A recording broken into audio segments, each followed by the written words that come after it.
Hello, everyone.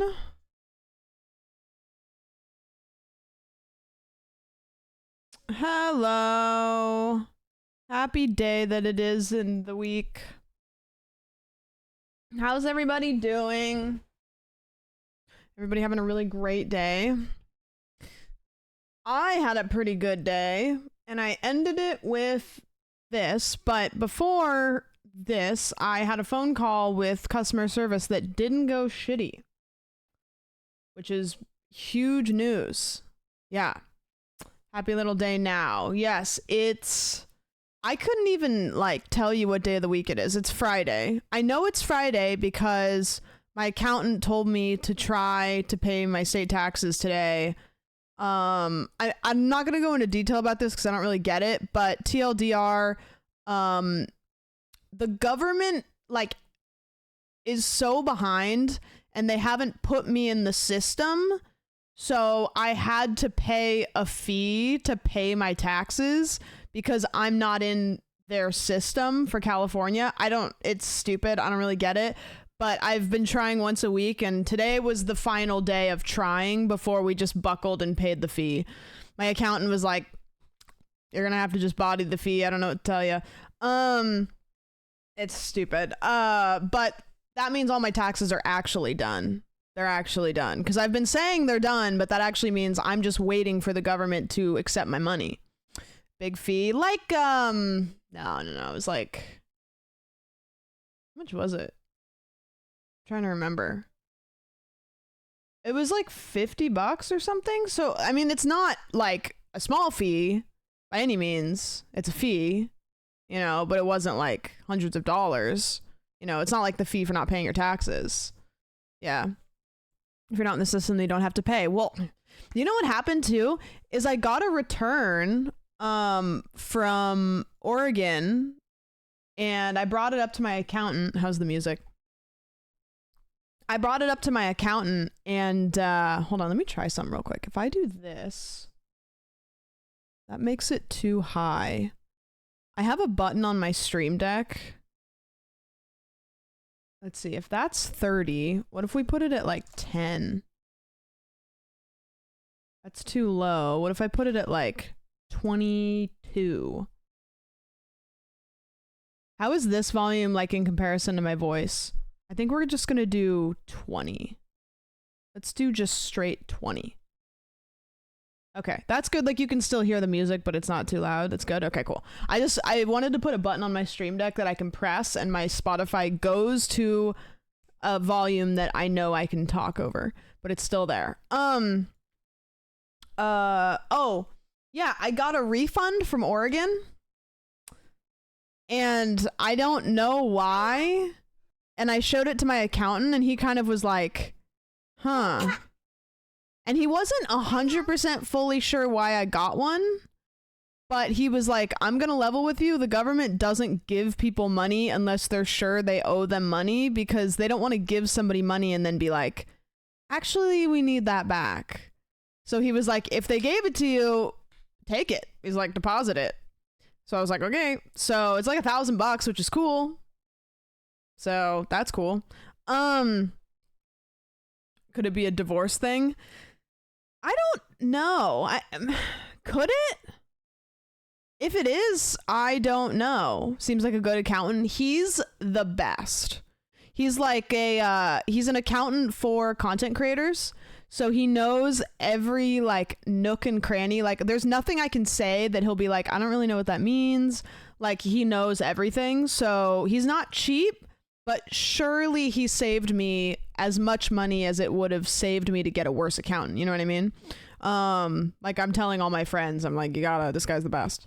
Sounds ideal and worth it. Yeah, if you get an accountant that really knows their shit, you'll save money. And then if you pay them more, right? It's you're giving less money to the government and more money to an actual person. So that's kind of the way I see it. You were linked incorrectly for 2x for some reason. Maybe. I don't know. I don't know anything about that. To be honest, when I got divorced, I didn't think about the finances of much of it.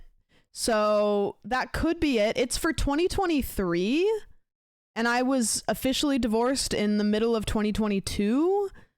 And I definitely didn't file I mean, I got it.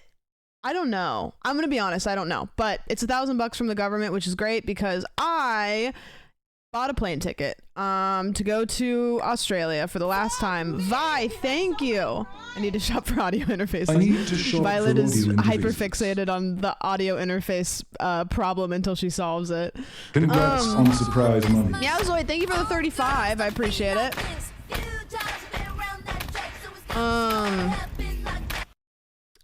Congrats on surprise money. It's the ultimate girl math. And Ezio, thank you for the 5. I appreciate it. Thanks for using your Prime here.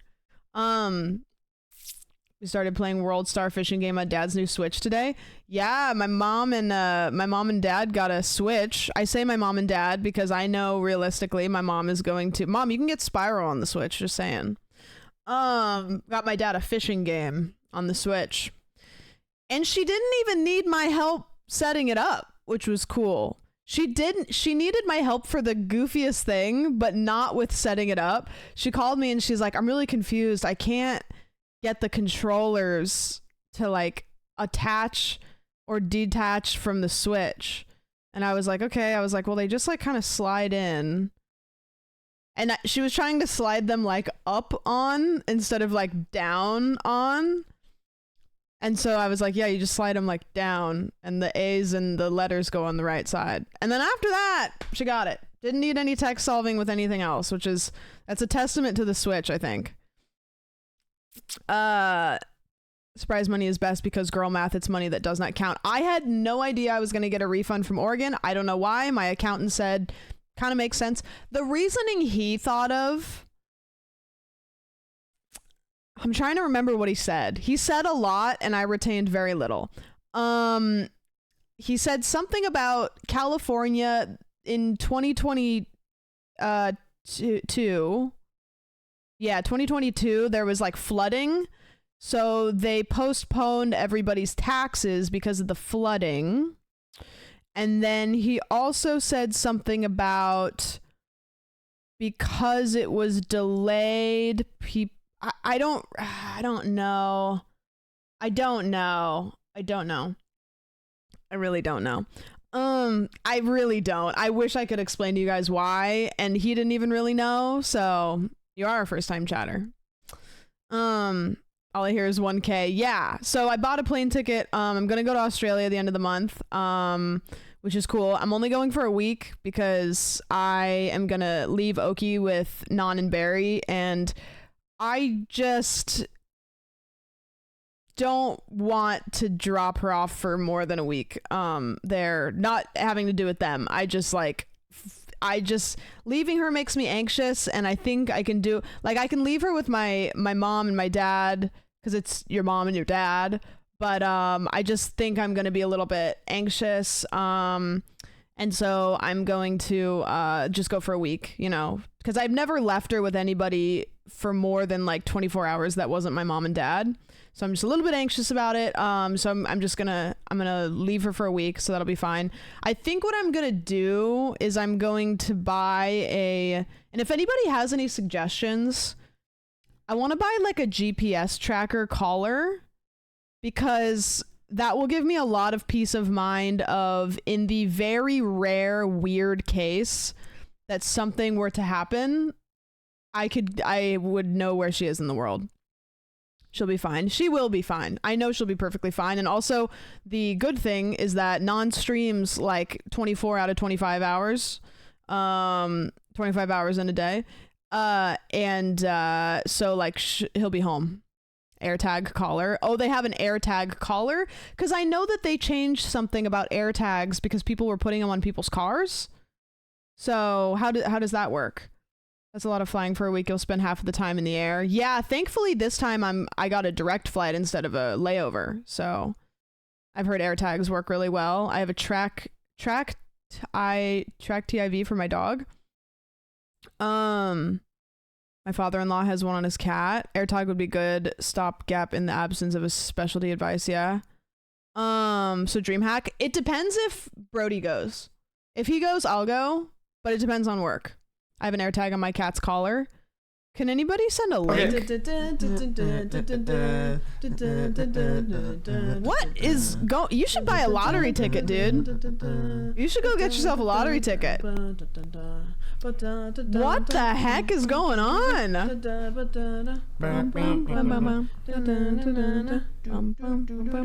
Thank you, Cyril, for the 10. Thank you so much for the rare alert. Oki gets a piece of pepperoni because I had pizza. Hey. Hey. Wow. Was that tasty? Oh, do you want another one maybe because it was the rare alert? Ooh. Sorry, I already did that. Cool thing. You may have seen me go live at 3 in the morning. Because I tested out my new phone and I set up the IRL toolkit. So I'll explain to you guys how it works, kind of, because I don't know if you guys get nerdy about it, but long story short is I have my regular alert box now on my phone for streaming, so you could get the rare alert out in the wild, which would be pretty hype. Oki wouldn't be there for me to give a treat to, but we have all the regular alerts out there, which is cool.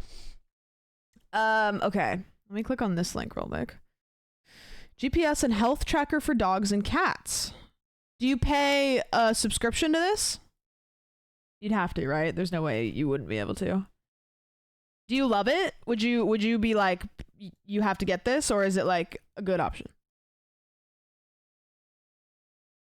Yeah, I got it as a gift. How much a month is it, if you don't mind me asking? I mean, I could look it up, but new phone to visit Silas at Disneyland. True, he's at Universal, but he might be at Disneyland. We never know. Which true crime movie are we watching? I don't know. I looked today and I couldn't find a good one, and I was hoping that you guys could do my job for me. And if anybody knows of any good like true crime video essays or documentaries or anything on YouTube, like if anybody has one in mind that you're like, oh, I watched this one, it's really good. I watched the Explore With Us channel a lot. JCS, yeah. If anybody has a specific episode that you're like, I watched this, it's great. Please just DM it to me on something. Because I can find one. I could find one live, but like if you guys have one, that's great. Let's just fire up Fallout. Are a lot of people playing Fallout right now? I forget. I think it was a yearly payment of like 100. Oh, that's good. 100 a year. That's great. Is Oki microchipped? Yes, I believe. It's been a really long time, but I believe that when I got her, they microchipped her at the shelter. And I think I know this because me and my ex got her together, but we had a very awkward conversation about whose name was going to go on the microchip and the adoption papers. And it was an awkward conversation because it's like some conversations you have. Neo, thank you for the sub. Thank you. I appreciate that. Thanks for doing that. Some conversations are awkward with your partners because you have to have conversations that have an undertone of if it goes south. Like prenups are a conversation. Whose name is going to be on the microchip is a conversation. Those kinds of things. Like if we get this, who's going to have it? Because in case. And mine was the one that went on there. So make sure the information is updated in your current situation. Call the shelter to find out how. Oh, okay. I'll do that tomorrow. If they're open tomorrow. It's a good one. You can like mark your house or wherever as home, and if they leave, you can get an alert. Oh, that's great, Lauren. I think I'll get that then. Because an AirTag is great, but that sounds like it's like much better for an animal. Do you want a dog the most? Did you want a dog the most? We both did, but I went to the shelter and I found her. So, you know, that's kind of how I see it. Oki chose Sam. Yeah, I was the one that found her. And she also was like, she was always a ladies' girl. So like, she always loved me more. I hate to say it. I'd never say it to his face. But like, I was the main person. She loved you from the start. Yeah, she always was more inclined towards women. She still is. But when I first got her, she was really nervous around guys, especially big guys. Like if you're like a big, broad, tall dude, because I used to take her to the barbershop with me. And so lots of guys would come in there. and she would do this kind of, it wasn't a growl, but it was like a nervous, like if a big guy would come around.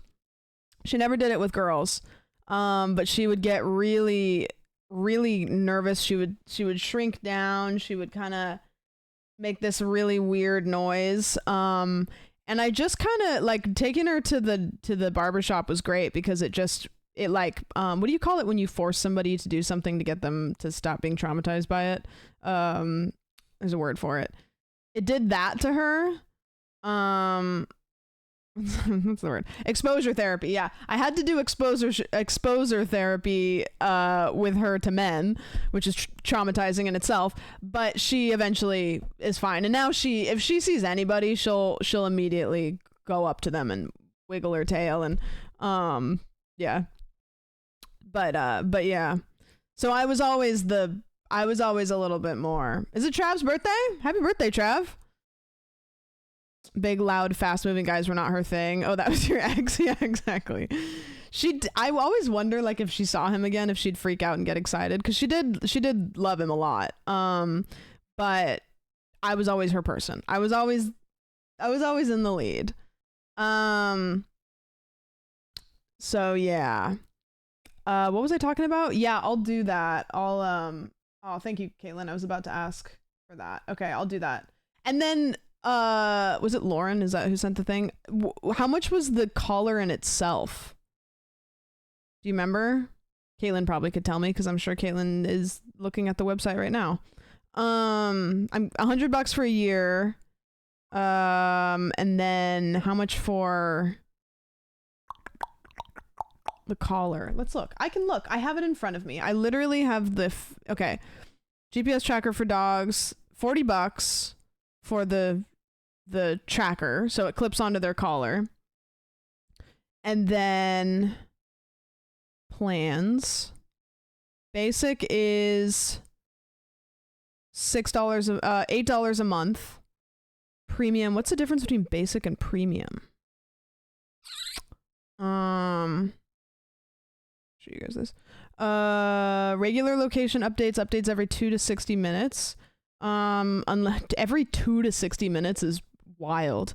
Unlimited live tracking updates every 2 to 3 seconds. Activity and sleep plus wellness features. Family sharing, let many people track at once. Yeah, see, I'll probably get the premium because then I could let like Non and Barry also have it on there. You know what I mean? Worldwide coverage. Interesting. I wonder if I would need that. Probably not, because it's probably a Wi-Fi app. Is it an app? 365-day location history. 365-day location history. Oh, this keeps history of it. Cool. GPS data export. Cool. Yeah, I'd probably get this one. It's an app. So even if I'm on Australia, I could probably still check it because it'd be on like Wi-Fi, yeah. Cool. I'll get that. I'll order that. Because that's probably just a good thing. Here's another question. I'm going to throw a bunch of questions at you. How often do you need to charge the GPS thing? Yeah. This would bring such peace of mind. Yeah, just in general. The thing that it looks like it might have is a once a week. Okay, cool. So I can charge it up and then go, and then probably it'll be fine the whole time she's there. One thing that I don't want to look at is, does it have a heart rate monitor? Because it seems like it has like a health tracker. Depending on how much you check it, up to a week. Oh, so when you check it on your phone, it drains. No, I don't think so. Okay, good. Because as great as that seems like it would be as a feature, I don't want that because Oki's so anxious that her heart rate would probably be spiked like the whole time I'm gone. And I just don't, yeah. Millie, wherever. Are you talking about for my title? Wherever's most easy. Probably Discord, but whatever's easiest. Kuz, thank you for the 10, dude. I appreciate that. Thank you. Thank you. Yeah. Yeah, Discord or Whisper. I mean, Whisper's fine, but Whisper's just kind of like the worst interface. It shows activity minutes and then like calories they've spent. Okay, cool. So it'll just tell me that she's unhealthy and lazy. Great. That's great. Gives a wellness score of like how active they are and how much they sleep. Cool. Okay, that's good. That's honestly not as I was expecting it to be like a stupid expensive thing, but that would be. If I have my dog on my stream, can I write that off? How can I maneuver this as a write-off? What should I name my Animal Crossing island? Penn Island, of course. Yes. Okay. I could bedazzle it and then I could say it's a fashion item because she's on stream and she's cute. How's that sound? Game on how lazy she is. How many calories does Oki burn today? Make one YouTube video. I could actually make like it'd be like a YouTube short about like, this is my da da da da. Does this work? Yeah, that would be interesting. I was talking to my editor Raz about editing videos and stuff, and I brought you up as an example because we were talking about people that do video essay stuff that don't do face cam and like how much B-roll you have to get, because if you do like a video essay or commentary and you're not quite sure what B-roll to put in, you can just kind of like put you talking, but like for you, like you have to fill every second with B-roll. You know what I mean? If you put the stats on stream, it's a business expense. Yeah. If it had a heart, right? You can also see other dogs around you that have it, and there's a leaderboard. My dog is at the bottom most days. No!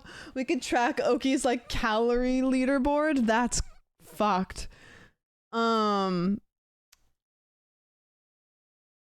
That's great. She literally streamed, so yeah, I could do a dog stream. Always have to find something somewhat relevant. Flynn, thank you for the year. Let's go. Thank you. This is so big. I have 50 terabytes? Christ. Thank you. Thank you for the whole year. I appreciate it. Thank you. I think, you want to know how much storage I have in my computer? Gamers might not really care, but streamers or YouTubers are gonna see this and be like, what the fuck? Guess how much total storage I have on my computer? Like, total. Every time I show streamers this, they're like, how do you do anything? 1.5 terabytes. Total. It's very little. It's very little. Yeah. Do you have a server? I have Google Drive that I don't really use that much. It's nothing. Especially for somebody that has made commentary videos, YouTube videos, like any kind of content at all. I'm constantly deleting shit. Only 500 terabytes SSD, 1 terabyte H. Yeah, I think, how many floppy disks is that? Like 1,100. How the fuck do you even produce videos? I just delete stuff that I don't need.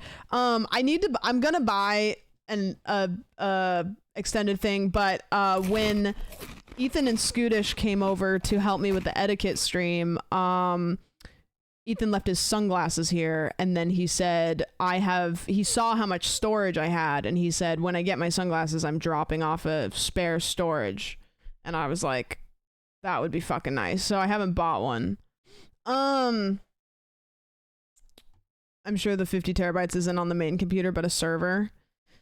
Yeah, the thing is for me is I want to get one that goes in my computer because I couldn't handle one that isn't in there all the time. Deleting stuff brings me anxiety. What if I need footage from the obscure indie game I played 4 years ago? Yeah, and every time you play games, you just record, right? I remember you saying that. So you just have so much.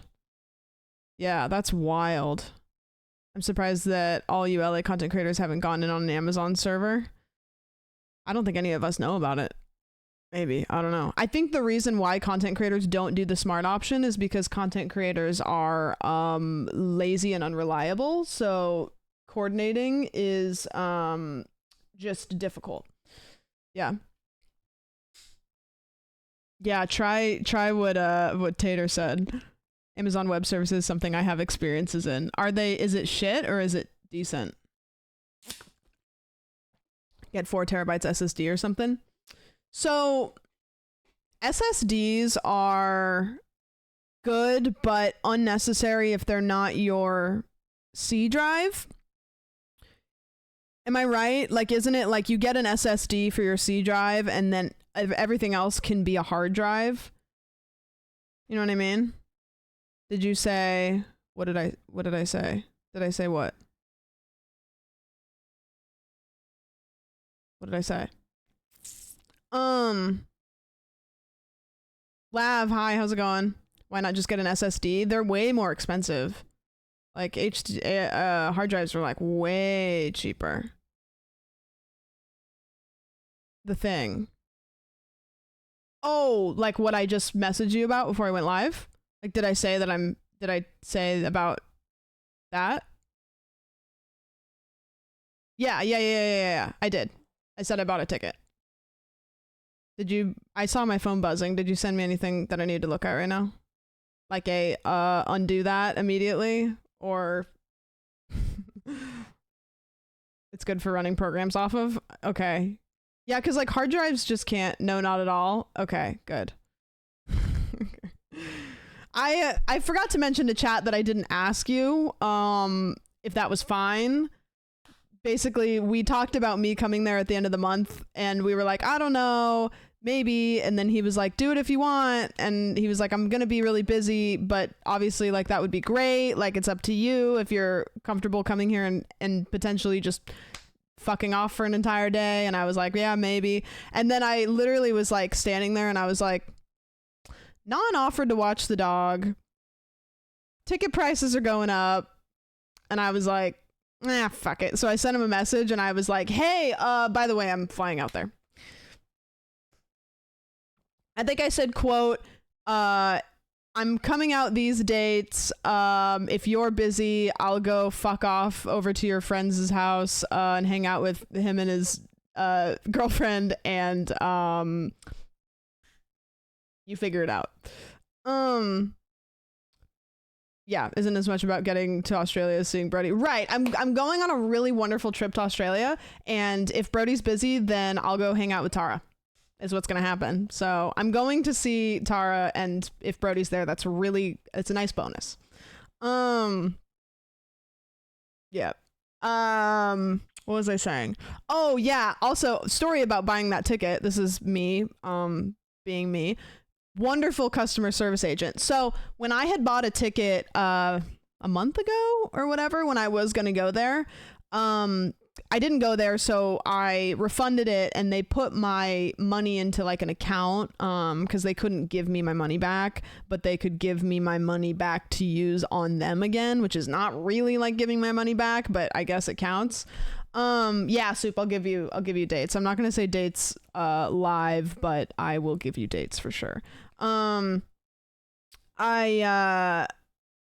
was I saying? Oh, so they gave me my money back in the account, right? So I went online to buy my tickets, and there was a little checkbox that said use your if you have points. So I clicked that, and it said type your email in, and we'll email you a receipt if you have points.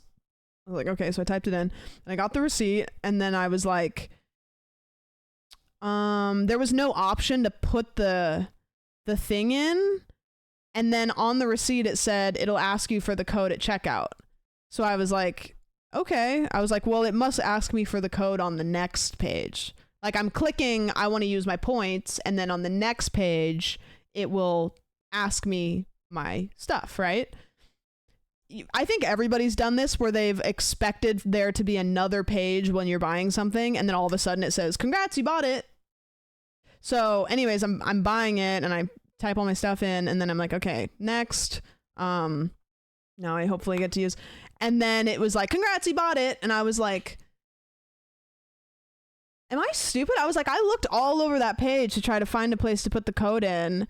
They did. They made it sneaky on purpose. You know they did that because they were like, we want you to buy a ticket. So I was like, God damn it. So I called, And I was like, hey, I just bought a ticket. I had points to put towards it. And I said, I typed it in, but it didn't work. And the lady was like, okay, you know, you can't put points towards a ticket that you've already bought. And I was like, fuck. I was like, okay, so what do I do? And she was like, well, you can cancel your ticket and then rebuy it right away and put the points towards that. And I was like, okay. I was like, is that the only thing I can do? And she was like, yeah. And I was like, fuck.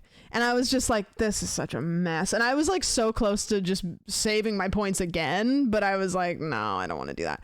So I'm like sitting there like, okay, well, I guess I'll do that. And she was like, well, I can do it for you. And I was like, oh, okay. And she was like, I'll just cancel it. I'll turn around. I'll rebuy it. I'll apply the points. I'll do everything. You just stay on the line. I was like, okay. So she put me on hold for, it was like a bit. It was like a while. And I was like, huh, interesting. And so I'm waiting, and then she comes back and she was like, okay, I'm working on it, but I have a little bit of a situation.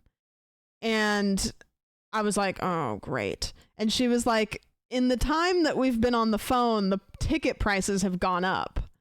And I was like, oh. And so she's like, I'm working to get you. Yeah, they went up like a couple $100 within the like 30 minutes that I had been on the phone with her. And I was like, so thank God that you know what I mean? And so I was like, okay. And she was like, she's like, it's going to take me a little bit, but I'm working to get you the price that you originally tried to buy them at.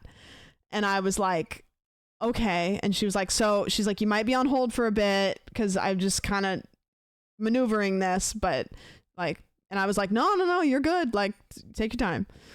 And so she was like, okay. And so she put me on hold, and I was on hold for probably like 15 minutes, and she kept checking in and being like, I'm still working. I'm so sorry. And I was like, no, you're fine. You're fine. And so then she came back and she was like, okay. She sounded like she was out of breath. She was like, okay.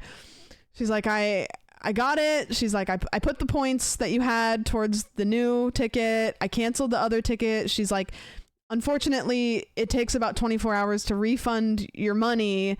So you might see a chunk of money out of your bank account, but it's going to get refunded. Like, don't worry. And I was like, okay. And she's like, you know, and she sent me my new itinerary and everything. And she probably fought with someone. She probably literally was like, please. And so she like, I could tell even when she was like, do you need help with anything else? She was like calculating, like trying to like make sure everything was good. And so we're good. So what I'm doing is I'm not looking at my bank account for like 24 to 48 hours until that gets refunded. Because if I look now, I'm going to be like, okay, woo. So I'm just going to wait, and then I'm going to look, and then if it's not there in 48 hours, then we fix it. Yeah, it sent me like an email survey, so I'm going to do that. But she did it. I understand why she couldn't do the original thing, but she did everything else that she could, which was good. So thank goodness for her. So I have it all locked in and it's fine. And Girl Math, it was free because I had points, and also Oregon sent me a return that I didn't expect. So free flight, let's go. Let me look at it now. It's like you got free. Exactly, Carlos. I have more free Girl Math money. I have so much Girl Math money now. It's awesome. What's your opinion on the song? It's Everyday, bro. I've never heard it. By the title, it sounds really bad. I'm gonna level with you. So that was good. It's very weird. I was trying to figure out what her accent was the whole time, and I could not figure out what it is. And I wanted to ask her because I was so like curious, but I was like, this sounds kind of like a weird. It seems a little bit taboo to like ask somebody where they're like what their accent is. She sounded Australian, but also she sounded like not at all. So I think it's better not to ask. You know what's interesting that I don't think about is somebody can have like an American like say you move to the US from like India, and then your Indian accent starts to kind of go away and you start to get an American accent. So that would be like an Indian American accent. So like I don't think about the fact that if somebody grows up in another country and then they move to Australia, they might have kind of a combination accent, and I think that that's what was going on. Is I sounded like she had an Australian accent, but also mixed with a different accent. That's a thing. Of course, it's a thing, but it's a very American thing for me to like not consider the combination of other accents. You know what I mean? When I travel somewhere, I just make a new accent. Oh, do you? That's fun. I girl math when I look at how much I paid down my mortgage. I look at my profit despite the fact I paid it down and had to pay interest. Paying a mortgage sucks, but also at least you're kind of putting the money back in your own pocket, you know? Like when you pay rent, you're just like, that's money that's going away that I'll never see ever again. I have an uncle from the UK. His British accent has softened over the years. I'm sure it happens. Yeah. What's your best Australian accent? I can't do one. You'd think that I could do one a little bit. I can't do one at all. It's so bad. It's so embarrassing. I'm so bad at it. I'm really bad at accents, but I can do like certain words, but I can't. Watch Brody getting the Mr. Beast accent. People from North Carolina like either have like a really like North Carolina accent or not at all. Like I don't think Mr. Beast has a accent that's different than like mine, does he? You've heard Sam's Russian? I think if I do accents, I just get offensive. You know? Like I'm just really like I'm gonna get really offensive because I'm gonna end up doing an accent that's like just sounds like I'm doing a like I'm making fun of somebody. Yeah. Mr. Beast has the YouTube voice. He does have a YouTube voice. I've seen people from Ohio either have no accent to me or have a deep Southern accent. From Ohio. Interesting. Ohio's pretty north. Interesting. Just do a Mr. Beast accent. I bought a plane ticket and I spent money because I didn't use my points. So today we're going to figure out if I can get my money back without astronomically fucking my bank account. And you do this always. Atlanta, Ohio. Fucking Christ. I think it's fine to do an offensive accent of other English speaking countries. It's fine to do an offensive accent of other. I was talking about this recently with like doing accents of countries, and I think that there's like some places that are like okay to do accents of, but there's some countries that aren't. And I thought about it for a long time, why that is. And my reasoning is the countries that I think America gets the most like racist against, or the people that America gets the most racist against, a lot of times a tactic of racism is to turn people into kind of a caricature. You know what I mean? Because it's easier to be racist against somebody that doesn't seem fully fleshed out as a person. It's easier to be racist against somebody that's a stereotype. So that's why like doing certain accents of certain people that America historically has been really racist against can be dehumanizing because it perpetuates the like stereotype where like there's some countries that we don't really have history being as racist or racist that's damaging, more damaging. I guess all racism is damaging, but you see what I'm saying? Like then it's kind of like it's not perpetuating a stereotype that causes generational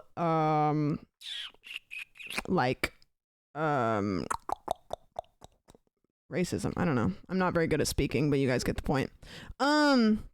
This is a woke stream. No, I was having a conversation with somebody and I didn't know the answers, and so I was glad to have that conversation because I kind of was figuring stuff out in my own brain as I was explaining.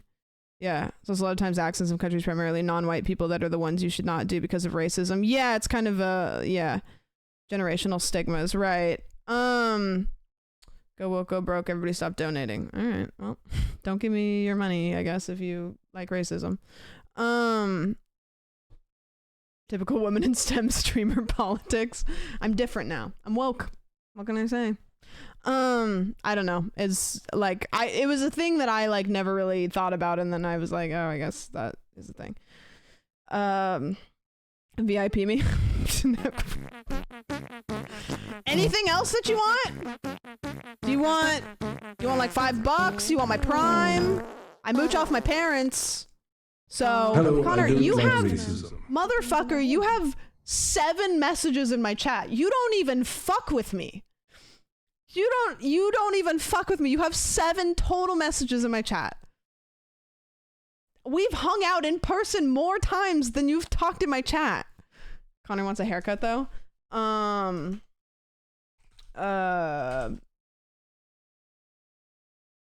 you go, ass hat. It's 9 messages now. That's true. I have 850 channel points. Oh, big spender. Don't spend it all in one place. Connor, I told a story about you. I was slandering you on my stream because I was showing screenshots with my voice. I was not showing them. I was reading them.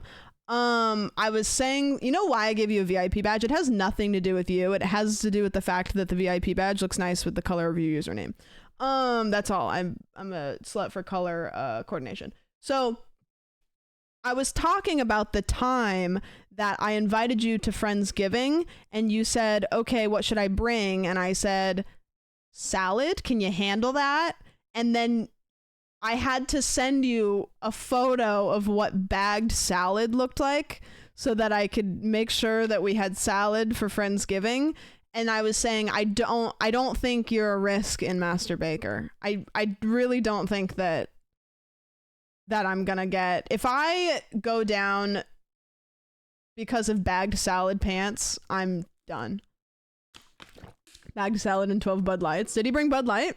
Well, that was totally fair though. I never buy salad. Okay, well, we're not gonna have to bake a Caesar, so maybe you'll be fine. And I didn't want to be the one to fuck up Friendsgiving. True. Hey, you showed up. It's all that counts. And you didn't break a coconut open on the table. So, what is he playing? The very, very, very, very long game? That's true. That is true. He might have been he might have been playing the long game just to kind of like make everybody not expect the unexpected. Had that covered with their no, nobody got salmonella. It was good and nobody knew that we broke the this part open by Doug stepping on it. Connor, I don't think I ever told you that story. I didn't tell anybody at Thanksgiving because I didn't want them to know. When you bake a turkey, you have to break this bone so that you can like kind of flatten it out. I couldn't. I tried for a really long time. I didn't have scissors when you spatchcock it. Yeah.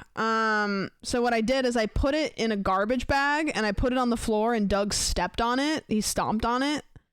And then I dressed it and cooked it. But I didn't tell anybody because I didn't want them to not want to eat it. But that's how I made it. I have a picture of Doug stepping on it. Sam has baited Connor into doubling the chat message count. It's working too. That's great. Well, you didn't get salmonella, so of course it's great. And I didn't get salmonella from the salad, so everything's great.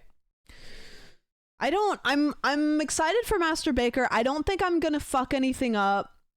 Today my dad called me and I was telling him I was going to be on a baking show and he proceeded to tell me the temperatures that you bake everything at and I don't remember any of them. So I'm glad you let his foot stay in it long enough to pull out your phone and take a picture. Yeah, I could even find the picture for you, but let's see. It should be pretty easy cuz it would be around Thanksgiving. And Parkster took a video of it too, if you want a video. Let's see, August, September, October, November, September, October, November, October. I just Ian Caponed myself. Oh, here it is.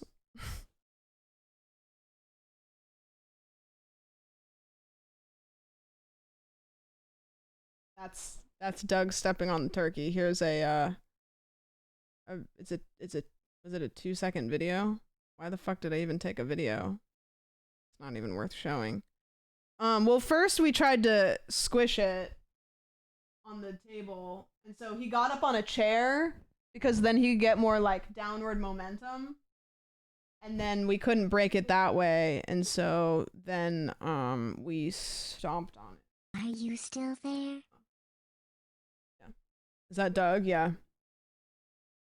Great pick, thanks. My mom called me and told me she's really embarrassed. I don't know how to bake because she never taught me, and told me to tell Cutie and Maya, who she knows, that she's not a bad mom. Are you gonna say that?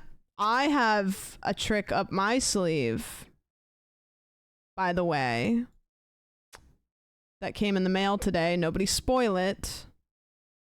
But I think that I'm going to be perfectly fine. I think I'm going to be perfectly fine. I don't foresee myself getting out day one. Yep. What was that voice? Me? Did I do a voice? Did I go weird again? Yeah, so I'm excited. We're not allowed to prep. I didn't prep.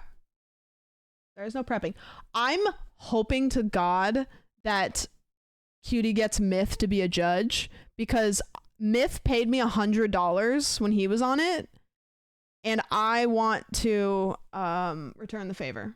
I have $100 that I think he could probably, you know, I'm not going to say he could use it, but maybe he'd want it back. Doesn't Point Crow need to judge? He judged last time with me, so I don't know if she does return judges. Well, Ted is judging again. Did you actually get the thing? Yeah.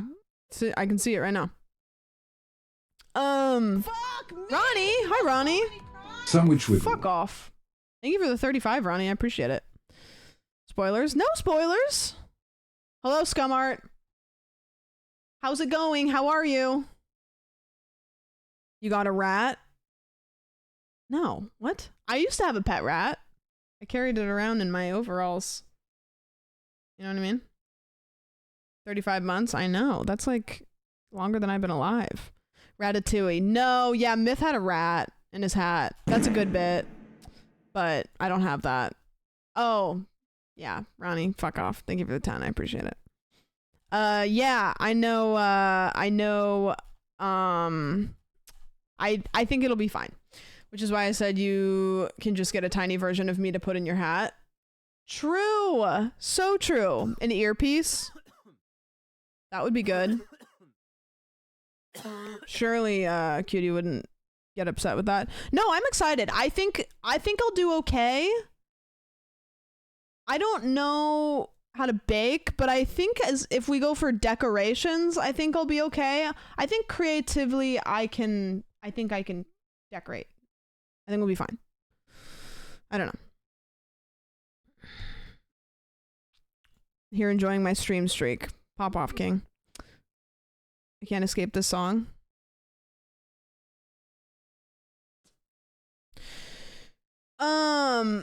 When in doubt, bake at 350, Sam. That's all I'll tell you. True. Wasn't Cinna prepping or some bullshit? Little cheater. Did I hear that she was prepping? Did somebody spoil that? LA changed her? I mean, I did get lip filler when I moved to LA, so it quite literally did, in a way. That's about it, though. I didn't do anything else very LA. Your instincts look pretty good when you did the birthday cake stream. They did. They did. We kind of nailed that. That cake was really good. But I think Brody left it out on the counter. What did he do to it? He threw it away or something. I just remember there was a lot of it left, and then all of a sudden we couldn't eat the rest of it, and I can't remember why. I think he left it out. Cinna will still squeaks it. Did Squeaks fuck everything up? The most LA thing was the car missing arc. That's true. That wasn't my fault, though. Cinna cooks on stream occasionally is all I know. I know how to make hollandaise sauce, so if anything needs a good hollandaise sauce, I can run it up. That was weird. Cakes can be left out, but he was like, nope, in the bin. Yeah, he threw it away. I remember wanting a bite of it, and then he was like, oh, I threw it away. And I was like, why did you do that? There was like so much of it left. Threw it away. It was a delicious cake. It was beautiful. It was cute. It was cute and great. As long as it doesn't have cream cheese in the frosting, you can leave it out.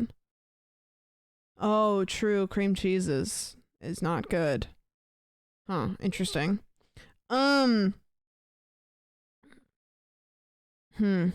Yeah, I don't know. I have no idea. I mean, that's the whole point, is I don't know what we're going to have to do. I think, what are the foods that she could give us that maybe would be like the hardest? She's given some pretty weird things in the past. Like cream puffs,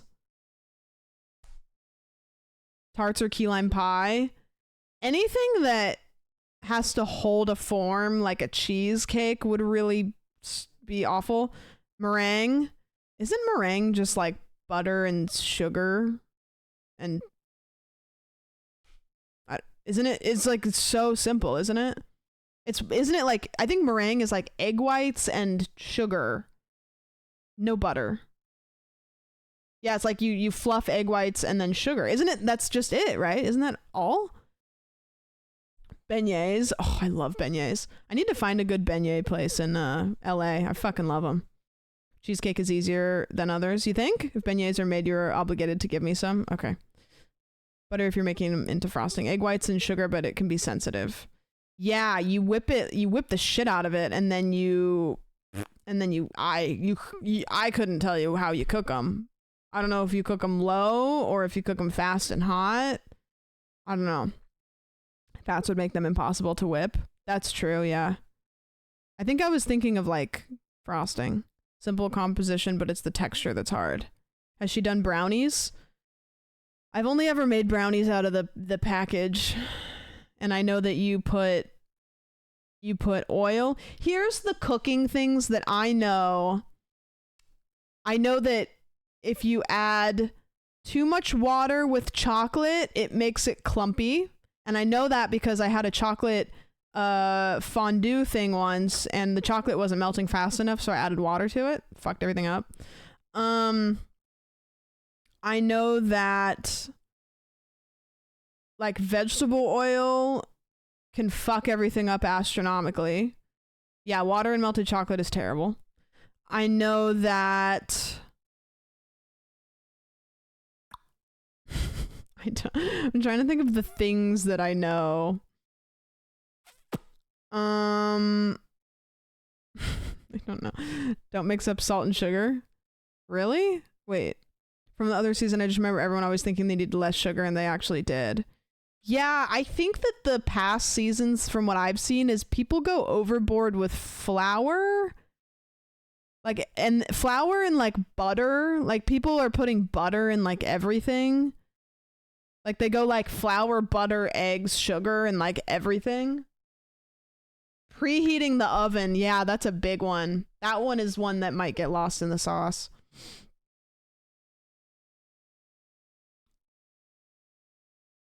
Where does milk belong in the fridge? Not in the door. That's all I know. Even though that's where I put it. Baking soda too. What does baking soda do? Like, I know that you only ever put like a tiny bit in stuff, but I don't know what it does. It's leavening. Okay, that doesn't... Makes it rise? Okay. So if you want something to be fluffy, I'm going to just ruin everything because I'm going to learn something that I'm going to lock onto. Preheating the oven comes from a time when it'd take the oven an hour to heat up. Yeah, preheating's too easy. When I cook stuff in my air fryer, I don't even preheat it. I just put it in and then I just press go, and then the preheat is part of the cook process as far as I'm concerned. Baking soda and baking powder are not the same. Okay, yeah, what's the difference between baking soda and baking powder? This seems like something that could be really bad. Squeaks made a 1-tier cake when he was told to make a 2-tier cake. Baking soda needs acid? Powder is soda with an acid already added. Powder is soda with an acid already... Why do you need acid? What do you need acid for? Oh, the bugs have come out because I'm streaming. Okay. Fallen football hero O.J. Simpson. I found out that O.J. Simpson died in Caroline's stream. And it was really random, and she said it, and I was like, and then I thought about it, and I was like, Oh my god, I think she's serious. How tragic. Everyone is so sad. Everyone is so sad. OJ, he died on Caroline's stream, yeah. Jace, thank you for the 16. I also was in Brody's stream, and he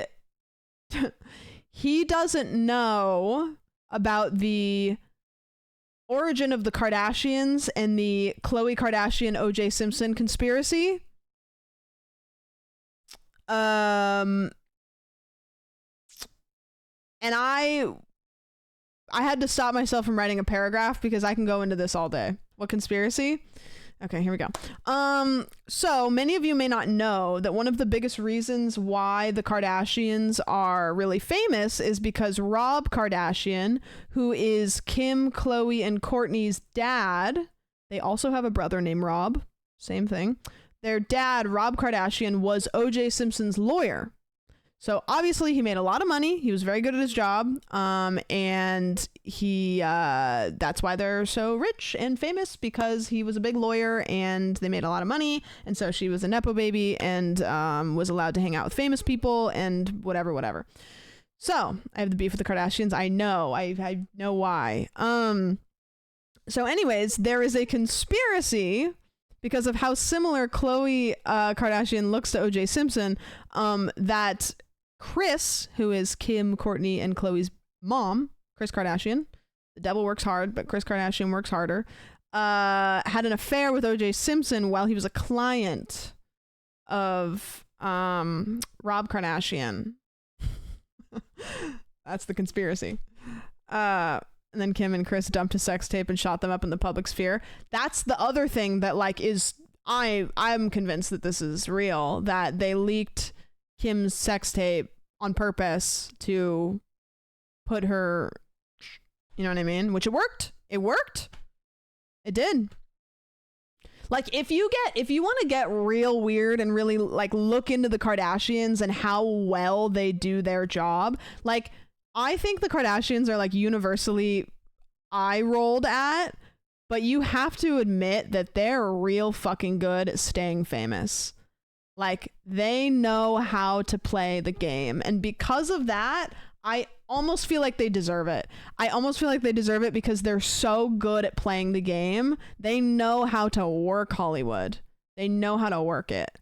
And it's like Kris Kardashian is something else, but no talent. That's the craziest thing, is they just keep themselves. Yeah, she's fucking insanely good at her job. She knows what to do. They have so many connections. They know social media like the back of their hand. It's like wild. They're an empire. Chase, thank you for the 6. I appreciate it. Yeah, that is their talent. They're business moguls. Realistically, they're business moguls. Their business is not the kind of stereotypical business. Their business is fame. You know what I mean? They don't sing or nothing. They're just hot.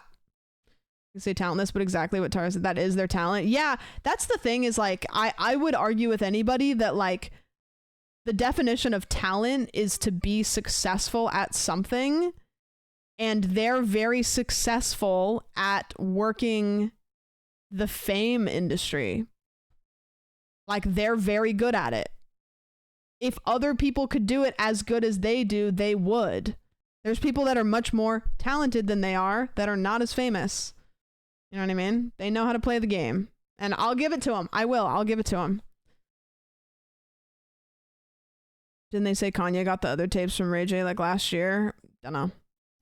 Every time I hear Kardashians, I think of that Mizkif emote of the peepo sucking on the hand.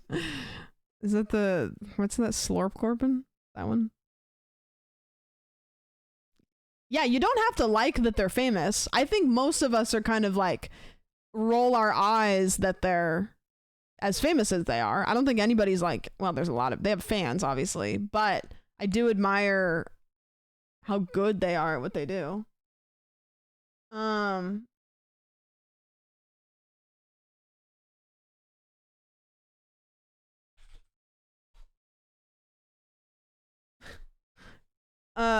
forgot they do the show too. Yeah. The Disney pop star machine was crazy in the early 2000s. Yep. You're looking forward to Master Baker? I am. I'm really excited. I don't think normal people realize how much of the PR and entertainment press is organized and paid for. It's the inner workings of all of that is one of probably the weirdest oiled machines in the world. Like, the entertainment, it's crazy. The Mickey Mouse Club is an insane. I feel weird ever since I've moved to LA.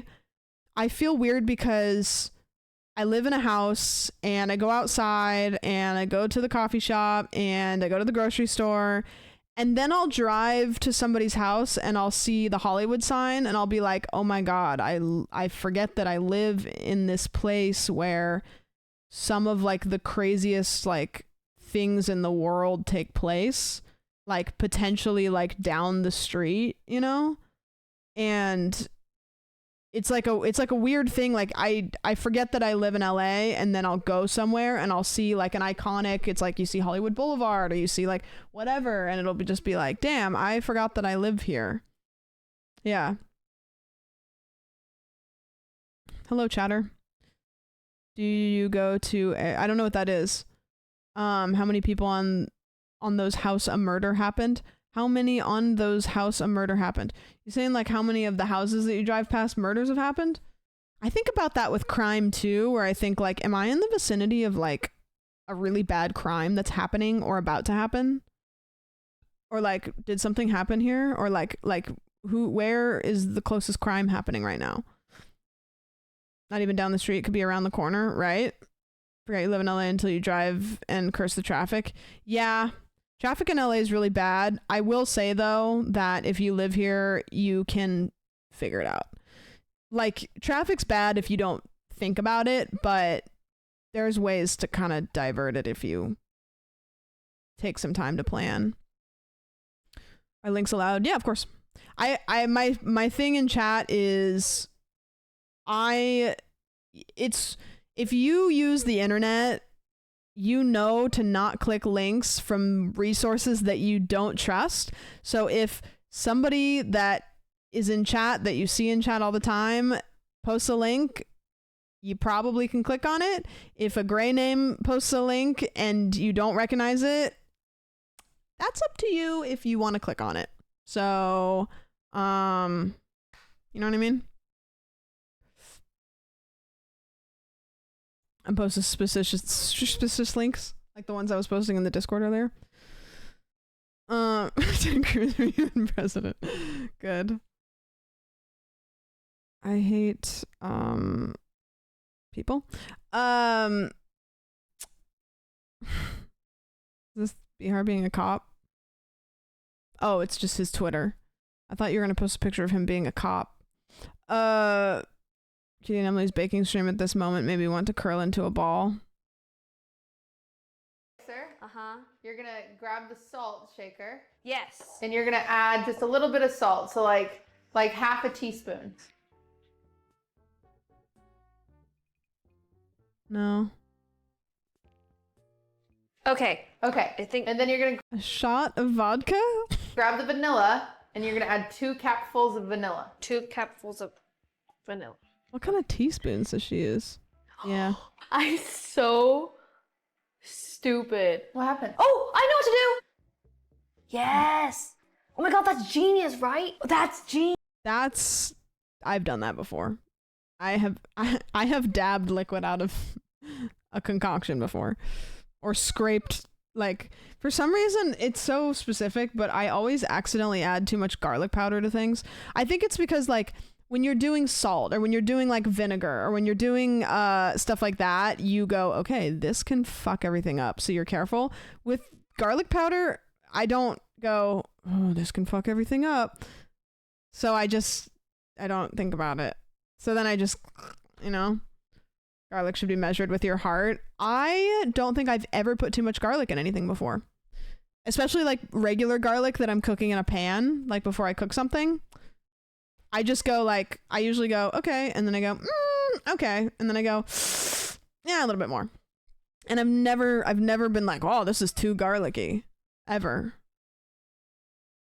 Too much garlic powder? Yeah. so funny when she tastes it like a minute later and she goes, that's salty. Everything can fuck up everything. Cooking is all about the amount of stuff. That is a sentence. True. That is a sentence that you said. I'm the same way with spice. I love my parents and they gave me everything I ever wanted or needed. They love salt and pepper. And I learned as an adult that there's a lot of spices. There's a lot of spices out there. And I now am somebody that really, really enjoys putting a lot of spices in my dish. I don't, however, use very much salt. I probably undersalt things on purpose. I've never had a heavy taste for saltiness. So I think salt is probably something that I should put in things more, but I don't. Salt is necessary to bring out the flavors. Isn't that weird? How it like tastes good, but it makes other things. I mean, it's like MSG. Chicken tikka with garlic naan. I love naan. The food. Well, naan is a wonderful, wonderful person. One of my best friends. But the food also, it's so good. You know what I used to eat, which is probably really like culturally just not cool, is I used to buy naan and I would slather peanut butter and jelly all over it. Just eat it. Fold it like a taco. Peanut butter and jelly and a piece of naan. Taco, eat it. Putting cinnamon in your chili will bring out all the flavors. Try it. I can't tell if you're serious or not. I've been told I make stuff too spicy. I love spicy, but you know when things are spicy and then when things just have heat with no flavor? That's how I feel about wasabi. I don't really feel like wasabi has a flavor. It's just heat. So I really don't like wasabi on stuff. But I love spicy, but some things just don't. I'm like, this is not more flavorful. This just hurts. And I don't know why. The American horseradish wasabi. I've only had the American horseradish. I've never had, well, if I've had real wasabi, I didn't know. Never had it.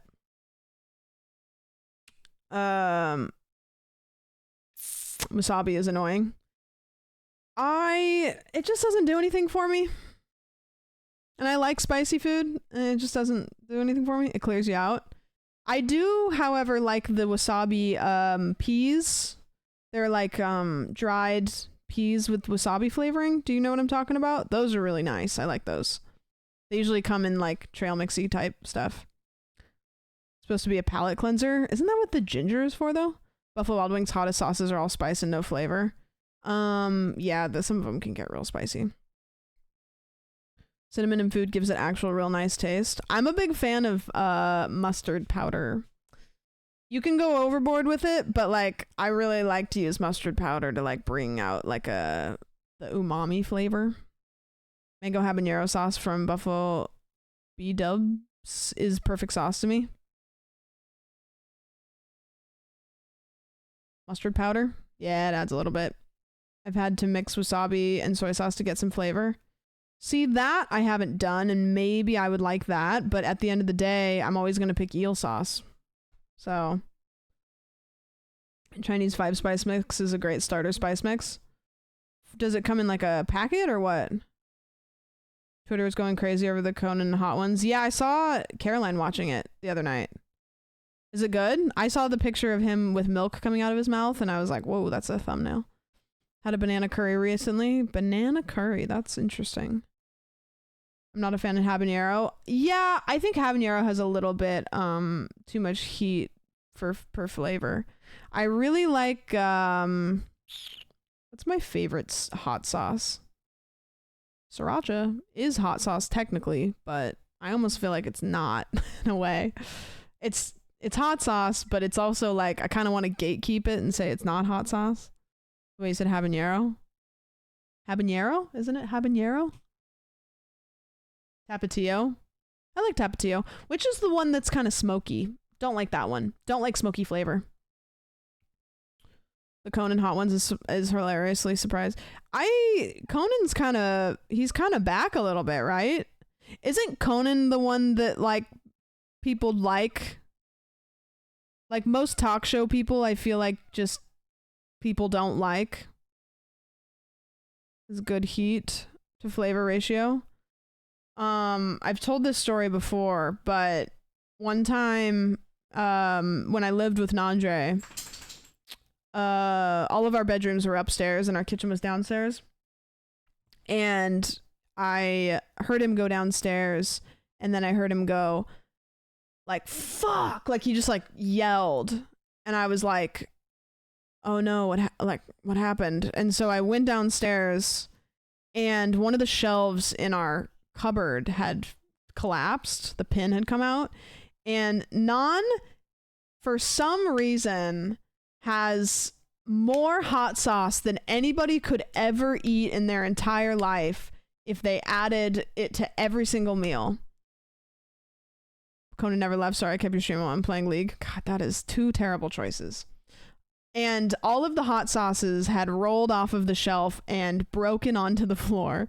So we had a lake of hot sauce it was hot sauce and glass. And we're just standing there like, and it's like splattered up on the cabinets, and like it was just everywhere. And yeah, Oki was like, I'm not fucking with that.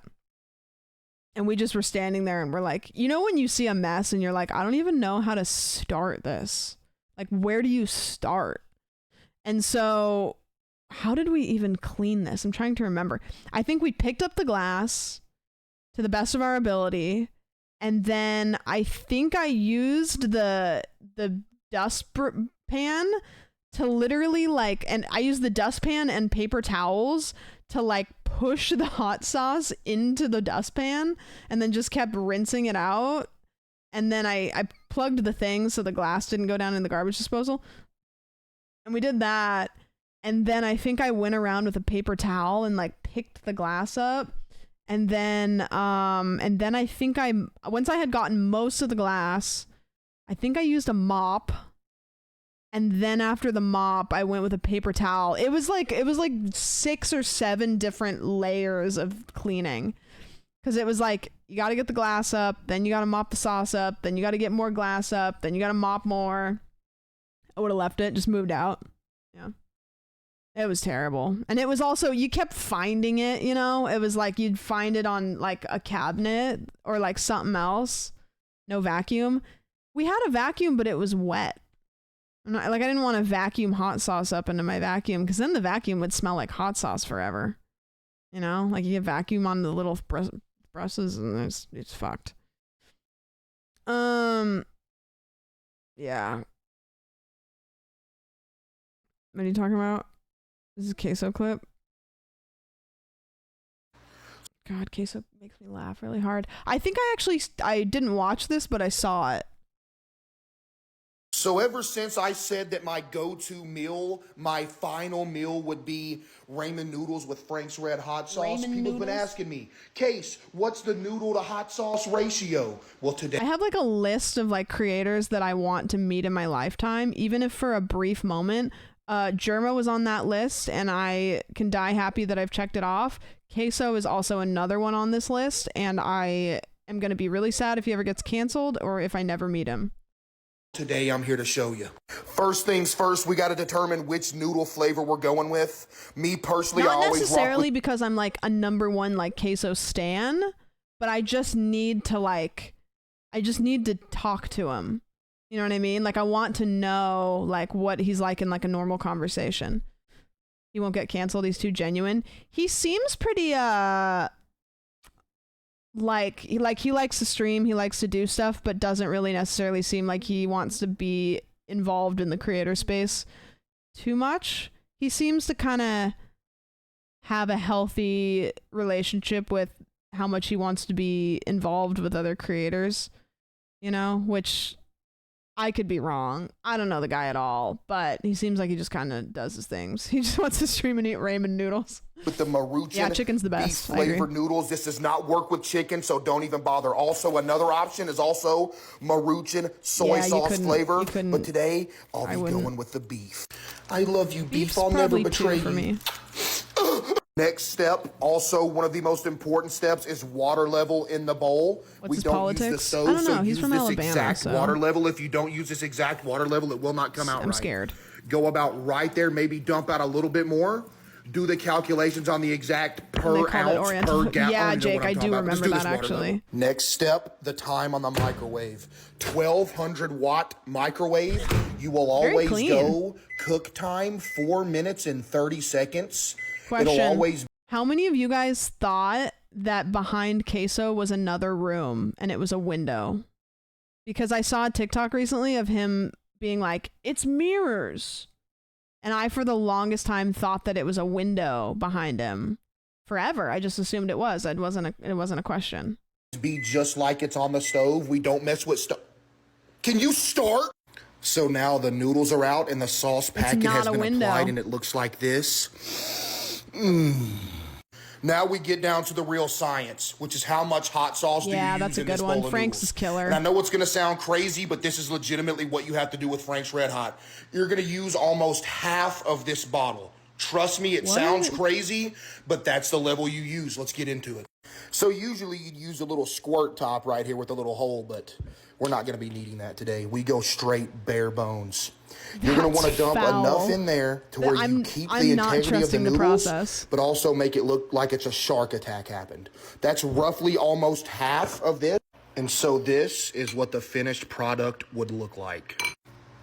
Bon appetit.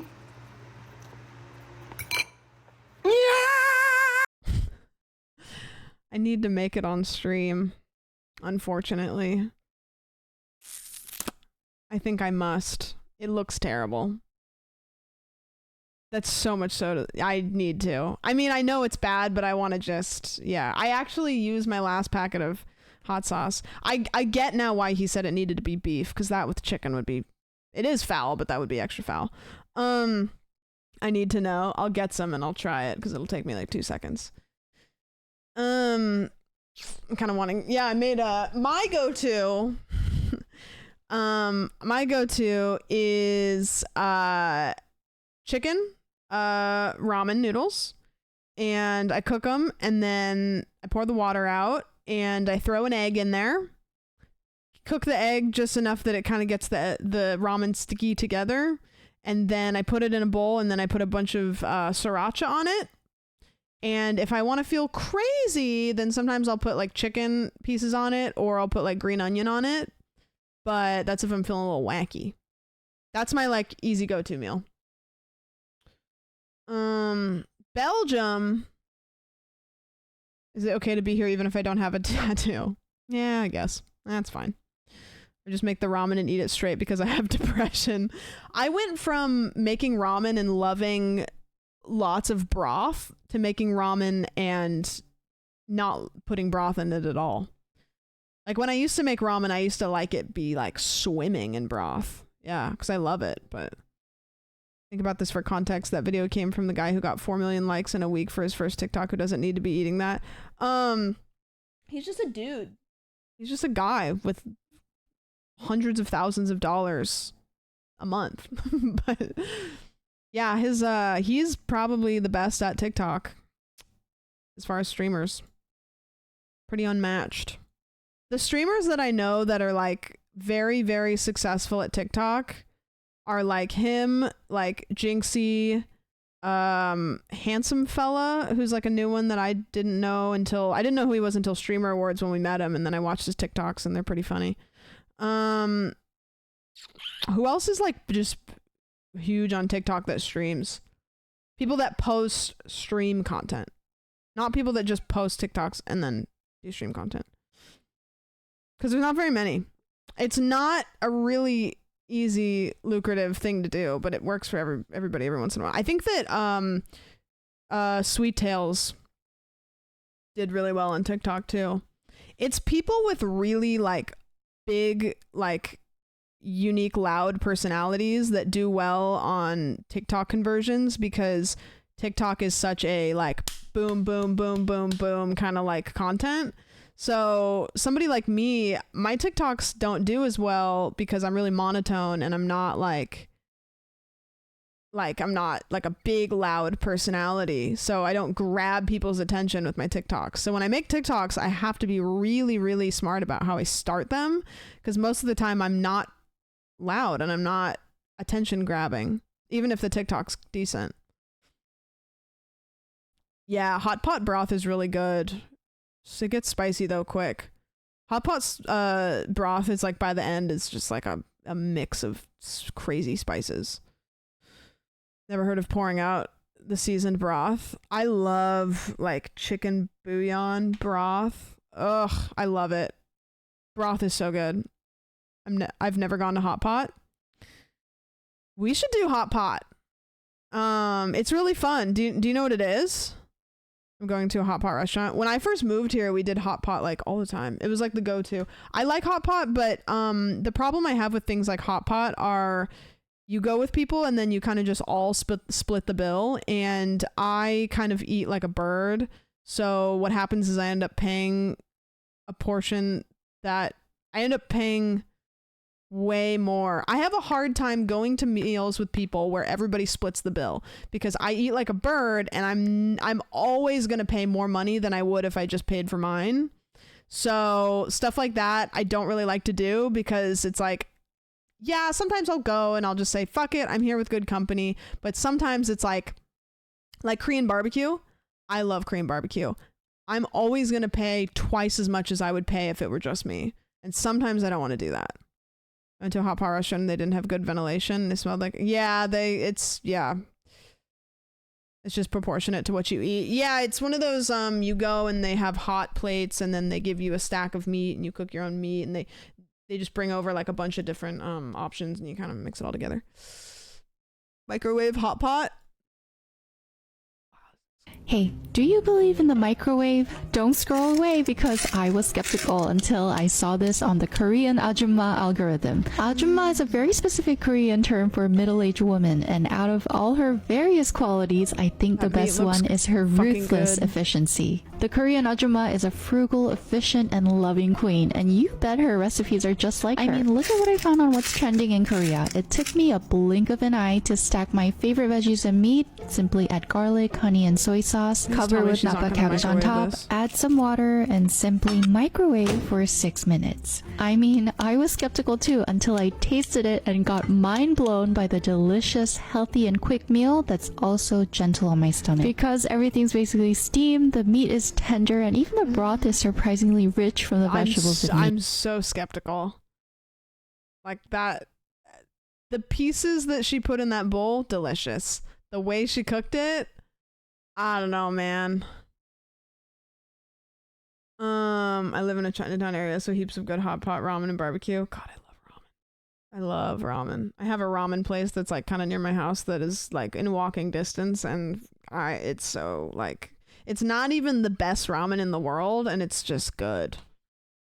It's kind of my go-to, like if somebody was like, hey, do you want to get food? I'll be like, yes, come to my house, and then we'll walk and get ramen. Is the VOD of the true crime stuff going to stay up, trying to decide whether or not to sleep? Yeah, it'll be up. I also, I'm bad about it, but I usually will do it in big lumps. So like today I went through and I exported all of my VODs to YouTube. So the Sandwich VOD channel should have a lot more. So if you're somebody that likes to watch, VODs, but you maybe watch them on your TV or something, like I'm going to try to keep up with that. It's really an easy thing for me to forget. Went to a Michelin star ramen restaurant once. How much was it? How much was the ramen? Was it insane?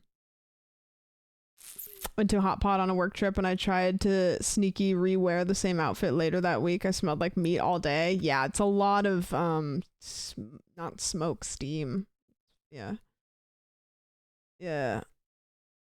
How many of y'all put the cup ramen in the microwave even though the cup says not to? The cup says what? Pardon? Yeah, I've been a little bit more sensitive lately because I got a TV in my bedroom, and so I've been watching Twitch streams on my TV, and I realize if you're a TV Twitch watcher, chat on screen is really, really helpful, because that's the only way that you can see what people are saying, because they don't have chat on screen for TVs. Yeah, it's nice. Also for mobile. Yeah, Twitch Mobile's a lot better. They just added a mod for Twitch Mobile, and this tasted exactly. I don't mod for anybody, but it looks half decent. Half decent being a specific choice of words. Turns out you should microwave styrofoam. Oh, are we getting microplastics? Because I feel like I'm like 60% microplastic at this point. I watch you on my TV sometimes.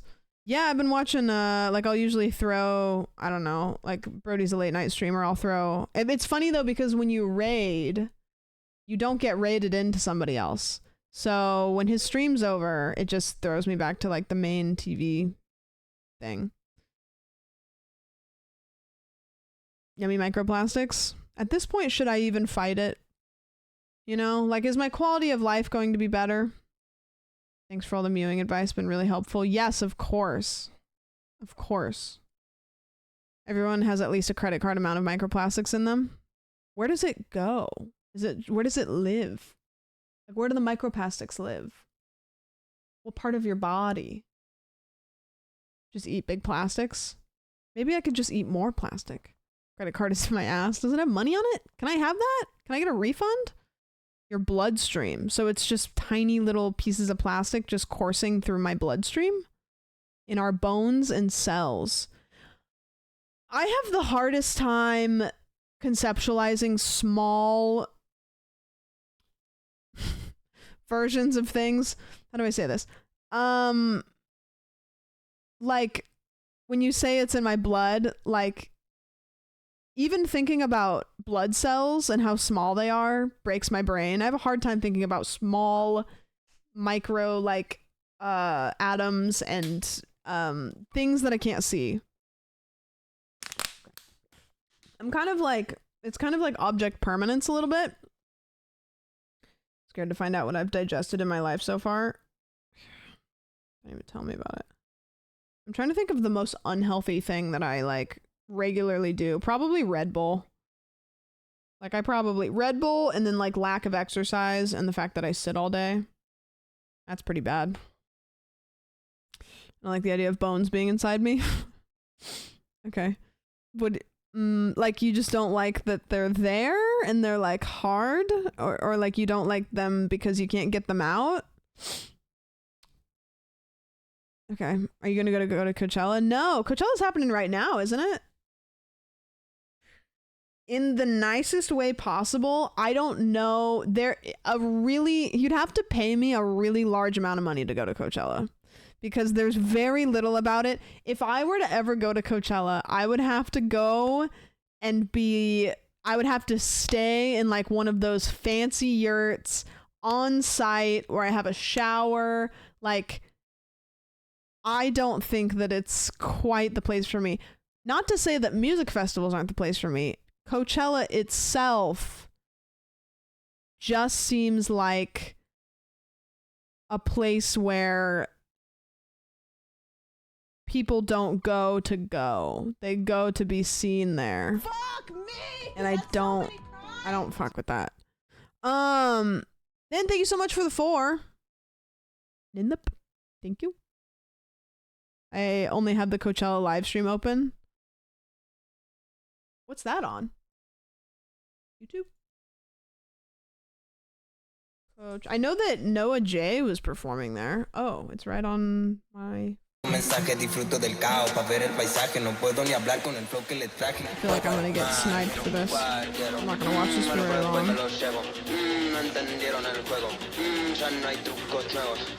That's kind of cool though that they have like a live... this is the one I have open. Same one.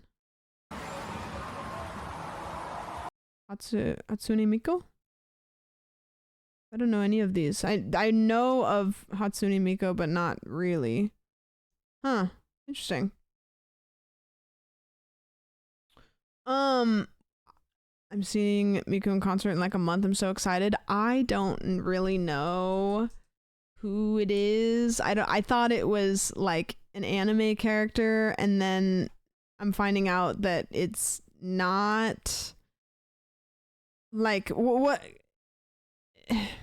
is she like a yeah, Miku is a hologram. Okay, I'm gonna need somebody to like tell me what's going on here because I don't want to just figure it out myself. Accidentally renewed my settlement. Oopsies! Accidentally renewed it for 5 months. Thank you. Just a bunch of code. Miku is a voice synthesizer singing things. She's a Vocaloid. Imagine a giant anime girl that is a hologram. Okay, well I don't have to imagine it because I have the power of the internet right at my fingertips.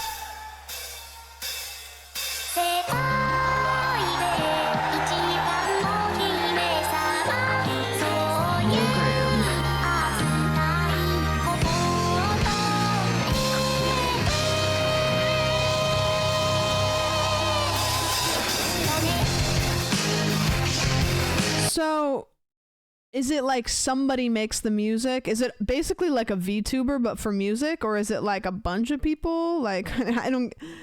How do we go? It's VTubing. Nobody is singing. Okay, the music is all digital. Okay, and is it like one person, or is it? I would go just to say yeah. I feel like it's like a phenomenon thing. It's a voice synthesizer. Yeah, but somebody's orchestrating it. Or is it AI, like everybody was like, okay, play music, and then AI completely makes the song? Sumiko Live Evolution? No, it's not AI. Anyone can buy the program and make music with her. No, you have to do it yourself. Somebody makes the music. Synthesizer is not equal to AI makes the whole song. Miko's been around for over a decade. I still don't understand.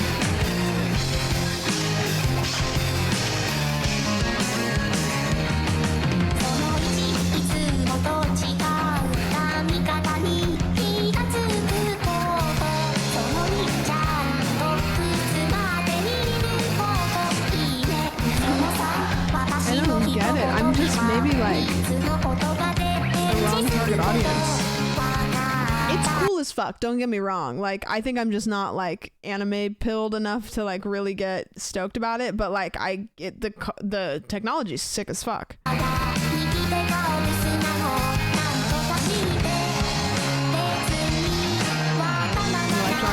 Electronic instrument words.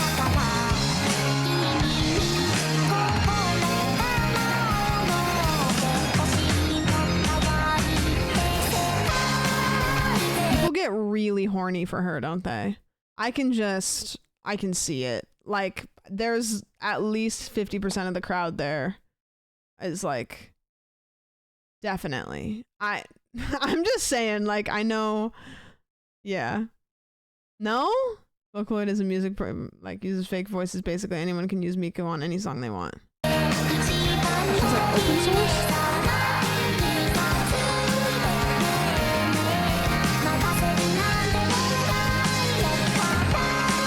She's tall as fuck.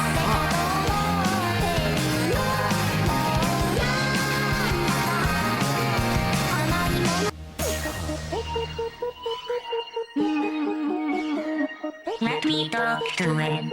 Let me talk to him. I don't like it. Let me talk to him. Come on. I don't like that. I don't know why. I don't like it. The whole club was looking at her. She hit the floor. Next thing you know, she hit the floor. No. Then back is what pants and No. No, thank you. Let's finish this together.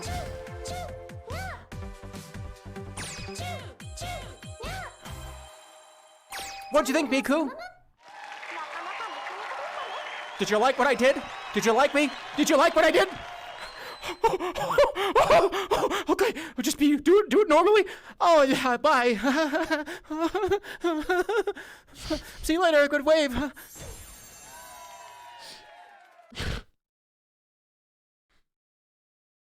Yeah. Classic. Just the best. Dude, I wait, what did you say?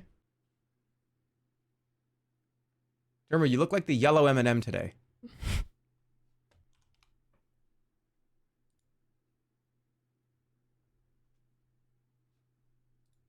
Yeah, I kind of do. What are you? What? Are you why did you know that? Why are you talking about that?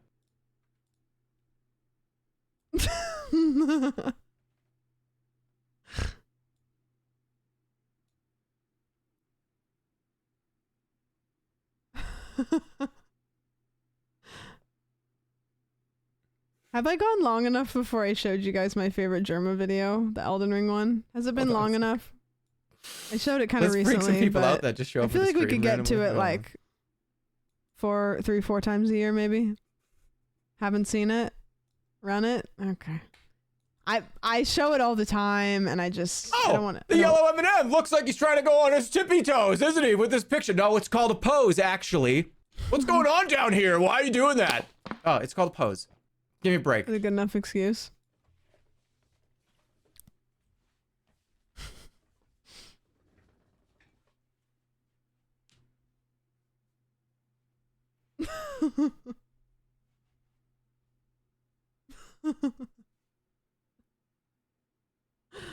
I don't look anything like this guy. Okay, hold on. Germa meat grinder. I'm not gonna click on it, but I am curious. Germa Elden Ring bar. Germa's stream gets played in a bar. This is my favorite. The bar is real.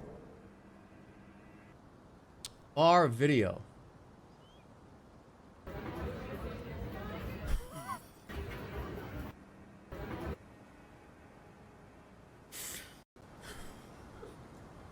What am I doing up here? What am I doing up here? They can't even hear me. Should I try to communicate? Like, right? Like, hey, wait, look over here. Hey, everybody, look over here. Hey, you, wait, look. Hey, everybody, hey. 1, 2, 3. Thank you, my slam dunk was great. Yeah!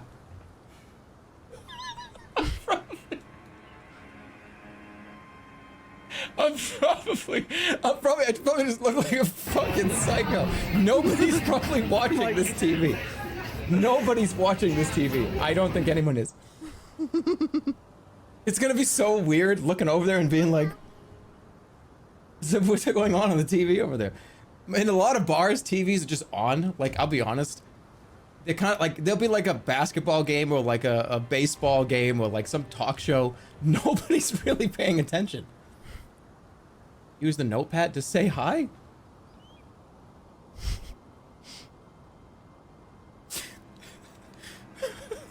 Okay.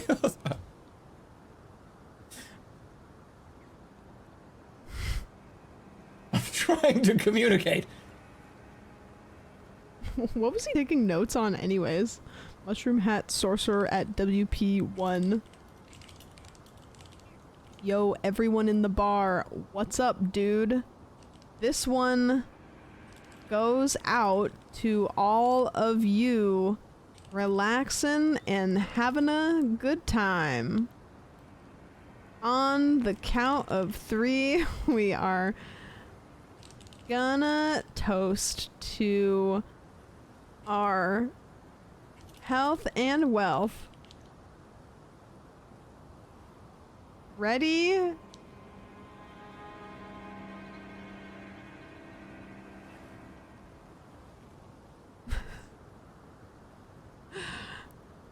Having a good time.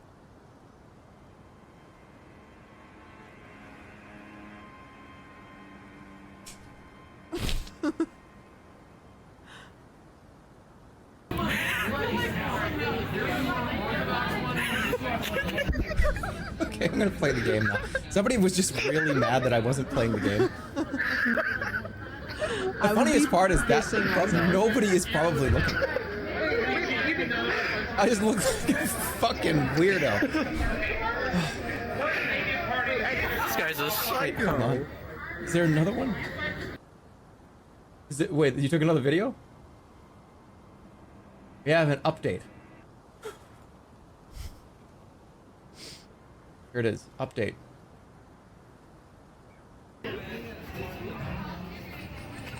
I'm like, people aren't even paying. I look like such a fucking weirdo. Oh my god. Okay, hold on a second. This looks so stupid.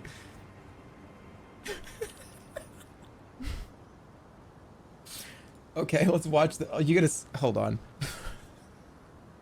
Germa laughs without smiling sometimes, and it makes me laugh really hard. He like wheeze So laughs stupid. without smiling. Play the game. Hold on a second. Oh my god. Yeah, hold on. I'm gonna do this first. I hope he's making fun of your shaky ass You're hands. stuck in the TV.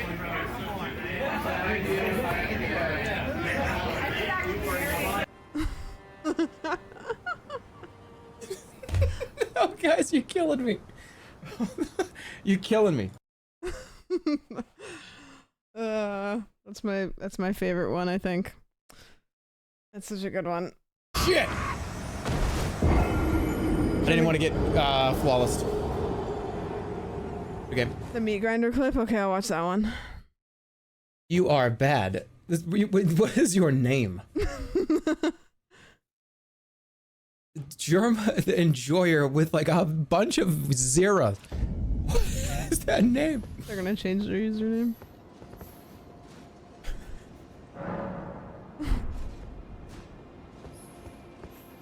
It's an average Germa fan. No, don't say that. Okay, hold on. Elden Ring meat grinder? Germa's meat grinder analogy? Is it this one? I put Mark Dudlick on my bar and he immediately started cursing profusely and yelling about his couch. Closed captions got it all. So, having Mark Dudlick on at the bar is awesome.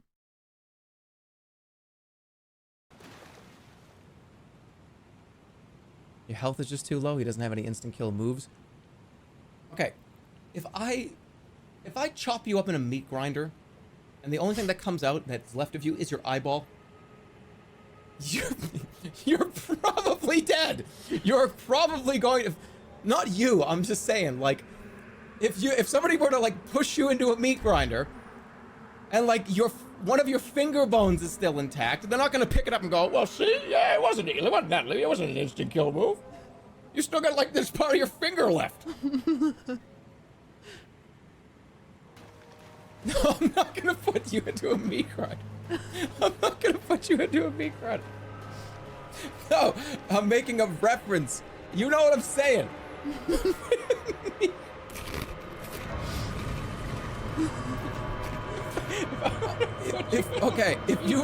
If there's only fucking teeth left, it's fucking, you're dead. You're dead. I'm gonna take this to the grave though. You understand what I'm saying though? I'm not actually saying I'm gonna put somebody in a meat grinder. God damn it.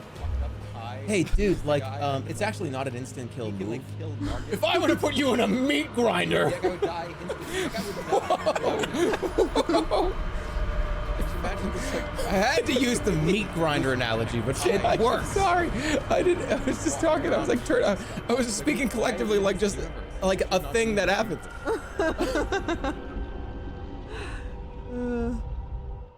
I think Germa's the only person who's maybe the nicest person in the world who also could be a serial killer. You know what I mean? Like if somebody told me that Germa started like a charity for like puppies and also underfunded children, I'd be like, I bet he did. And then if in the same sentence they were like, he also killed like 5 people, I'd be like, yeah, I see that. I also see that. Checks out. Both, perhaps, you know, in the same breath. I'd be like, you know what? And I still support him. I'm with Germa. She says this is someone who's met him. Yeah. Coolest guy I've ever met. Probably has some skeletons in his closet. I support him 100%. He also killed 53 people in a meat grinder. Yep. 100%. Yeah, I'll just kind of, you go in YouTube and then all of a sudden you just get you go down a rabbit hole. Hashtag I'm with Germa. I should just tweet hashtag I'm with Germa and people will be like, what happened? What? I don't know. I just think he's cool. He's a cool guy. Have you seen the vid where his face is burned into the screen? I feel like I have. I saw the video where like his camera, whenever he turns his camera off, it saves the last second. So he keeps going live and it's like him shirtless for like 1 second because he would like sit down at his desk. Have you seen the one where he eats a baby bird? What? Do you like Roblox? I've actually never played Roblox before. I was gonna come up with a snarky answer, but I've never played Roblox before. Yeah. Hearing about your time hanging out with Germa is what I remember most about sitting in the waiting room. We were pissing ourselves. What were me and Caitlin saying?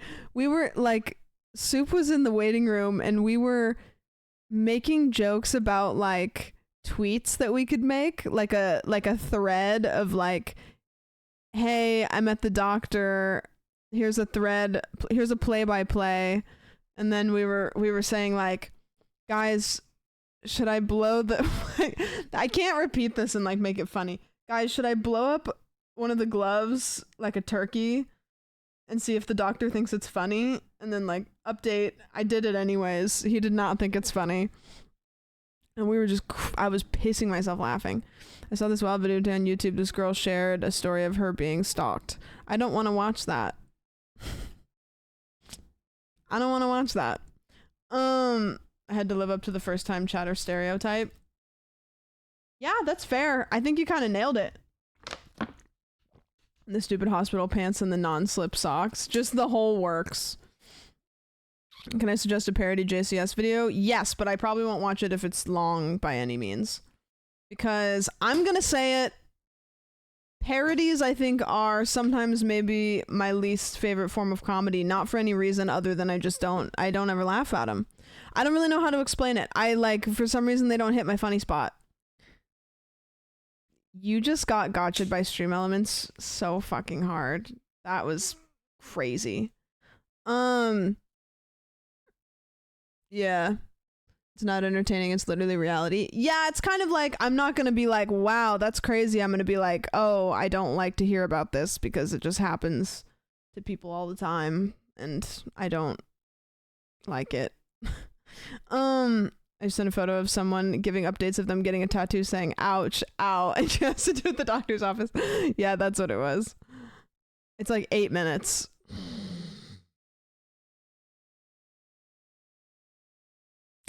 I'm not gonna click. I'm sure it's a great video. I feel like I might not get any value. I don't know. Thanks for the barnacles. 8 minutes is 8 minutes is a long risk. If I click on it and I don't like it, 8 minutes is a big time sink. It's a big time sink.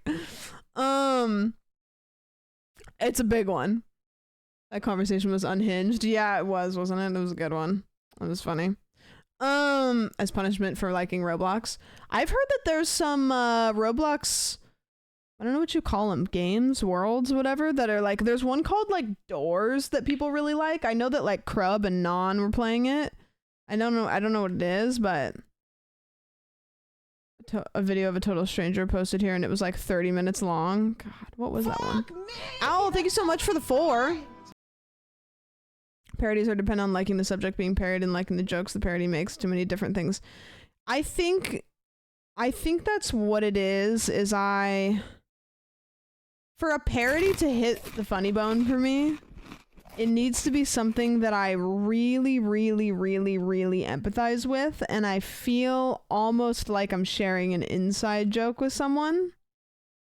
You know what I mean? Doors is a horror game. Yeah. There's a Roblox shooter, which is actually really well made. There's like a climbing one that Queso plays all the time, too. Have you seen the Germa serial killer meme? I have no idea. Oh, just somebody linked me a thing where he's like, "Oh, look, you're like a serial killer," and I'm like, "Oh, okay." And I laughed for a second. I was like, "Oh, haha, Jerma the serial killer with the AI technology." The picture. And I woke up the next day. It was on the front page of every Reddit, and people thought it was a real thing, and everyone just associates me with a fucking like a murderer. That is. I don't think it's like 50,000 upvotes on the front page. I was like, all right. I closed my phone. I was like, okay, well, I guess we're doing that now. Red sex. I have no idea. Oh, just somebody link. Current progress for anyone wondering. Ooh.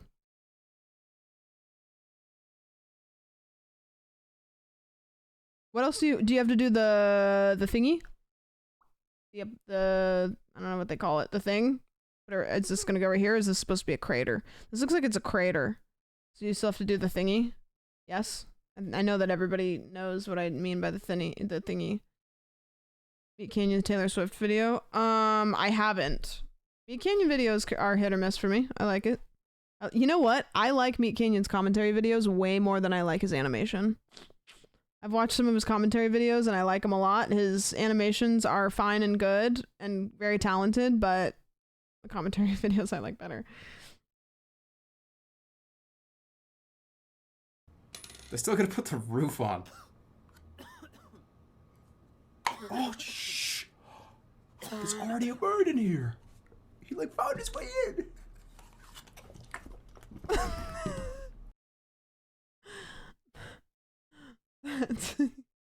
He just is like kind of like intrusive thoughts, you know.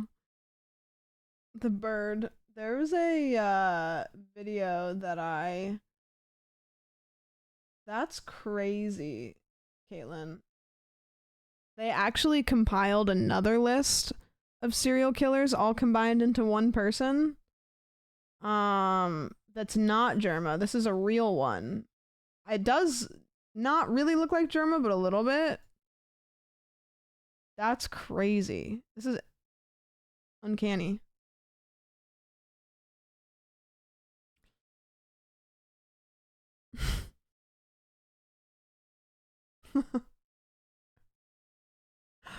Sorry to off topic with some of this when we how XLR can hold 4 channels.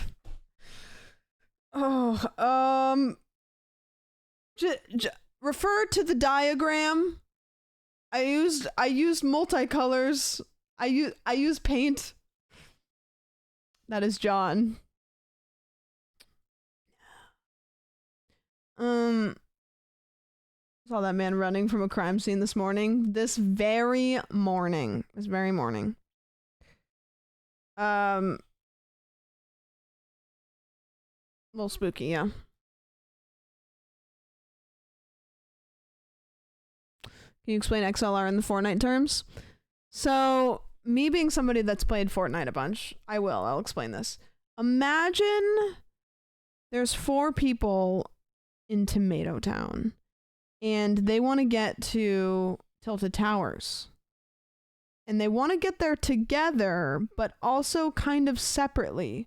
So they get into 4 different cars, and then you put all 4 of those cars into a bus, but the cars are not real, they're like digital cars.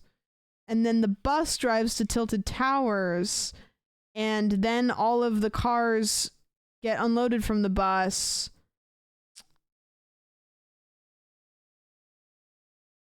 Yeah. Can you explain this in WWE terms? Imagine that Stone Cold Steve Austin wants to get to the ring with 4 different Bud Lights shoved up his asshole. So they put 4 different Bud Lights into his asshole, and then Sting comes down from the rafters and carries him into the ring.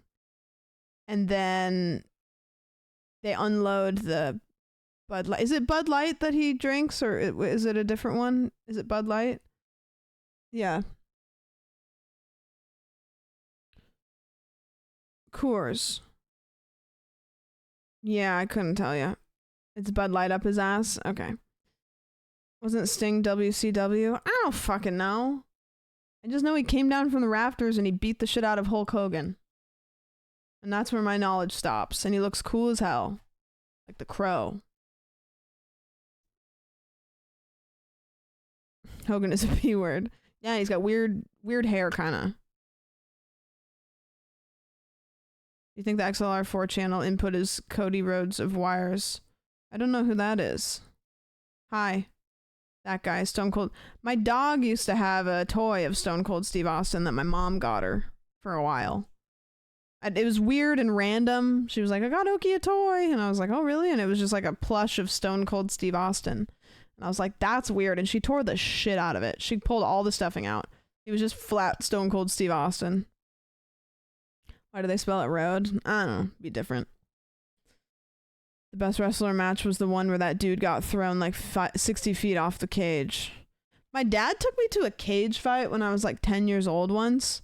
And I thought it was awesome, but I'm 90% sure that one of the guys gave one of the other guys a titty twister.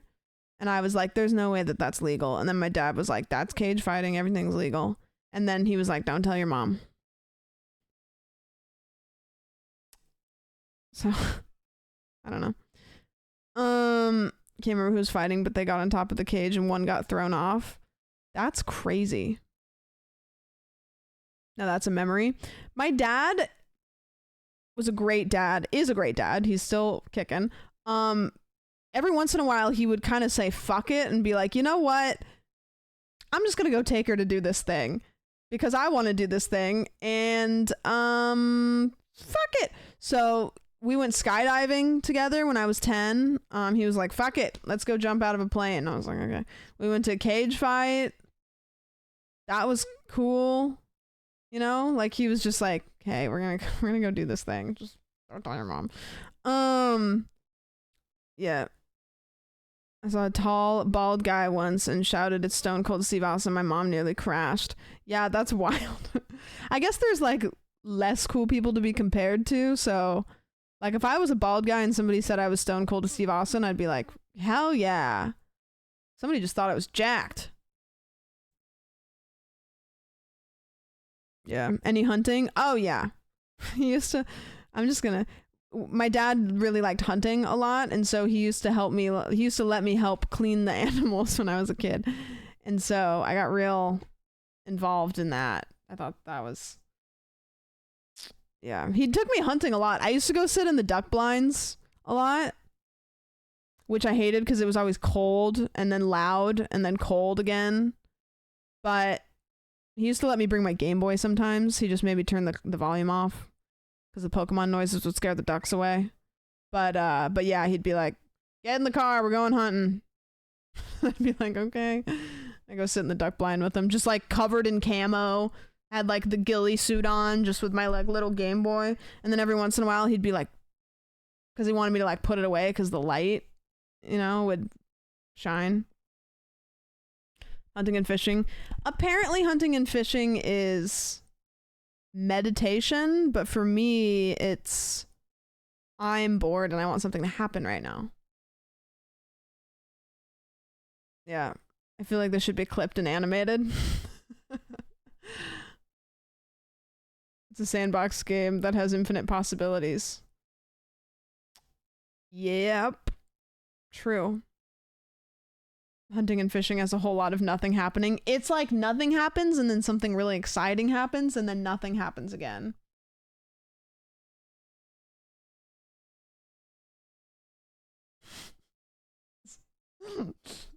Caitlin said this is Sam explaining something to chat.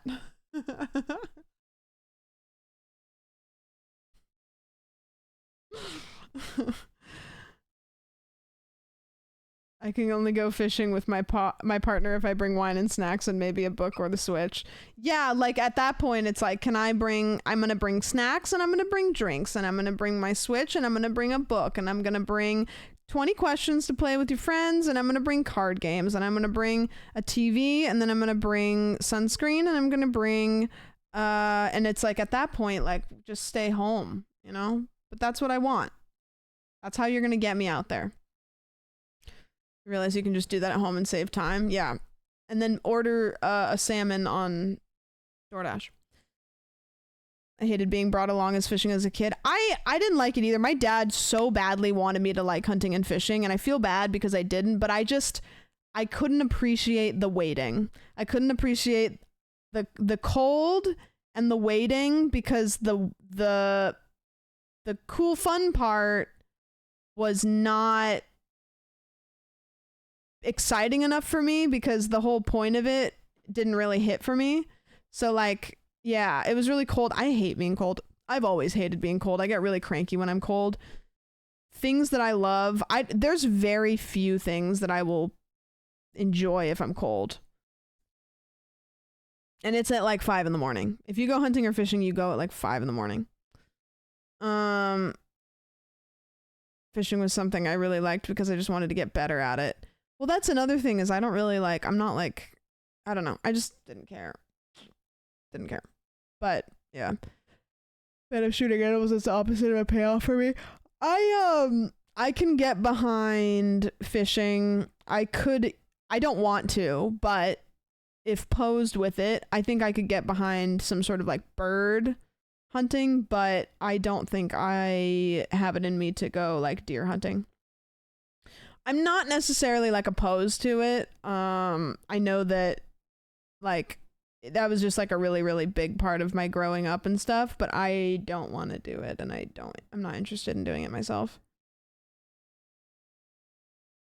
Don't like putting a hook into the fish's mouth, wouldn't want a hole in my mouth. Yeah, fishing, I don't know, I just don't really think about it much. Canoeing was part of the fun. I used to have a kayak, and I used to do a lot of kayaking. Really liked it. A lot. Yeah, kayaking's cool. How about scraping up roadkill? They made it legal, I think, in Oregon, where if you hit a deer, you can keep it. Which it was illegal for a long time. If you hit a deer, you had to leave it. And it's because they didn't want people hitting deer with their car. But then they changed it at some point and said if you hit a deer with your car, you can take it home. And I don't really know if that changed anything or just prevented more roadkill, but I'm to kill some chickens with shotgun once. That's when I realized killing is bigger than a bug is so too much for me. Yeah, chickens I think would be tough. I don't know. Yeah, I don't know. Can't get behind it. We used to do cows too, and this is gory, but hear me out. When you raise cows, they usually come to you and deal with it. When it's time to, and so me and my mom would go shopping that day. We would leave. We would have an all day that we would leave, and we would go shopping, and then we would come home. Oh, really? Yeah. Like, because we used to raise cows, but we would only do, like, 2 or 3. And it was very humane. Like, we had a big pasture. They could do whatever the fuck they wanted. They could sprint around all day. They had all the room in the world. And then we would just usually, like, get steaks. Clip Caitlin's link.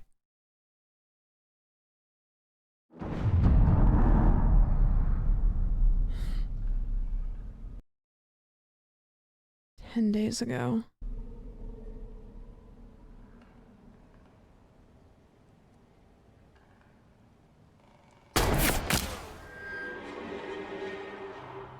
It says Bambi the Reckoning. You ever shot a deer? No. Have you? Yeah. Once.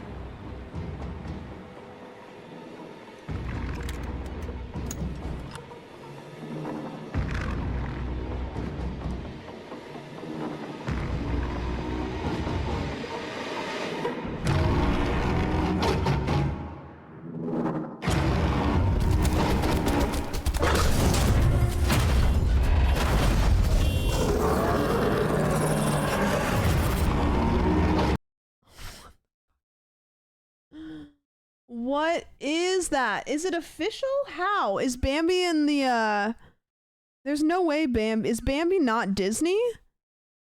How? Can you finish the video? There. Probably went to public domain. It must have. It must have been either really, really Bambi, old. the Reckoning teaser trailer. Okay. In theaters, night 1. Wait, when is it in theaters? Is it going? If it's going to theaters, how? Probably public domain. Is Bambi that old? Parody is protected, so probably that. Yeah, that's a weird one. How like parodies are like protected. Well, the original 1923 version of Bambi has been public domain since 2022. The 1339 sequel and the film adaptations are not in the public domain. The original 1923 version of Bambi. 1923. Bambi? Is it The Messed Up Origins of Bambi? I don't know what the original 1923 version is. 42 is the Bambi like movie that we know. 1942. Looks like. Bambi's mom dies, sad face. This is the saddest ever. Sad face with crying tear. It apparently comes out in the fall. Oh, okay. Bambi is old enough to be in the public domain. I'm gonna be public domain next. Yeah, eventually all of us will be public domain. That's how they get around by saying nah, the other one. Okay. Of course not, they just made animations for popular stories. Well, yeah, that's what they did with like a lot of Disney stuff is not originally Disney. They just made an animation of it. Like most of the Disney princesses are like based in something else that wasn't Disney. She didn't die, she was acting. She just left. You know, one of the saddest scenes is in Land Before Time when the mom dies. Spoiler alert. That shit rocked me as a kid. I was like, holy shit. I will eat my dinner every single night when my mom makes it for like 3 days. And then I'll forget because I'm a child and time is relative. The OG fairy tales by the Grimm brothers are way darker, right? Yeah. Grimm's fairy tales are like pretty big roots of like most stuff. I don't know why, but in The Land Before Time I would cry when the T-Rex died. Land Before Time was kind of gritty. It's great. I was so sad when I learned about Ducky's voice actor. Yeah, dude, that's brutal. That is brutal. That is a rough one. I'm not gonna say what happened, but yeah, the voice actor that played Ducky from Land Before Time, don't look it up unless you want to be traumatized. That was not great.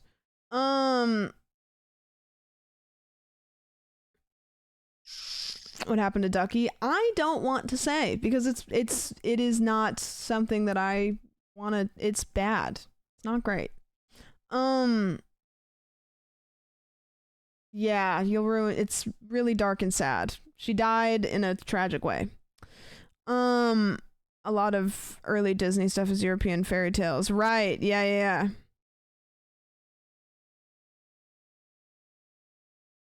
Had ramen and a bit of hot sauce. Did you have a half a bottle of Frank's hot sauce? Or nah?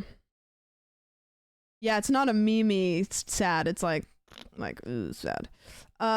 Just don't look it up unless you want to have a sad night. It's dark. Unless you want to ruin your favorite child's show. I already did. Yep. Oopsies. What about Milo and Otis? Yeah, was it Milo and Otis or was it another one? There was another one too that was really bad. Yep. Like animal movie. What was it? The something journey or what was it? There was another one that was really bad too. I can't remember. Homeward Bound. Wasn't Homeward Bound really bad too? I can't remember if it was Homeward Bound or Milo and Otis that was worse, but Homeward Bound was my favorite as a kid.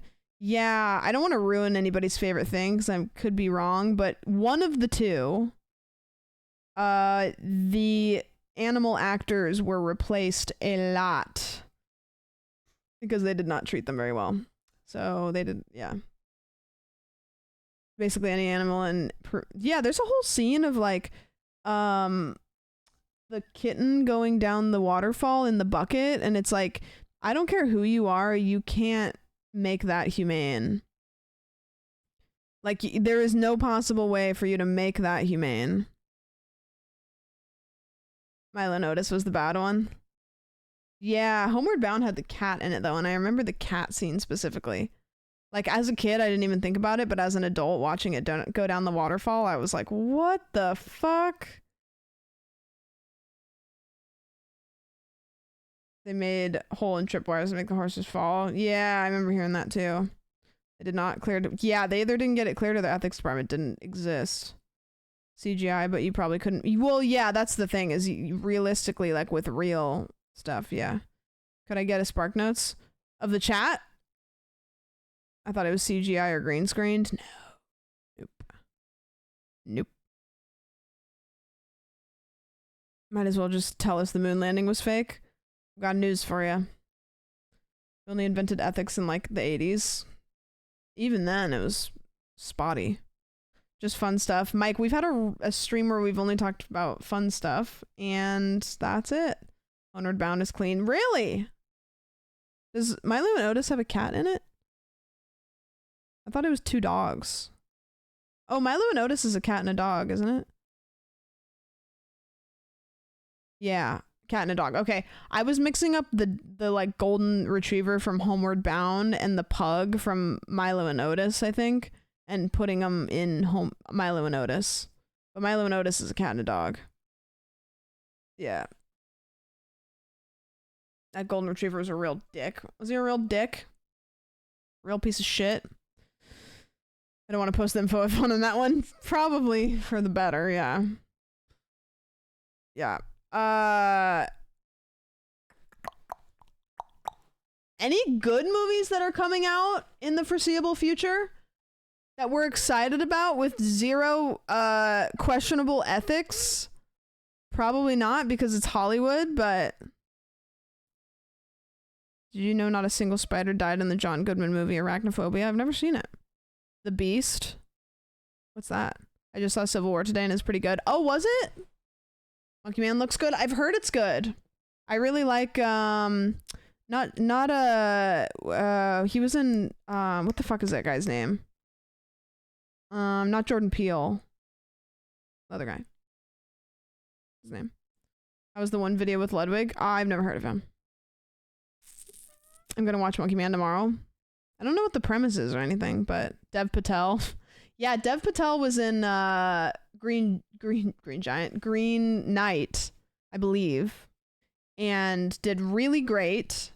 And then I never really saw him in anything after that. And I was like, I remember watching him and being like, Dev Patel's he's the next big thing. We're gonna see him fucking everywhere. And then I didn't really see him. Excited for Civil War in the same way I'm excited for an AJR album.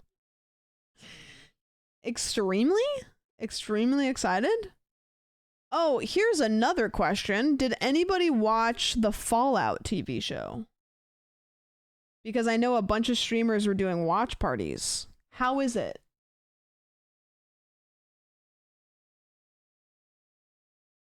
Ryan's been watching it in our Discord. Watch episode 1. It was very good. Watch the first episode. It's okay.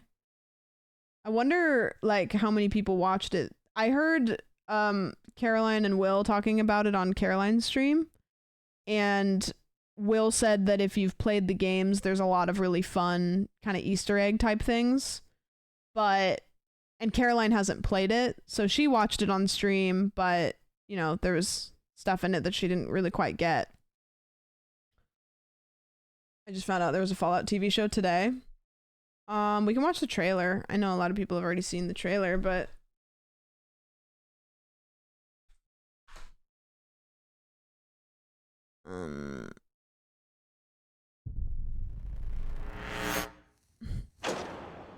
Hello there. I'm here to show you a wonderful place.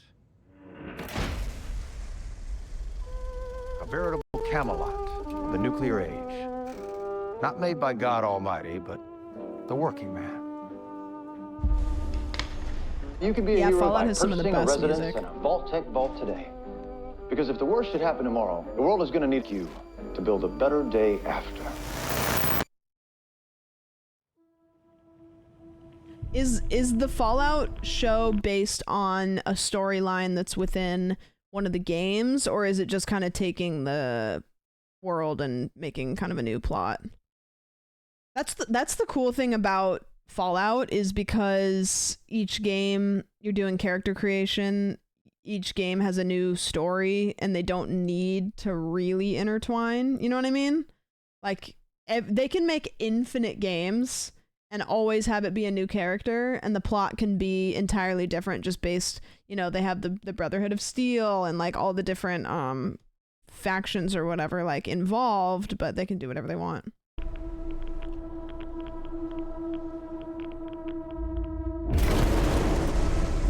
The mission of the vaults should I've be heard that important to she's everyone. really good.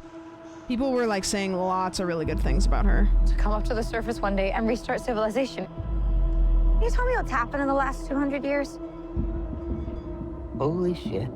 You're an actual vault dweller. I am. I thought all you dipshits were dead. What you're doing is insane. I really wish I would have been invited to watch it on stream. I don't think I can possibly get green light to jump in on episode 2. Oh, what's up, I've guys? had a rough week. Practically every person I've met up here has tried to kill me. I'm simply going to harvest your organs. You need to go home. You come from a world of rules, of laws. You should not be alone. Why did you join the Brotherhood? To hurt the people who hurt me? People are going to come after you. Ain't So much cool. stage cleanup here, Volty. Question, was Strong in episode 1?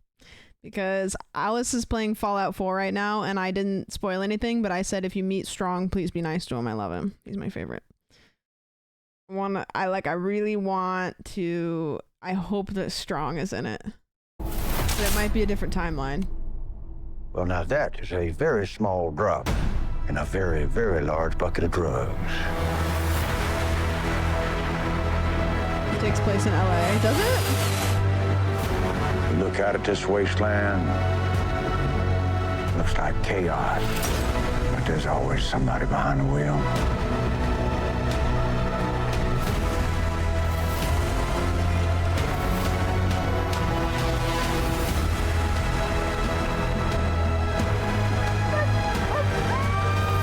What is happening here?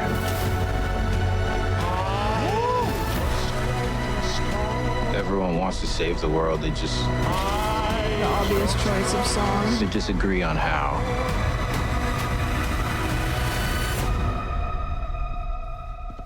There you are, you little killer.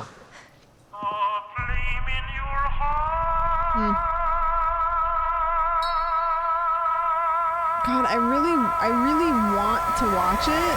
I want to watch it, but I just don't sit and watch shows anymore.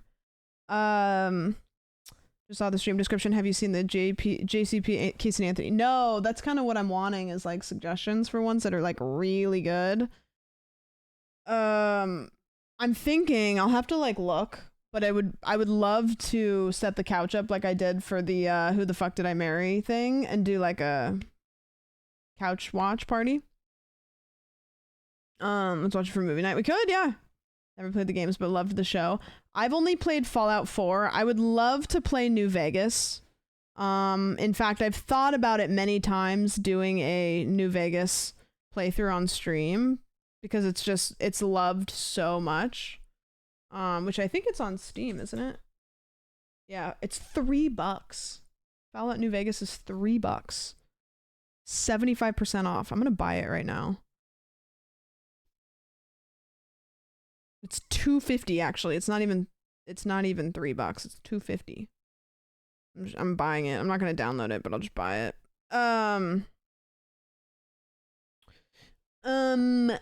Make sure to get the DLC. Oh, I didn't. Could graphics be rough without nostalgia? Probably. That's the thing, you know. I didn't get the DLC. I wonder what's the name of the DLC? Yeah, there's graphics mods that I'd probably get. There's a lot of DLC. Dude, what the fuck? Gunrunner's Arsenal, Lonesome Road, Old World Blues, Honest Hearts, Dead Money. It's $15 for all of them, but all of them are great. That's a lot of DLC for a game that came out when it came out. $15 for all of them. They just have like the soundtrack, and it's like, I don't want the soundtrack. The soundtrack's the most expensive thing out of all of it. The space one is 100% awesome. H-Bomber Guy's video about it makes me want to play it. H-Bomber Guy's videos are so great, and I get so excited when he comes out with one every 10 years. But they're like 2 hours long, so. Aren't they remastering Fallout 4? Are they? God, Fallout 4 is great. I was watching Alice play it, and Fallout 4 is so nostalgic for me because I played Fallout 4 at a time where I didn't have anything weighing on my mind. Like, I remember I was working. I wasn't streaming. I was working in the barbershop. I had a lot of free time to play it. I remember just grinding it for like 8 hours a day, just exploring every part of it. Base building was awesome. And I just remember playing a game in a time where I had so much time to play it, and it was so fun. And it was kind of when I was getting into like the newer versions of, I think I played it on my PC. I might have played it on console, but I don't like shooting games on console, so I don't think I would have liked it. Fallout 3, but there's a mod that merges New Vegas and 3. I don't know. Apparently Fallout 4 on PS5 got the upgrade for free. Huh. Yeah, Fallout 4 is, I think it aged. It's not that old, but Fallout 4 is $5. Okay, if you have Steam, Fallout 4 is $5. It's 75% off. So I'm gonna need you to go spend $5 and just let that bake in your inventory if you want it. It's good. Have we talked about the Fallout show? Yeah, that's what we're talking about. That's how it started. This looks like it was cast by a Mad Libs. Oh, I remember hearing about this like forever ago. This is the one where Jack Black plays a character. Uh-oh. God, I hate this planet. Would you look at that? A ladder! Unfortunately, my design doesn't facilitate this type of... Well, destiny awaits. This is the weirdest. This is so weird. Legend has it that there's this massive treasure hidden in some secret vault. I don't want to be a hater, but I think if there's one person who I like always go when I see in movies, it's Kevin Hart. Kevin Hart's he's never made me laugh. Every time I see it, God, she is snoring. Every time I see him, I'm just like, And if you go hunting for it, you'd better take any help you can get. It's like Facebook core to me. Because it's on the weirdest, most dangerous dumpster It always feels like a fire hot the take when I'm world saying it, but I don't think it universe. is. God, I hate this planet.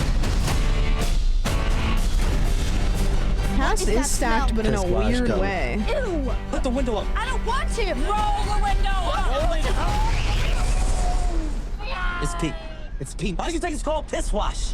How did it get the name? It's in my mouth! I don't like it very much.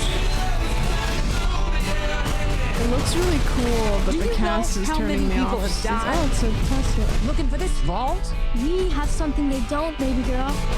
Okay. What? Major Why is she standing like that? Every scene she's standing. Oh my god, it's Seer. She's standing like the same. Like she's got the like hip out, like one pose. Time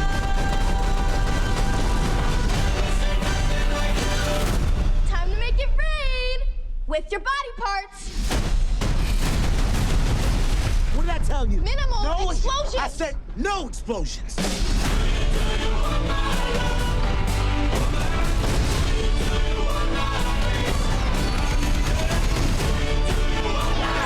Step aside, bitches!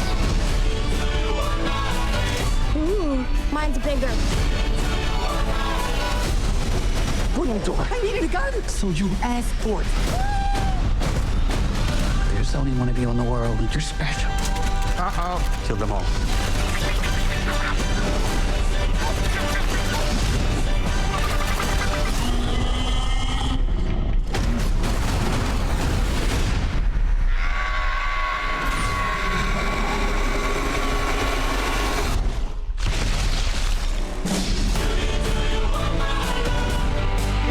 To be like Guardians of the Galaxy so bad. And I know the Borderlands games, it looks like it's pretty true to the Borderlands games, but like, oh, this is a great movie for Guardians of the Galaxy fans. Not me. I don't know the game very well. It's encapsulating the game vibes decently. But I think that the game does it better. Yeah. It sucks because when I think about it, when I think about the Borderlands games, I think the natural progression is probably this, because translating it to film, it would have to be kind of corny and cheesy, but I don't know. As a massive Borderlands fan, I want so badly to be more excited about this. I am excited because the actor they picked for Krieg, the shirtless guy, is perfect. And I have faith in Jack Black to do Claptrap well, but the other actors aren't very good about their character, especially Kevin Hart. His character is a strong, deep-voiced, tall guy, and the gunplay looks great, but it could have been so much better. The casting, as somebody who didn't play the game, actually I played like half of one of them, it's weird. And it looks like a... You know what it looks like? It looks like a CGI pumped cash grab. Unfortunately. Like, people love Borderlands. People love bright colors and crazy CGI and cool guns. Okay, let's throw some, like, big names in there that will do this. Oh, we got Jack Black. People love Jack Black. Okay, great. I got the actors for their... I feel like people are catering, and this is the correct thing for them to do, business-wise. I feel like game-based movies based on games, are being catered to Marvel fans. And as someone who loves video games but does not really like the Marvel movies, it makes me sad because I really... It's like, you know what I mean? Cool, thank you. Being a woman on the internet is fucking awesome. I don't love the Marvel movies. But I love video games, and it makes me sad because the Marvel audience are a lot of gamers, and it makes sense for them to target that audience, but it makes me sad because I don't want it.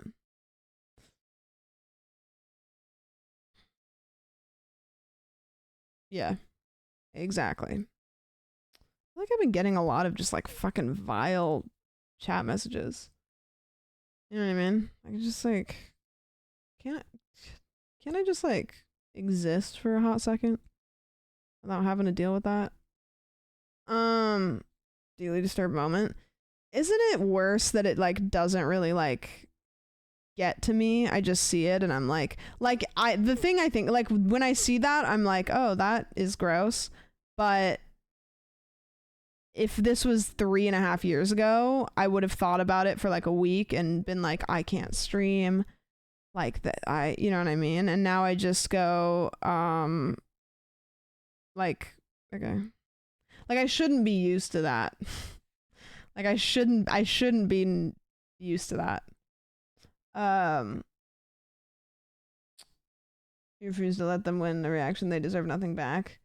It's not that I refuse to let them have a reaction. I don't have a reaction. Because it's just another day on the job.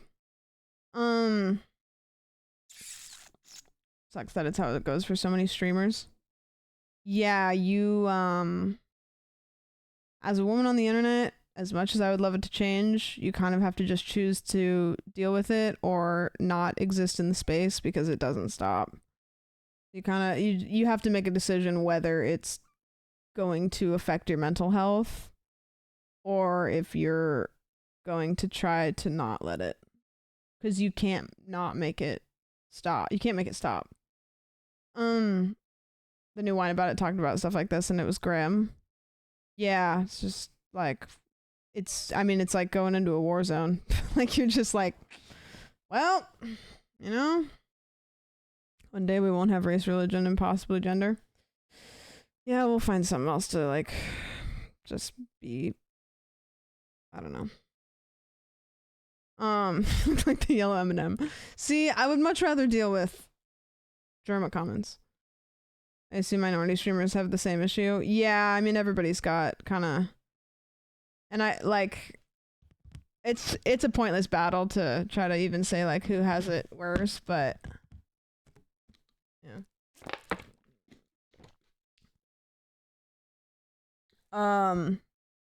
When's the next yarn episode? I don't know. I talked to Caroline and Cutie about a specific idea that I have. And we've had some conversations about things and stuff, but we don't have any plans right now for specific things. I think she's like got Master Baker coming up, so I'm not really trying to like plan game nights or anything, but not to be mean, but you're a woman on the internet. Yeah, it's just like, you know, I want a real yarn podcast because you and Caroline would be better at topics than Furian. You know what's crazy is like we don't like get into a call and like plan anything. We just literally get into a call and then I think all of us are like comfortable enough talking about nearly anything and also comfortable enough ripping each other to shreds that it just works. I'm sad y'all kicked. We didn't kick Cinna out. All three of us live in LA, and so we do stuff together a lot. And Cinna like doesn't live in LA, so we have like it's a different time zone. Like you got like we didn't kick her out.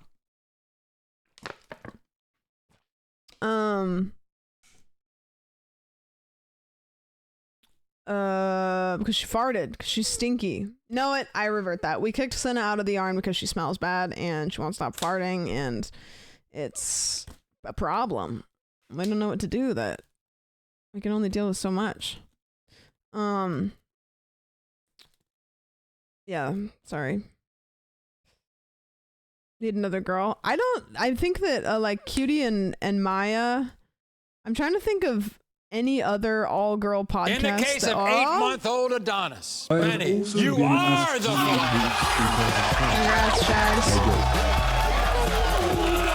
father. Congratulations, you are the father. I rated Shags at 3 in the morning because I tested out the thing, but isn't Ella or Cinna in LA during Master Baker? Yeah, I was gonna text her and see if she wanted to do something like an IRL stream now that I have the get up. Do the yarn but Will isn't drag. Do the yarn but Will is playing Donna. Thoughts? Yeah, so Cutie and Maya have whine about it, but I'm trying to think of other podcasts that are like in the content creator space that are all women. There's surely some that I'm forgetting, and not one woman, because I know Pokimane has hers, but Brooke has one. Oh, does she? Tana. Oh, I've actually listened to that before. I really, you know what? I love listening to podcasts that are just full of like hot goss.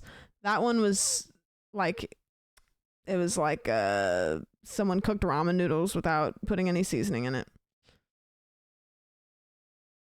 I love Donna, but then I think she'd steal the show too much. It might become a little bit like meme. You know what I mean? Where like I'm not gonna say that me and Caroline and Cutie don't like to meme around, but you know what I mean? It would take it to a different vibe.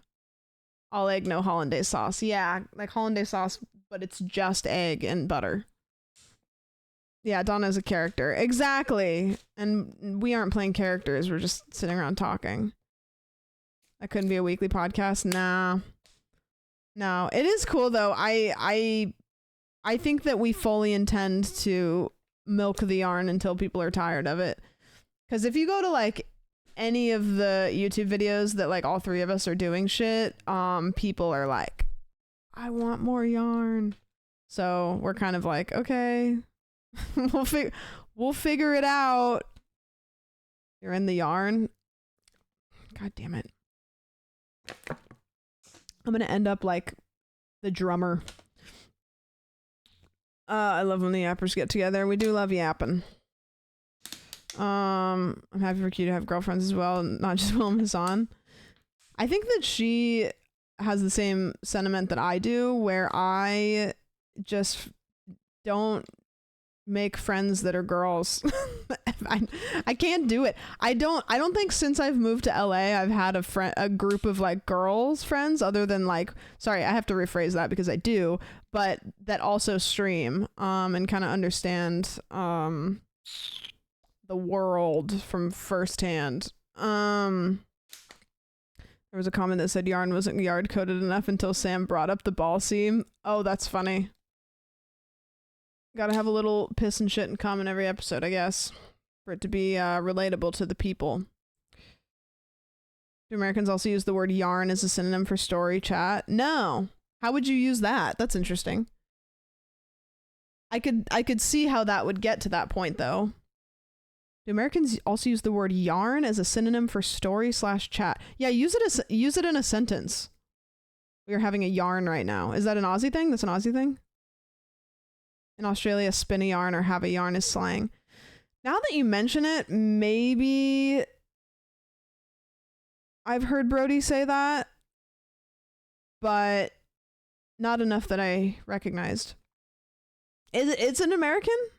I've never heard anybody say that here. Me and my mate were having a yarn. Huh.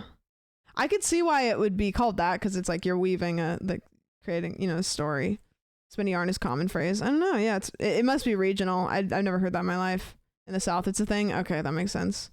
What iPhone do you have? Why is that your first time chat message? I don't... Like, I'm genuinely curious. I don't know. It's whatever this one is. I don't know. My friends keep telling me when I text them, though, my messages are green, so I don't really know. They're like, oh, how come your messages are green? So I don't know. Which one does it look like? You tell me.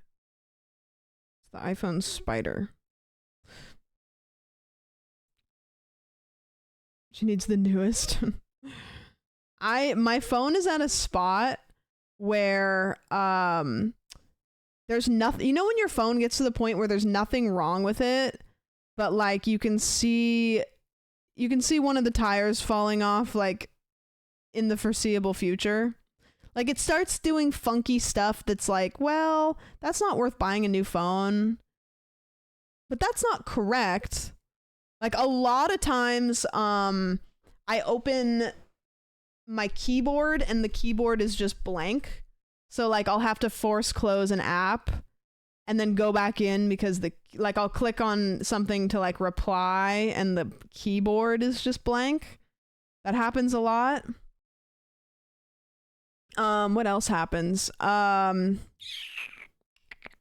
apps force close a lot. Not so much that it's annoying. The phone backlight kind of shines through the edge of the screen a little bit. Nope. That does. Is it cracked? Is there a temporary glass crack? So now I have a few months before I destroy it. I don't have a screen protector on right now, but I will say those screen protectors you get on Amazon, like the glass ones, those work really good. I've gone through multiple of those. Because it makes the yarn an even better podcast name in addition to being a play on the yard. I was actually thinking about that. I was having a shower thought of like, it's like like should we rename ourselves so that way we're not always a knockoff of the yard? Because we made a joke, like somebody made an offhand joke of like, oh, it's the yard but women, and somebody said the yarn, and it was like, oh, that's funny, who would we be on the yard? And then we started doing streams together, and it's like, if we keep doing this, is this gonna get annoying? Because then it's gonna be like, it's the yard but women. The yarn has layers. Yeah, my phone's battery is really bad. It goes from 100 to 20 to 30. Yeah, my phone battery is rough. Every once in a while I had to whip out my main phone to IRL stream, and it was like, well, this shit's gonna die immediately. I charge my phone like in the middle of the day usually, and then I don't plug it in at night because I forget, but I'd say it has multiple threads. There's a lot of puns there. Maybe we just gotta start, iPhone battery meter is a straight up guess though. Yeah, for sure. I'm curious to see how long this one's battery lasts. You go to bed without plugging your phone in? Yeah, because I sit on my phone and then I just go. Do you guys want to know what I've been playing? I don't think I told you guys this. I did a bad thing. I have a lot of stuff to do and I downloaded a game instead. I started playing Slay the Spire. And I had never played it because it always looked bad, and I don't like card games. And then I was like, you know what? The new game just got announced. It's got overwhelmingly good reviews. It's on sale. And so I downloaded it, and it's really fun. Yeah, it's really good. It's fun. It's a roguelike, and I don't grind roguelikes. I play Matt, thank you so much, or Mateo, sorry, thank you so much for the Prime sub. I appreciate it. I will play one run and then I go and I put it down for a while. I have friends who go through Slay the Spire phases like I do Minecraft. See, I don't think I'll go through a phase because I can't sit and play it for very long. I'll do one run and then when I die, I'm done. I go away. My brother and I play the shit out of Slay the Spire. So there's 4 characters you can play as. Can you get more, or is it just 4? Oh, did you guys get an F? Ooh. Ooh, brother. Ooh. Are you guys back? My bitrate just went down. Oh, you're back. Okay, that was weird. Kind of PowerPointy. You're probably back. Good. Tiny F, but we're back. Oh, that was weird. That must have been an internet thing because I saw it go down and everything else was fine and my chat was fine. My bitrate just went and then back. Weird. Can you move your hand? I used to charge my phone and run Pokemon Sleep at night and almost destroyed my phone. Oh. All my streams went down? Oh, really? I saw it on OBS though. My bitrate went down on OBS, and usually when my bitrate goes down on OBS, that's an internet thing. Because if Twitch goes down, I don't think that it would affect my bitrate on my end. But I could be wrong. Probably a Twitch thing. No, if it's a Twitch thing, I don't think it would affect my bitrate on my end. Non went down too. Huh. At the literally the exact same time? Interesting. Non's gonna watch Oki for a week at the end of the month because I'm going back to Australia. Mine went too. Really? Yeah, it could be an LA thing. Could be. Very much so. Okay. I yapped a lot, so that's great. Let's see. What are we gonna do here? The things on the list are Minecraft and then crime, or we could jump straight into crime now and then play Minecraft after, maybe? Yeah, we could commit crime. Yeah, because I feel like going from Minecraft to crime might be a little bit of a weird one. Crime now? Okay. I'm gonna open... I saw that Millie sent me... Watto sent me. I'm gonna click on these. It doesn't mean I'm gonna watch them, but I'm gonna click on one and pick one. Is this the person that does their makeup and talks about crime? You could XP farm while we... True. Do that, you know? Build. And then...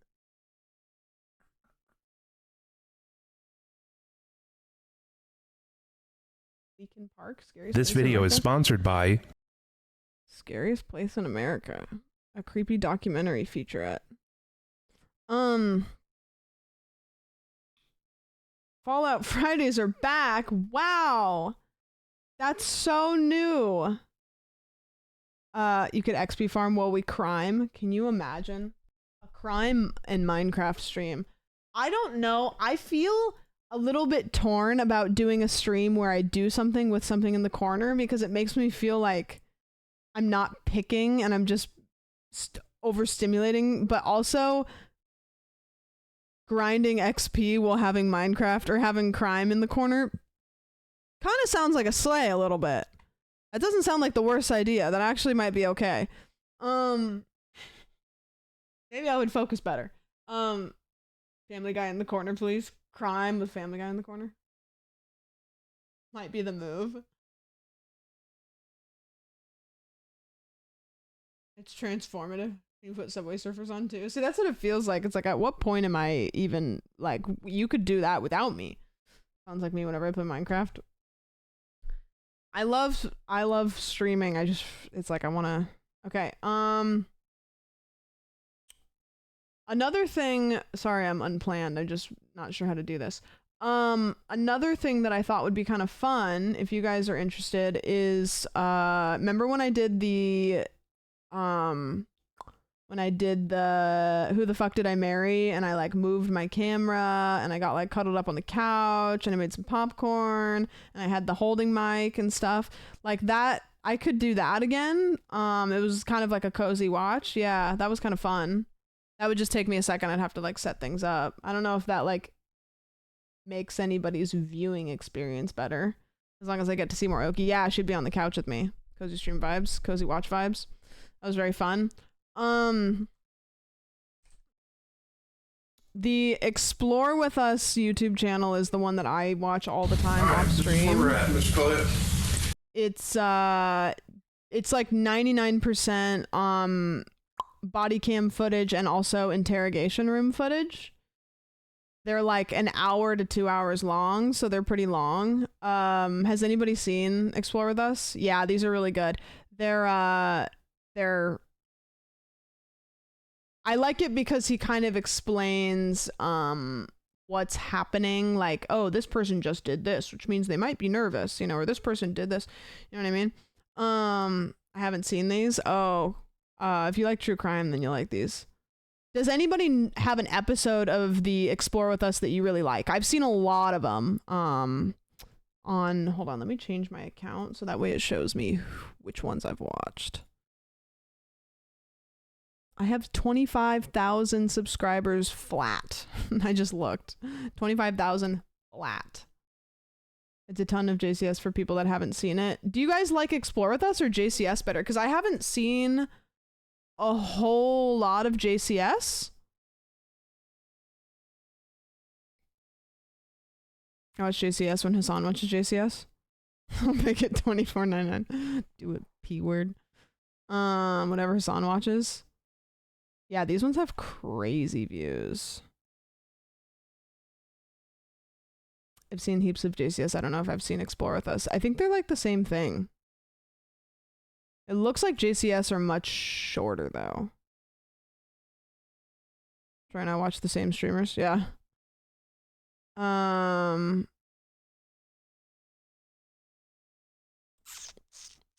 JCS is more detailed and focused more about the psychology, which that's what I like. Never seen any of these. Seen like one JCS before. JCS is better overall, but there are way less videos. This one's 40 minutes long, so it's a little bit longer. I've seen, it looks like I have seen them. I watched this one because this is the big one that was like recommended on everybody's recommended. I've seen the Casey Anthony one. It looks like the case of Lee. I'm filtering by popular. The Wrath of Jody. It looks like I started it but didn't finish it. This one was really good. I feel weird calling it good, but Jennifer's Solution. I would even not be opposed to going back and watching that one. We should watch what you haven't seen so it's new. Yeah, that's what I think too. Here's what I'm gonna do. I'm gonna adjust my setup. I'm gonna copy this link. I'm gonna post it in chat. And I would love it if you guys looked and kind of thought about one that you want to watch. Sounds stupid, but filter by most popular and maybe just pick one. And I'm gonna adjust my setup and then yeah, we'll watch one. Also, before I get set up, I just want to preface it with, this is true crime. Trigger warning. I don't know what to give you a trigger warning for because I haven't seen the episodes that we're gonna watch. But if you have things that, you know, violence, could be like SA, it could be self-harm, it could be all of the things. Just keep that in mind. If that's not for you, that's totally fine. But my only ask is don't be like, hey everybody, I'm gonna leave because this makes me really uncomfortable, because it might make everybody feel like shit for watching it. I get it, I understand, but you see what I'm saying? And another thing is, these are real people. So although we're going to watch and we're going to talk about what's happening and we might make some jokes here and there, just keep in mind that these are real stories. So don't be just like a total dickhead and try to like be funny guy the whole time, you know? Whatever. I'm make jokes when I'm uncomfortable, but just, you know, just don't be a dickhead. Okay, I'm gonna set this up. I'm still gonna be able to talk to you guys while I set it up. This one's a rough ride, but good. It's like the case of John. And if anybody gets my Koppenhaver. Whatever. Yeah, I would trust Han. Okay, I have my handheld mic. I used it the other day because I was filming with it. And what did I do? Probably put it in one of these boxes. I have all these fucking boxes of shit. Oh god, that could be bad.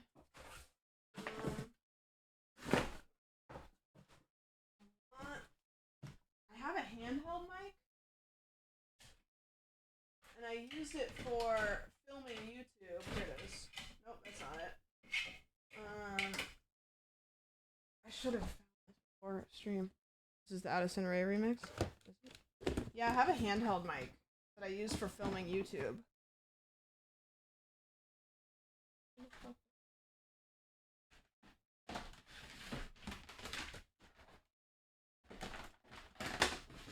All these boxes. Hi, welcome in. Song kind of foxy.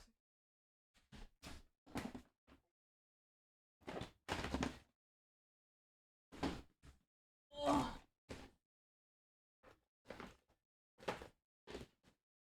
No. There's like not even that many places it could have gone. I always get confused when stuff gets lost because it's like, where could I have put it, you know? Like, I don't even have that many places for it to go.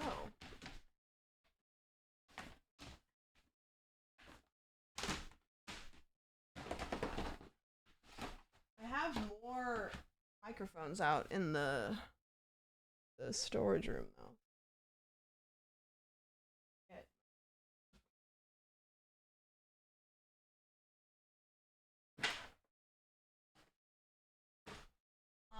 Okay, I'm gonna go grab a mic. I'll be right back.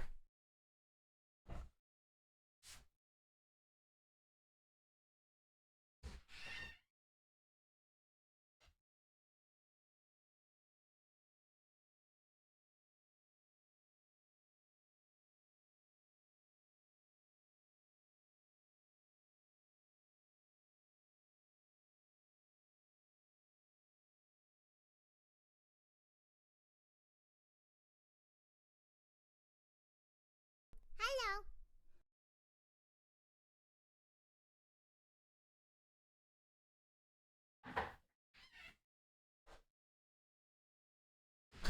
Got one. Okay. Blanket. This goes out of the way.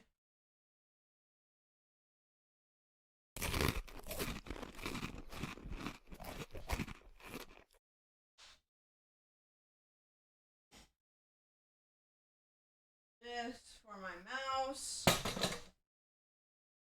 Which go here. And my mic. Go. Actually, I'm not gonna unplug my mic yet. Camera. Go. Where's my camera gonna go? I mean, I could just zoom in, but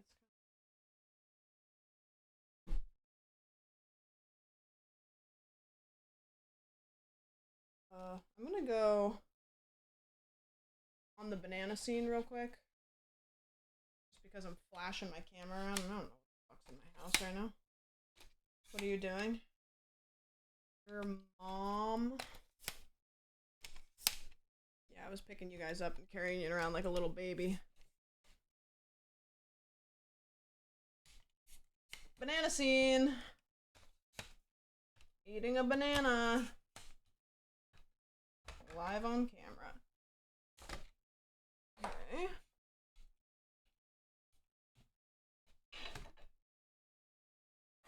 Great. We're gonna get a free Oki cam for a second.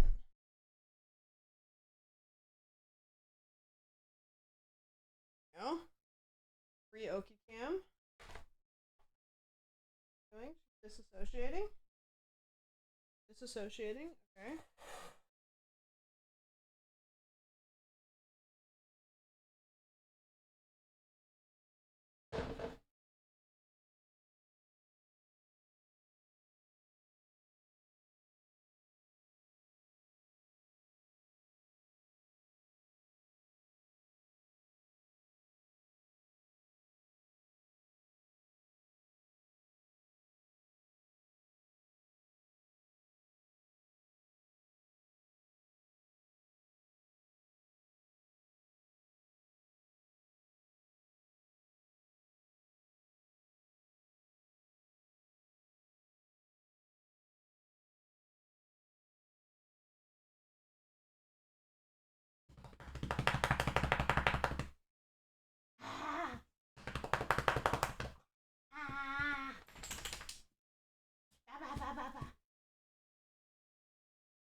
It's when I blow into her face. It's a lot. Okay. Good. We're gonna watch this one that Han gave us.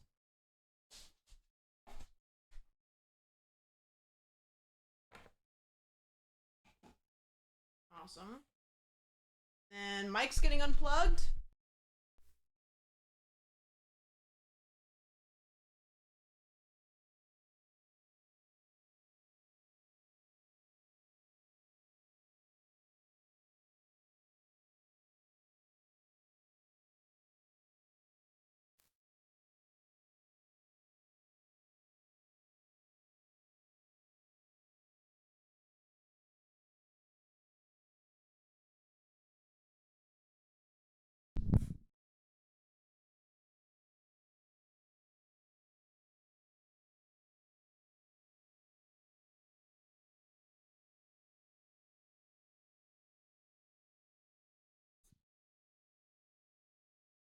Okay, I'm reading your message, Han.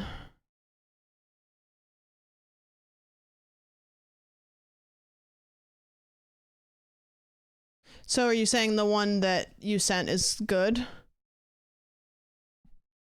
Okay, do you have to go potty?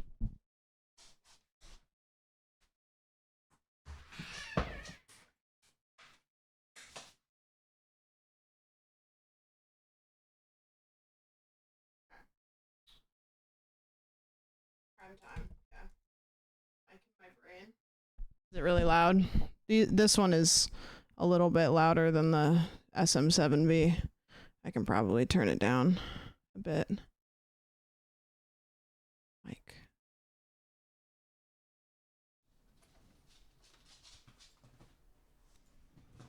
It's triggering, but not based on those topics. Okay. How's this sound? Is that better? Do you have someone who's annoying you so much? Yeah, I can think of one person. Okay, that sounds good. Everything's good. Okay, I think we will do this now. And then can I uncrop everything? Fit to screen? Whoa! I don't want that.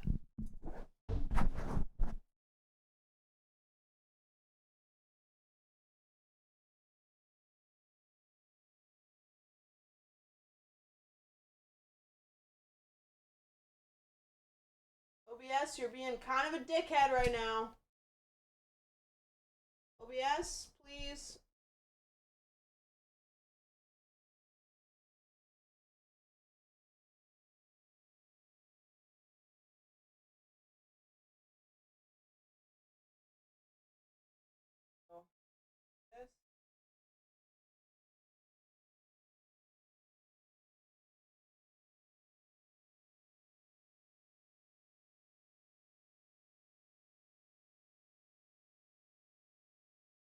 Okay, cool. Now I just do to change the title.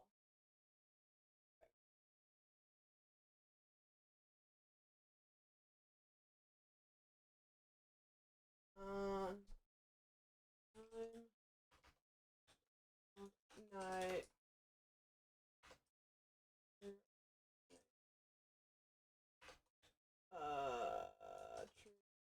What should I do? Like trigger warning.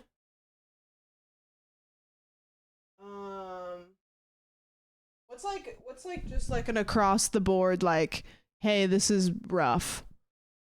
Trigger warning. I was just gonna do trigger warning crime, which is like silly, but also I feel like you'd get it. You know what I mean? Like you'd get it.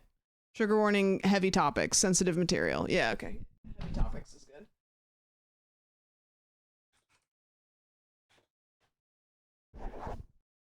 Trigger warning triggers. It's like, it sounds so funny and I don't want to like meme on trigger warnings, but like, I feel like for this kind of stuff, if you put like trigger warning triggers, then people will be like, okay, they're watching true crime. Got it. You know what I mean? You need to read Han's previous message in Discord or in chat. Yeah, post it again. I was busy, so I couldn't read it. Can I send you a different vid first? Yeah, of course you can. I want to get timestamps for this to make sure you aren't breaking TOS. Oh, you mean like with, yeah. Genuinely helps to put a general warning, yeah.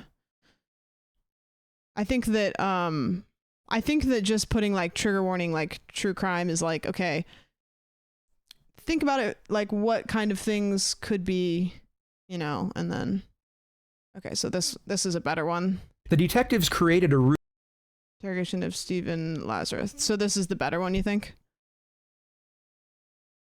These guys look so cool. I hope they're not assholes. Surely. Surely they won't be.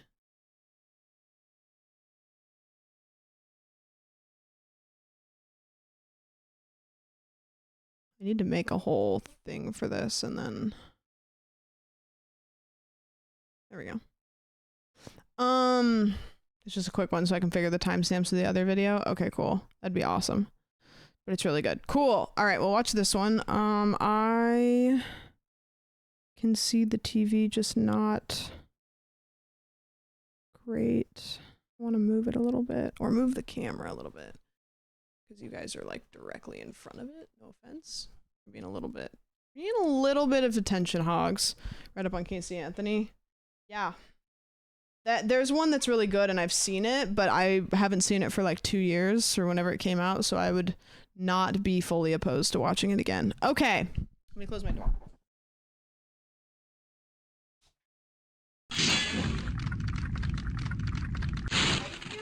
Thank you for releasing me. I can hear it happening. Guys? Fizz, thank you for the 2. Does anybody want some popcorn? Because I'm gonna make some popcorn.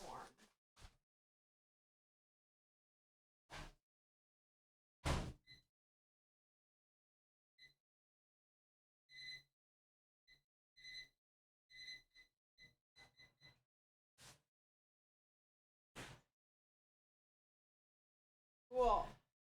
Sorry about the long setup. Sam is both cuting and Carolining somehow with tech. Yeah, but I'm doing it right on the first try, so... It's a lot of leg.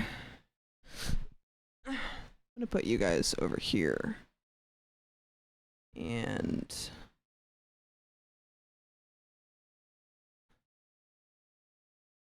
yeah, we'll do that. So I can see me over here. And then I also want to read chat.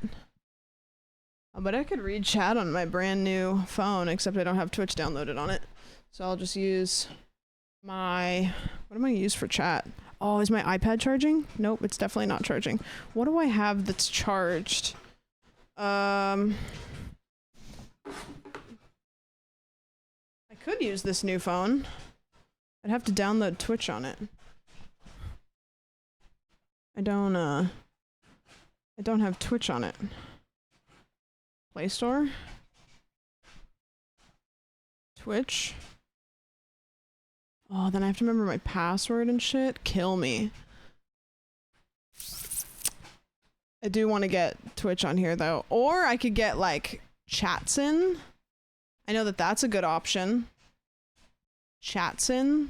That's one that people like, right? Chatsin. And I don't even need to be logged in, I don't think, to read my own chat. Chatsin's great. Yeah, that's good. Let's do that one. Welcome to Chatsin. Great. Add an account. Join Chatsin. No.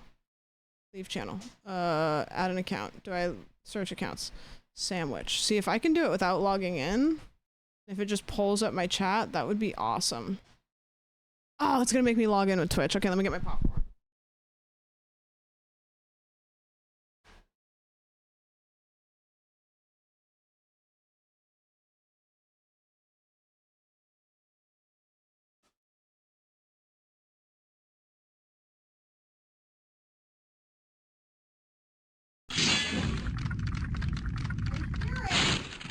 Thank you for releasing me. Every time I walk away, I can hear it.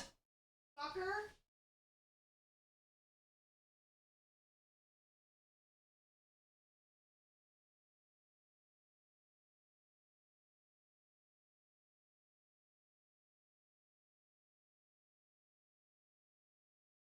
Okay,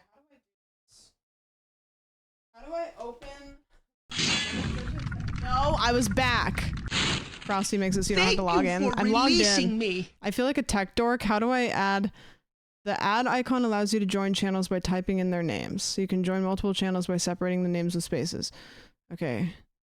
I want to add channel names to join. Sandwich. Okay. I should be able to see. Test. I can see and I can type. Yay! And look how big the chat is. It's like there's so many. It's like as good as it is up there. Yay! Okay, cool. I have my popcorn. I have this. I have this. There's a dog on the screen. Fizz, thank you for all the gifties. I appreciate that. You see this? Yep, I can see it. Yep, I can. Okay, is everybody happy and healthy and ready and excited and sexy and smart and living and laughing and loving? And I just clicked on the users list. I don't want that. I don't want to see my stream. No, make it go away. I don't want to see it. I just want the chat. How? I didn't have the screen before. I don't want that. No. Close. Advanced? How do I make my stream? I only want the chat. I don't want the stream. How do I make the stream go away? Pop out player. No, I don't want that. Well, I guess it's fine, but I didn't want it. It didn't have it before. So close. Oh, I have it. Okay. I don't know how I made my stream pop up, but I don't. Okay, music's getting paused.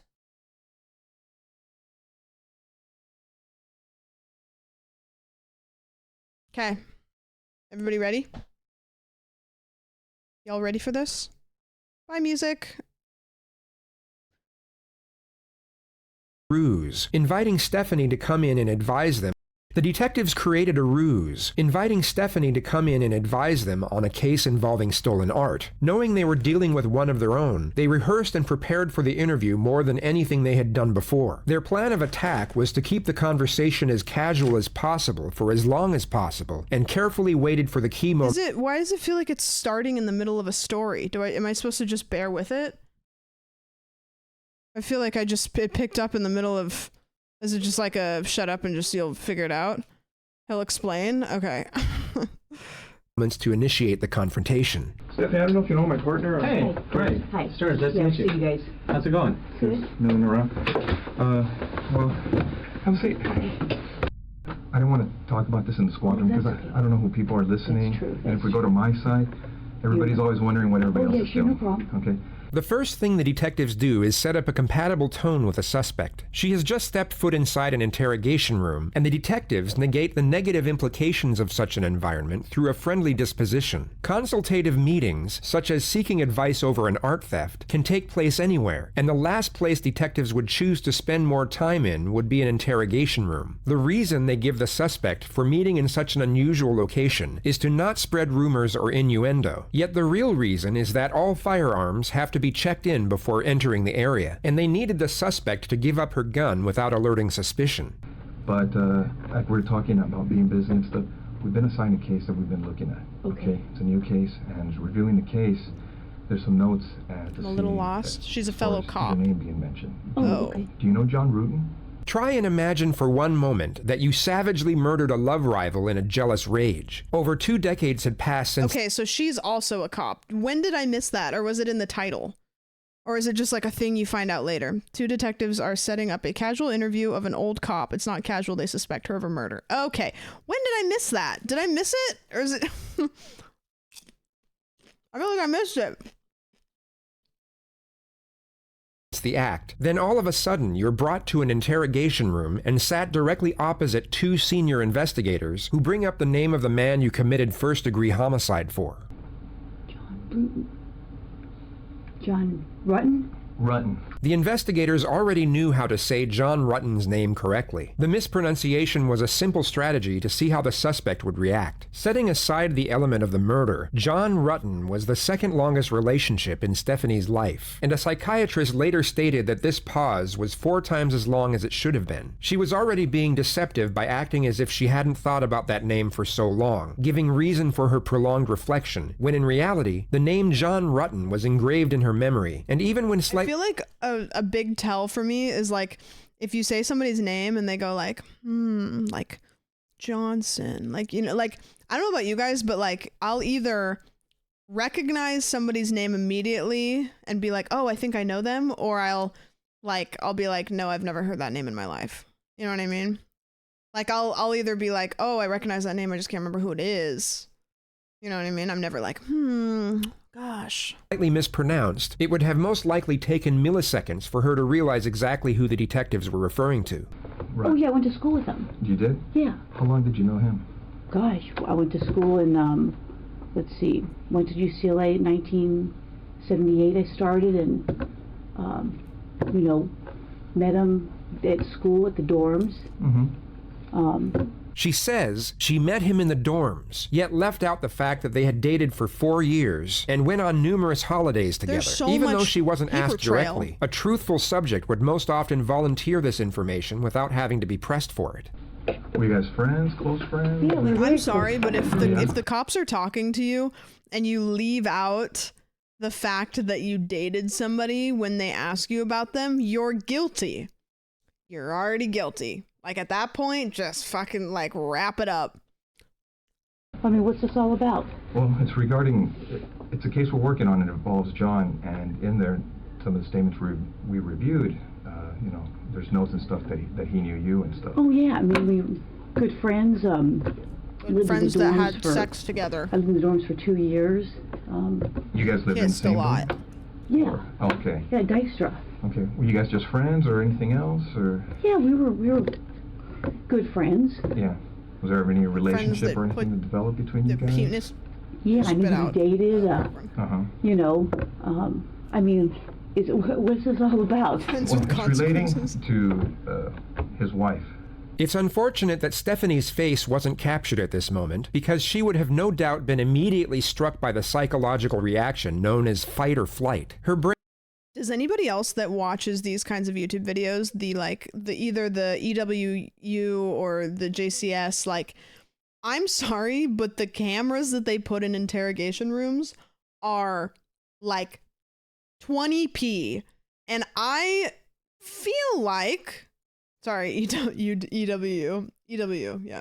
I'm sorry, but can we not get a little bit better camera quality in an interrogation room? It's always a grainy Walmart ass security camera. You're taking our taxes. At least put them towards something that I can watch on YouTube later, for fuck's sake. Brain would have just triggered the influx of a specific cocktail of hormones in order to prepare her to either stay and deal with a threat or try and run away to safety. Stephanie chooses to fight. Okay. Okay. Did you know her? Not really. I mean, I knew that he got married years ago. Did you ever meet her? She's salty. God, I don't know. Do you know who she was or anything? Well, let me think. God, it's been a long time ago. I may have met her. She looks like she'd yell at you for running the words in the halls. gosh, God, gee are exclamatory remarks used to express surprise or strong emotion. You will see them used continuously throughout this interrogation, which is the suspect trying to insinuate a vague memory due to a lack of contemplation on the subject matter. She's trying to emit the impression that she would have had no reason to give any further thought to John or anything related to John since they stopped seeing each other over 2 decades ago. Yeah. They saw each other that long ago. John, how long did you guys date? I mean, are you guys, is this something? As we know, Stephanie is a cop and has been for 25 years. She will be wise to the fact that acting oblivious to the unusual development of the situation will be a glaring red flag in the eyes of the investigators. It's been shown time and again on this channel. Guilty suspects will often try and act naive to a blatant confrontation as a means to avoiding it altogether, whereas truthful subjects will address the confrontation and either refute it, or if it's subtle, want immediate clarification and transparency as to what was being insinuated. I mean, you said I was going to interview somebody about art and how you guys are. Here's I mean, Stephanie, here's the situation. It's basically, we knew that this when we saw this in this chrono that maybe there was some relationship there. That's what the chrono seemed to indicate. The detective now subtly avoids the question altogether, but instead offers a deceptively reassuring response to the suspect. He makes a very sharp switch from the investigative subject matter to the previous topic of workplace rumors. He brings her focus back to the false perception of them being on her side. Stephanie had just asked what was going on, and now he essentially replies with, "We are your friends. We're doing you a favor." And we didn't want to come up to you at your desk and ask those kinds of questions or do anything. You know how up there people can see what's going on if you go into an interview room or people are in there getting supplies. Okay. So we wanted to afford you some privacy, some confidentiality to talk about this because we thought it might be, something, you're married to someone else, obviously, and so forth, and that you may not want to, talk about these things in that setting where someone, we don't want the rumor mill or gossip or any of that kind of stuff to start. That's fine. I mean, so we did this just as a means to try and speak to you in just a confidential place where where your business isn't out there for other people in your division to know about. Whether it be shock or the total reluctance to accept the situation at hand, Stephanie warily accepts the reassuring response without further inquiry into her initial challenge. She instead... By the way, I've never heard of this case, so apparently it's a famous one. I don't know what's gonna happen. This could go any direction. Falls back into her agenda of having a foggy memory with regard to the incriminating contents. God, that's been 1,000,000 years ago. I mean, what year is it now? 2009. I mean, I graduated in 82. 82, yeah. You know, we dated. I dated other guys. I'm sure he dated other girls. Well, let me ask you, roughly how long would you say you guys dated? Oh, jeez. I couldn't even say. I mean, no, you can. Notice how I'm she sorry, now goes. But like, you might be able to be like, oh, I don't know, maybe it was like 8 months, maybe it was like a year. You know what I mean? Like, even saying like a couple years, it was 20 years ago, but saying a couple years, she's doing a lot of this. Goes on to over-explain things that don't require an explanation and weren't even inquired about. It's a clear-cut indication of hyperarousal right and a derivative of TMT, also known as terror management theory. The suspect will go off on unrelated tangents as means for gaining momentary relief. Going into detail about trivial things affords her a brief escape from the terrifying reality eventuating before her. This is a very common occurrence in interrogations where the suspect is facing serious charges, and psychiatrists believe it to be a subconscious coping mechanism. I started school there in 78. I started UCLA in 1978. I graduated in 82. I don't even remember what year he graduated. I don't know what's going on a year or or what two before happened to me. anyone, but it was I think the he was a little bit older than I was. Most likely. I mean, you know, I can't remember if he was born, let's say I'm born in 1960. I don't know if he was born in 58 or 59. I mean, I knew his parents and his sister. His brother went to Northridge. You know, his sister spent the night at my house before. Obviously, I spent the night at his house before. He probably spent the night at my house before. You know, this is Ruth. Correct me if I'm wrong, because from 40 years prior. You guys dated while you were in college together, right? Yeah, and probably after college. I can't. Geez, trying to think when I met my husband. I met my husband in. When did I meet Scott? Let's see. I was teaching DARE because I met Scott when I was teaching DARE up in Oregon. But we had long stopped, you know, dating before that. So you haven't talked to him for a long time? Oh, I think I haven't talked to him in a long time. I couldn't even tell you when the last time I talked to him. I met Scott, I'm thinking in 92 maybe, April of 92. Really just saying things. Scott being your husband. Yeah, I'm trying to think. I was teaching DARE. Yeah, I don't know why they're using like a weird little like app camera that looks like it's half hidden. I got married in 1996. I think I met Scott in 92. Prior to that, I couldn't tell you how long I had talked to John prior to that. But since you met your husband, Scott, you hadn't talked to him? I mean, he may have called me once or twice before we got married. Right. You know, geez, I moved to Simi in 1994 because I lost my house in the earthquake. Oh, really? Quite honestly, I probably keep in contact with a few people from the dorms. We all lived on the 10th floor, and oh, jeez. There's. Yeah, Vi, I think you're right. About 3 or 4 people I keep in contact with. There's probably like 6 or 8 of us that were all really close. And who are those people? Oh, geez. Diana Basta. Like John and Susan and Jacob and Susan, different Susan. Oh, jeez, Rick. People I still keep. I haven't been in contact with her in a long time. I mean, what's this all about? I mean, Bihar. The suspect challenges the detectives for the second time, and once again the question is avoided, but this time in a more confrontational manner, as the topic is maintained with no reassurance afforded. The detectives are ramping up the pressure in a very subtle yet highly effective manner. What ended the relationship between you and John? You know, it was kind of a weird relationship. I mean, we dated. I can't say that he was my boyfriend. I don't know that he was considered me his girlfriend. We dated. We did things. I played sports in college. He played basketball. His brother played basketball. We just, you know, it just didn't work out. I mean, I don't know what to tell you. It was like, I went out with other guys, saw other guys, I went on lots of vacations, you know. And once you guys split, were you guys still friends, or kind of? That's a good question, Violet. I mean, does anybody know how friendly, prior not friendly? he died? No, I don't think it was not friendly. I mean, we were friendly. I know that we went to Hawaii. He's not dead. At one point. Yeah, I mean, you know. And you were saying that it's 2009 now. Had you ever met his wife? So what, do we know what the crime is then? If he's not dead? Or is it a crime related to him? Do we know? Is it just kind of like a you'll figure it out? Investigating a decade-old murder. Okay.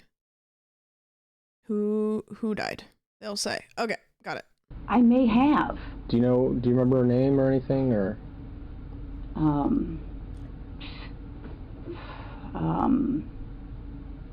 Or what she did for a living, or where she worked, or anything about her? The suspect was just asked 3 consecutive questions relating to the victim. She was supposedly in a reflective state during all 3 of the questions, yet her facial expression completely changed for the 3rd one. This is because she was pretending to be in a state of reflection for the first 2 questions, as she already knew the answers, whereas for the 3rd question, she actually was in a state of reflection and was genuinely searching her memory for the correct response. Had you ever met his wife? I may have. Do you remember her name or anything, or?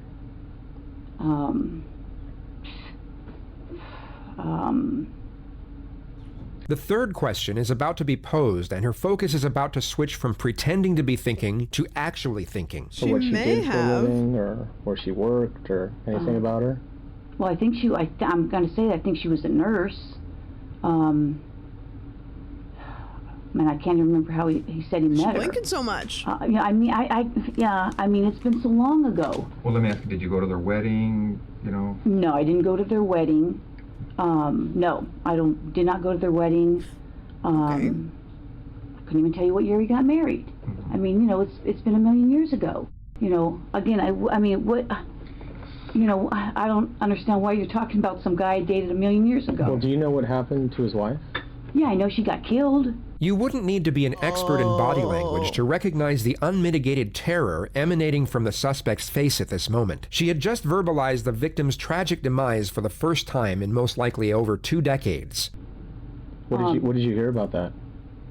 I saw a poster at work. I'm sure I spoke to him about it. I think I spoke to another friend of his.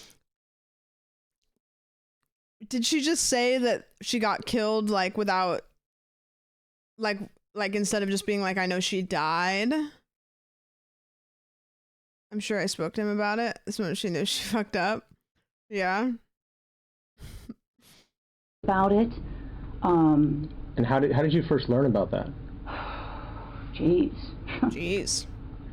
Someone could have called me. I could have heard it at work. I think at one point there may have been a flyer or something. I know a good friend of his. Were you on the job back then when that happened? Yeah, I think so. Yeah, I'm sure I was on the job. That's why I would have heard about it with the flyer. He had a good friend, Mike Wazowski. Boldrick, Mike. Yeah, wait a minute. You know, how often do people put flyers out? Like, usually it's like woman missing, or like how often do you see a flyer that's like woman murdered? Because it's like, okay, well, if she's dead, then what do we like? Okay. But being that you were kind of used to see John, you know, was everything okay between you guys? I mean, there was never anything uncomfortable or anything between you and her?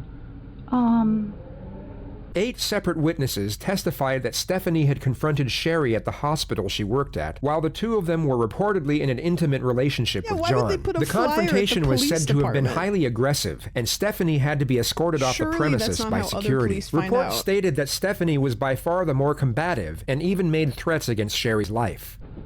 You know, I don't know. I mean, it's been so many years. I mean, uncomfortable. I mean, I can't even remember if we had a conversation. I mean, I may have seen her at his apartment. You know, geez, how many years ago was that? I don't even know what year she, got killed. Where was his apartment? Notice her passive disposition as she gives the following truthful response. On Roscoe. Okay. Yeah, Roscoe and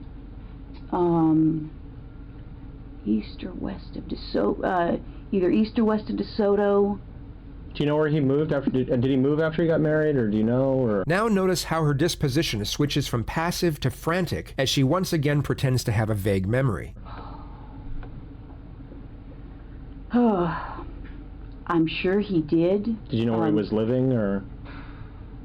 She makes like the most like cartoonish facial expressions when she's lying, and then when she's like telling the truth, she just talks like a normal person. Did you ever visit him and his wife? No. No? Never went out to, get together, dinners, anything of that nature? No. Like I said, his sister used to come over. His sister had come to my place. I knew his brother because his brother played basketball at Northridge. In fact, I was just coming across some pictures that I had just scanned from, I take a lot of photos, like 10,000. And I just did a service where I scanned everything. And after his wife died, did you talk to him again or anything? Yeah, I mean, I did talk to him. Mm-hmm. I talked to him, probably his parents, probably some other friends. And she can move at super speed. I'm sure I talked to him. Yeah. But you're not sure where he moved to after he got married? No idea. I mean, never went over to visit him or I don't think. I mean, I don't think so. I mean, I don't know. I don't think I did. I mean, I know he lived on Roscoe for a long, long time.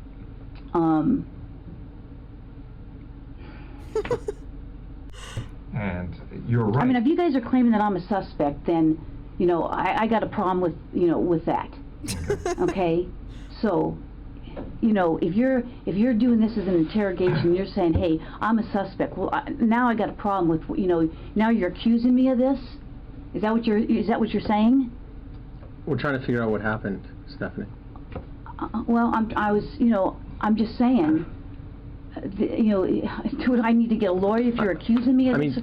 You don't have to. I mean, you're here of your own free will. I mean, I know, but you're not under arrest. You can walk out. You can leave whenever you like. Well, I'm trying to give you some background of how I knew him. She's so defensive. And now you're telling me that somebody's saying that we had this big old fight, and I don't even know what you're talking about. And I don't want to, get in trouble for something that I didn't even do, or you're saying I did something. Okay. Yeah, we understand. I mean, how would you guys like it if the tables were turned on you? I understand. No. No, that's what we're talking. Imagine being like a murder suspect, and then being like, imagine if you guys were sitting here. You guys are being really mean. Hurt my feelings. I mean, you're free to go whenever you want. If this makes you uncomfortable and you want to, now you're starting to make me uncomfortable. You hurt my feelings. The thing is, I mean, detectives did what they could at that time on the crime scene. Okay, and the burglary thing you're talking about, that is an angle that they looked at. I go, but now we're looking at everything else on the case because nobody was ever arrested on the case. I don't know that or not. Okay.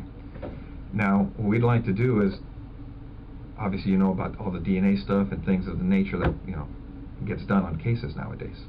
If we asked you for a DNA swab, would you be willing to give us one? Maybe. Because now I'm thinking I probably need to talk to a lawyer. Okay.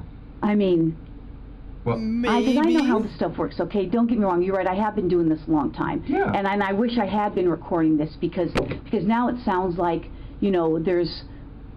You're telling these people say I'm fighting with her, and now it sounds like you're trying to, I've been doing this a long time. Yeah, we know. Okay, and now it almost sounds like you're trying to pin something on me. No, now I got that sense. Well, what it gets to on these cases, and you know it as well as I do, our job is to identify and eliminate suspects. I can't believe this. So if we ask you to the point to give us a DNA sample, a buccal swab, so we can identify or eliminate you, would you be willing to do that? Maybe. Because I know this, Well, that's where we're at too. I mean, because right now, from looking at the evidence, it's possible we may have some DNA at the location. That's great. And we're going to do what we can to try to put this thing together. Job. And your name's in the book. These people are pointing at you for whatever reason. I don't know why. That's just crazy. I mean, that's absolutely crazy. And it would be irresponsible on our part not to look at it. I know. You guys have to do your job, and I guess I'm going to have to contact somebody. So. That's fair. I mean, because I know how this stuff works. I mean, I just can't believe it. I mean, we understand that. I mean, if we were in your position, I mean, we would feel the same way. I just can't even believe it. I mean, it's just, I mean, I'm shocked. I'm really shocked that somebody would be saying that I did this. I mean, we had a fight, and so I went and killed her. I mean, come on. Well, that's... oh, man. All right. Well, thanks for giving me the courtesy. I wish I recorded that. Thanks for your time. Yeah, thank you. All right, Stephanie, take care. All right. Jesus. I've never seen a more comically guilty person in my life. Like, they should have, like, the only thing she could have done is, like, had cartoon birds, like, flying around her head. She got confused. This is absolutely crazy. Oh, she's back in? This is insane. Did they arrest her? Wait, this is a same day. What happened? Give me 1 second. She's cuffed? Okay. Stephanie, you know you have the right to remain silent. Do you understand? Yes. Wait, Anything so you did say she may- try to leave and then they were like, well, actually you can't leave. And they did, they let her walk. It's definitely arrested. No DNA, we're gonna go ahead and get it anyways. Waited for her to leave and then they just arrested her. They basically lied. They let her leave and then arrested her. That's awesome. You can leave at any time except right now. Be used against you in court. Do you understand? Yes. You have the right to the presence of an attorney before and during any questioning. Do you understand? Yes. If you cannot afford an attorney, one will be appointed for you free of charge before any questioning if you want. Do you understand? Yes. Do you want to talk to us right now? No. All right. Okay. This is crazy. This is I'm like in shock. I'm totally in shock. They did. They pulled a Chris Hansen. This afternoon, we are back on the record in People versus Lazarus. Shortly before noon, the jury announced they have a verdict. We will take the verdict at this time. People of the State of California versus Stephanie Eileen Lazarus. Case number BA 35742. Wait, so the murder happened like 20 years prior? So she had just been like fucking off for 20 years thinking that she got away with it, and then they were like, well, that's crazy. Just being a cop. There's so many, like, I heard so many true crime like podcasts about how somebody like DNA came around and they like got them after the fact, which is crazy. 3. We, the jury, in the above entitled action, find the defendant, Stephanie Eileen Lazarus, guilty of the crime of murder of Sherry Rasmussen in violation of Penal Code Section 187A, a felony, as charged in count 1 of the information. We further find the murder was of the first degree. Your Honor, I'm John So that's Button. her ex-boyfriend. Thank you for the opportunity to speak during this hearing. There are really no words that can describe the loss of Sherry and the whole of this experience, so it makes no sense to talk very long. It suffices to say that the Rasmussen 20 years family, later is a my crazy family, timeline to be giving and a speech Stephanie's like family this. have been thrust into a bizarre world of disbelief and indescribable sadness. That's crazy. Sherry Rasmussen had a profound impact on so many people.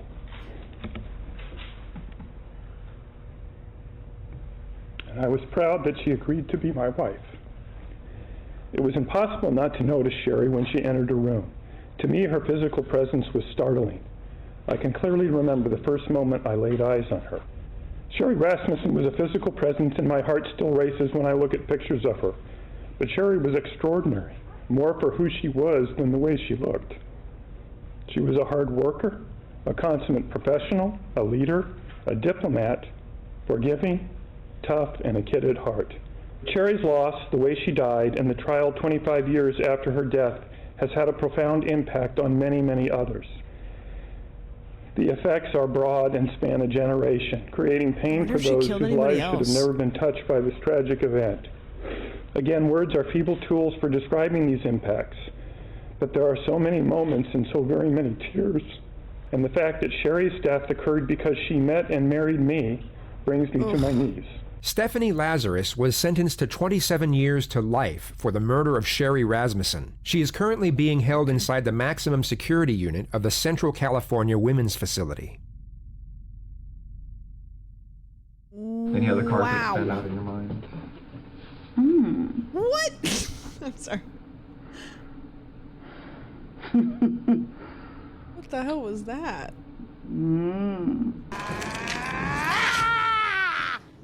Fuck this. Why did they put that at the ending? That was so out of pocket. That was so out of pocket. Jeez. Yeah, that was a short and sweet one. I think the Explore With Us ones I like almost better because they're longer and a little bit more fleshed out. The woman had the craziest eyes I've ever seen. That she, yeah, that was I mean, yeah. EW body cam. Oh, is there EW and then EW body cam or what? I sent you the longer vids. Okay. I'm nervous because I'm afraid I'm gonna like forget to do that. Link to John vid.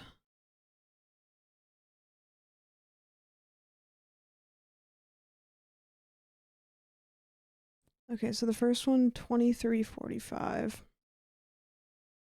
She sent you the one that's fully safe too. The second one, I'm assuming. Curious case. Click on this one. Hello again. It's just less action packed. Yeah, I want the first one. I just am afraid to. Can you DM me what I'm pulling the camera away for, just so I can 100% tell you if I need to? Yeah, just DM it to me. Because I might be one of those like, I think I'm okay. But looked it up and the parole recommended the release of Stephanie. Oh, really? Is she out on parole? That's wacky. Picture of her face beaten and bloody.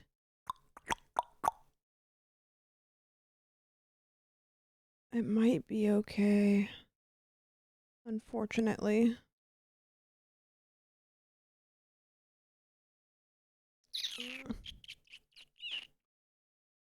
Um, 2345. I could set a phone timer. Son pulled away from it on a stream, but I'm not sure. Oh, okay. Well, if he did, then I probably should. Yeah, I need to set a timer or something, because what I'll do is I'll just keep doing this to check the time, and I'll get so distracted. But I'm gonna be pausing the video, so it'll be long. I'll be watching to remind you as well. Okay. Usually under more scrutiny, but that's fair. Yeah, I'll try to be careful about it. Chat, when you see the timestamp getting close to 23 minutes, just bump me. Hannah's gonna be watching, but just bump me. 23 minutes, yeah. Because there's just like a visual that we don't really want to show on stream. Yeah.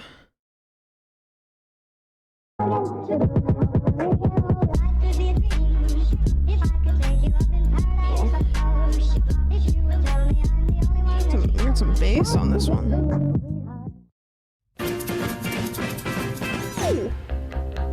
You look like an angel. Oh no.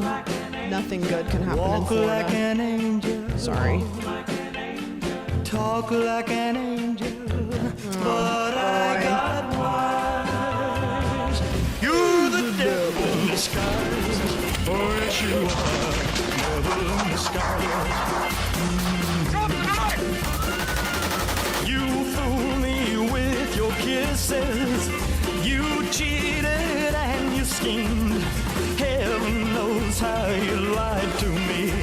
You're not the way you seem. On the 4th of October 2009, the sun began to set over the South There are no Atlantic captions coast, for this and the video, wealthy city unfortunately. of Boynton Beach started to settle down for a Sunday evening. It was around that time when 38-year-old entrepreneur Michael Why DiPolito, aren't whose there wife was out captions of for this video? They're unavailable. I wonder if the captions are like just brutal and they didn't want to. Isn't there a way you can do? Interesting. town, decided it would be a good idea to hire an escort for the night. Just 35 minutes after calling the service, 26-year-old Dalia Mohammed showed up at his front door. Just 2 weeks after their first acquaintance, Michael filed for divorce from his wife of 7 years and proposed to Dalia with a $20,000 engagement ring. She said yes. It appeared as though the concept of love at first sight wasn't exclusive to fairy tales, and Michael had finally met his princess. Or so he thought. You're the devil in disguise. Oh, yes, you are. Devil in disguise. This is not the timestamp video? Oh, really? Wait, I thought the first link? Hold on, I'm kind of lost. This one doesn't have any timestamps to avoid. The John one. This is not the John one? Wait, hold on. I don't know, man. If any Oh, okay.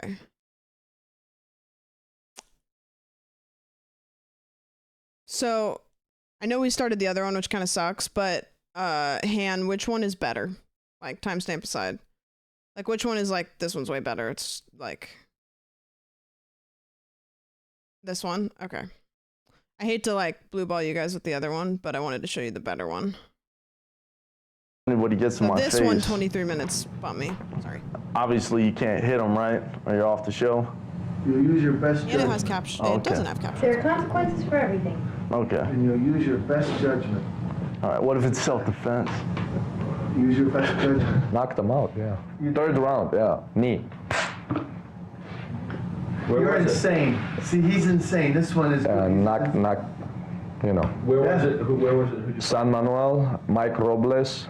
Mexican guy, he thinks he's all the shit, but, you know, I put him in his place. This morning, I already went to the gym at 5:45. I was hoping I could get a second trip today, you know, so. But I've been shadow boxing in the bathroom, so. Are you a good fighter? Of course, that's why I fight. If I wasn't good, I would have fucking quit. Oh, no. You gotta muscle up a little bit, though. Not Yeah? spitting in the clear bottle. So, and all these guys are coming in all. Yeah, but, you know, I got 6 inches of reach on him. All right. You'll be able to use it? Probably I don't not. think that's where that I mean, was we'll going. see. I mean, what are they going to take me down? Yeah, That's okay. That's what they're gonna do. That's okay. They're gonna take you down and beat your face in. What's all over your tat? What do all those tats mean, man? Anarchy. Game bred. That means I was born and bred to fight, never quit. That's a long story. That's a long story. You peeking through keyholes at naked women? What is that? No, she's little. She's only like 8. Craziest probably 12 or cauliflower something. ear. She's praying. Got me some impaled people. So like when I was a little kid, I saw that movie Dracula. Yeah. And the impaled bodies in it. Got me excited, so I decided to get that tattoo. Yeah. It says War Machine. It's my fight name. War Machine? Yeah. John War Machine Copenhaver? Yeah. These were the audition tapes for Season 6 of The Ultimate Fighter. For those of you unfamiliar with the program, the basic premise is similar to the genre of reality TV. You have a group of total strangers confined to a relatively small living space, multiple cameras to film each and every development that might occur, and all external sources of stimulation are taken away without exception. This means no phone, no TV, and absolutely no communication with the outside world. The simple reasoning behind this is to create tension, as tension can lead to hostility, and hostility can make for great television. I want to go. But what if you survive I want Friday? to go on Friday now. That is it. I don't want to be here anymore. I do not want to be amongst you lot. I'm sorry. I'm sorry. I don't want to be around people.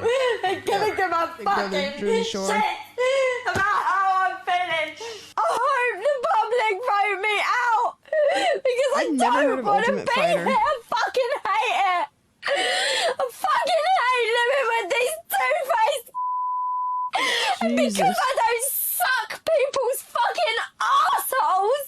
I'm up for eviction every week, but I ain't sucking arsehole. I'm not gonna suck fucking assholes. The only real difference between the more mainstream reality shows, such as Big Brother, compared to the considerably more target-marketed Ultimate Fighter, is that the participants are solely made up of professional MMA fighters. Not only that, but they are each put into a single elimination tournament in which they must compete against each other, with the winning prize being a six-figure contract with the UFC, the world's leading MMA promotion. To put in simpler terms, 16 guys live in a house together for 6 weeks, and they all fight in a cage every few days until just one victor remains. That's the entire show in a nutshell. So it would come as no surprise that some of the characters that voluntarily put themselves in this situation aren't exactly the most mentally stable of individuals. Seriously now, dog! Straight up! I will knock you the out right now! What's your worth? It ain't worth, dog! Why are they going with rap? Stop! Man. Oh, he's gonna ult. I do. Let me bang. I do let you bang. Hey. Let me bang again, man. I let you bang. No I let you bang. way. Let you bang. Let you bang, man. Just Oh, on they a love quick each side other. note, it really is a shame the producers decided to put pretentious and dramatic music over this segment, as it somewhat takes away from the unintentional comedic brilliance Just of the let him moment. bang. Too soft. Oh, his No, wiener's no. too soft. It's characters like this, of which there have been many, that have made the show one of the most popular in the world among the 18 to 25 male demographic. The program can make anyone a viral sensation for both the right and wrong reasons. Heroes and villains alike have become superstars of the UFC via this route of indoctrination, one of whom was 26-year-old John Copenhaver, aka War Machine, who started off the show as one of the least popular contestants. His first few segments of airtime Pete consisted of Davidson, him but either wide. getting drunk, destroying property, fighting with other contestants, or making crude and indelicate remarks over a multitude of sensitive topics. He acted in a brash and somewhat primitive manner throughout the first half of the series, yet he managed to turn things around in episode 8, as he finally opened up and bared his soul in the lead-up segment to his fight. Before being here, you know, people would always say stupid shit like your past, your childhood, this and that. You know, it could affect the way you turn out, you know. It could affect dumb things, even like fighting or whatever, anything. No, John, I moved back. I'm like, yeah, right, dude. But it doesn't matter, man. My dad died. I gave him CPR, big deal. Big fucking deal. No, I thought, hey, I'm strong. I got past all of that. Ew, diary. I don't ever think about it, ever. But I'm just here now. We'll do Nothing to do. anything but go to therapy. And, you know, I think about everything. Go on Ultimate He Fighter. went from the least to the most popular fighter over the course of a single episode, and although he lost his fight via close decision and was eliminated in the first round, he remained a favorite from that moment on, and was even given a second chance at the show's pay-per-view final where he faced off against another popular contestant. The fight essentially guaranteed the winner a place in the UFC, and losing in the show could now be redeemed for one of them, but they needed to win, and win in spectacular fashion. I rode my bicycle past your window last night. I roller skated to your door at daylight. It almost seems like you're avoiding me. Odd way to present a fight. I'm Jesus. okay alone, but you got something I need. Well, I got a brand new pair of roller skates. You got a brand new key. Why did they do this music choice? This might be like unhinged as somebody that doesn't really like to watch sports, but I really, really love watching UFC. Like, I think if I had to pick like my favorite sport to watch, it'd probably be UFC, which is like fucked. Around a while, you got something for me. Oh, I got a brand new pair of roller skates. You got a brand new Insane to say. Hate it. Oh, he switches Look at that. And he's mounted. J-Rock's in big trouble. War Machine Austin has a burst of energy. It's all over. What a turnaround. John Copenhaver wins. What a fight. The fight Good game is God. closely associated with the notion of mountaintops and valleys. The highs are so incredibly high, yet the lows are equally as low.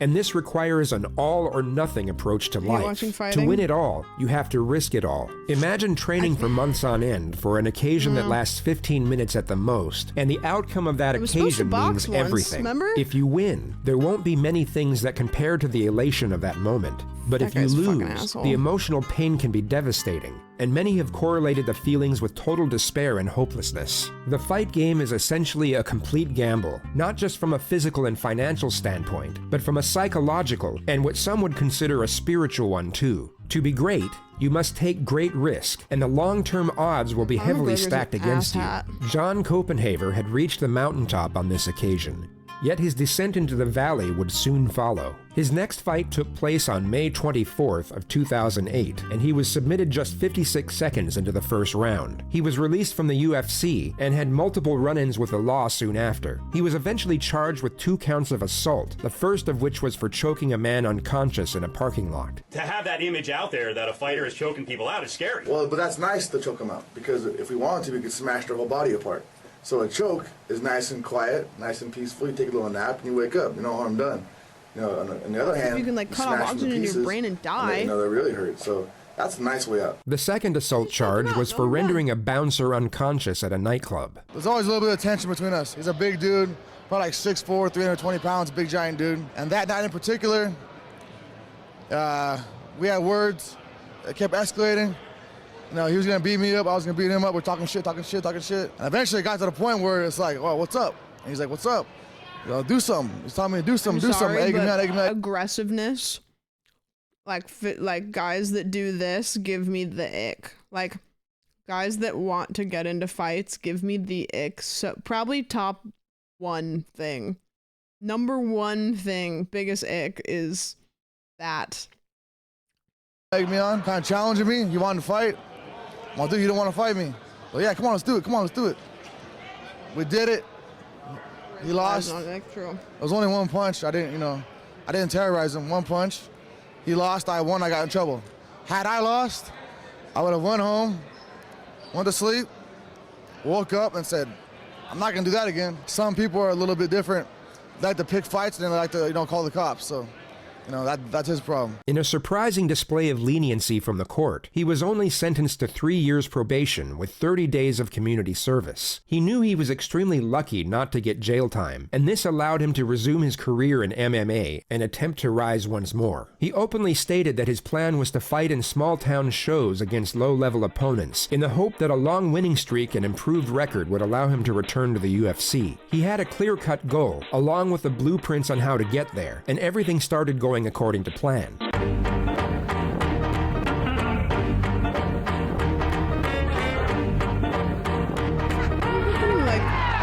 ragtime music over. Your ability of War Machine should not be questioned.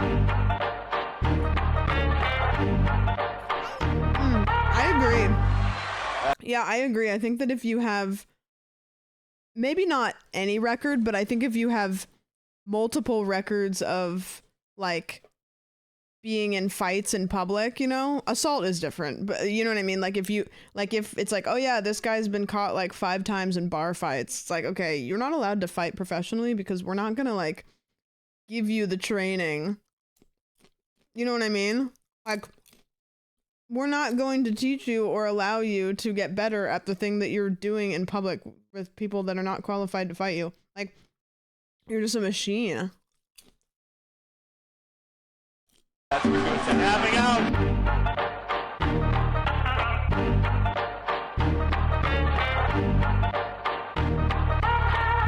He's out. He's out.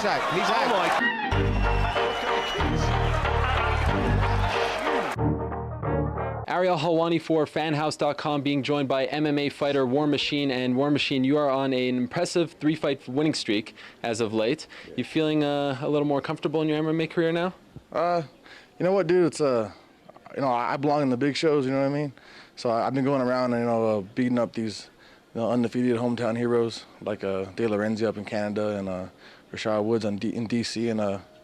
These are just guys that getting aggression out. I'm sorry. I'm supposed to be. You know what I mean? I'm the real deal, dude. I think getting aggression out is I'm not a scrub, so I'm just I'm just gonna keep on kicking ass until I get back into the UFC or back into a big show. At this moment in time, the UFC required a 6-to-1 win-to-loss ratio to even be considered for a contract. This meant John had to win 3 more fights to get another shot. He would win. Basically, what happens is your ear fills with fluid if it gets fucked with enough, and then you have to drain the fluid out, and it's so painful. And if you don't drain it, this fluid solidifies. So that's why when you see fighters and their ears just look like a shrimp, it's because they didn't drain their cauliflower ear, or they got it so many times that it just gets like this. Yeah.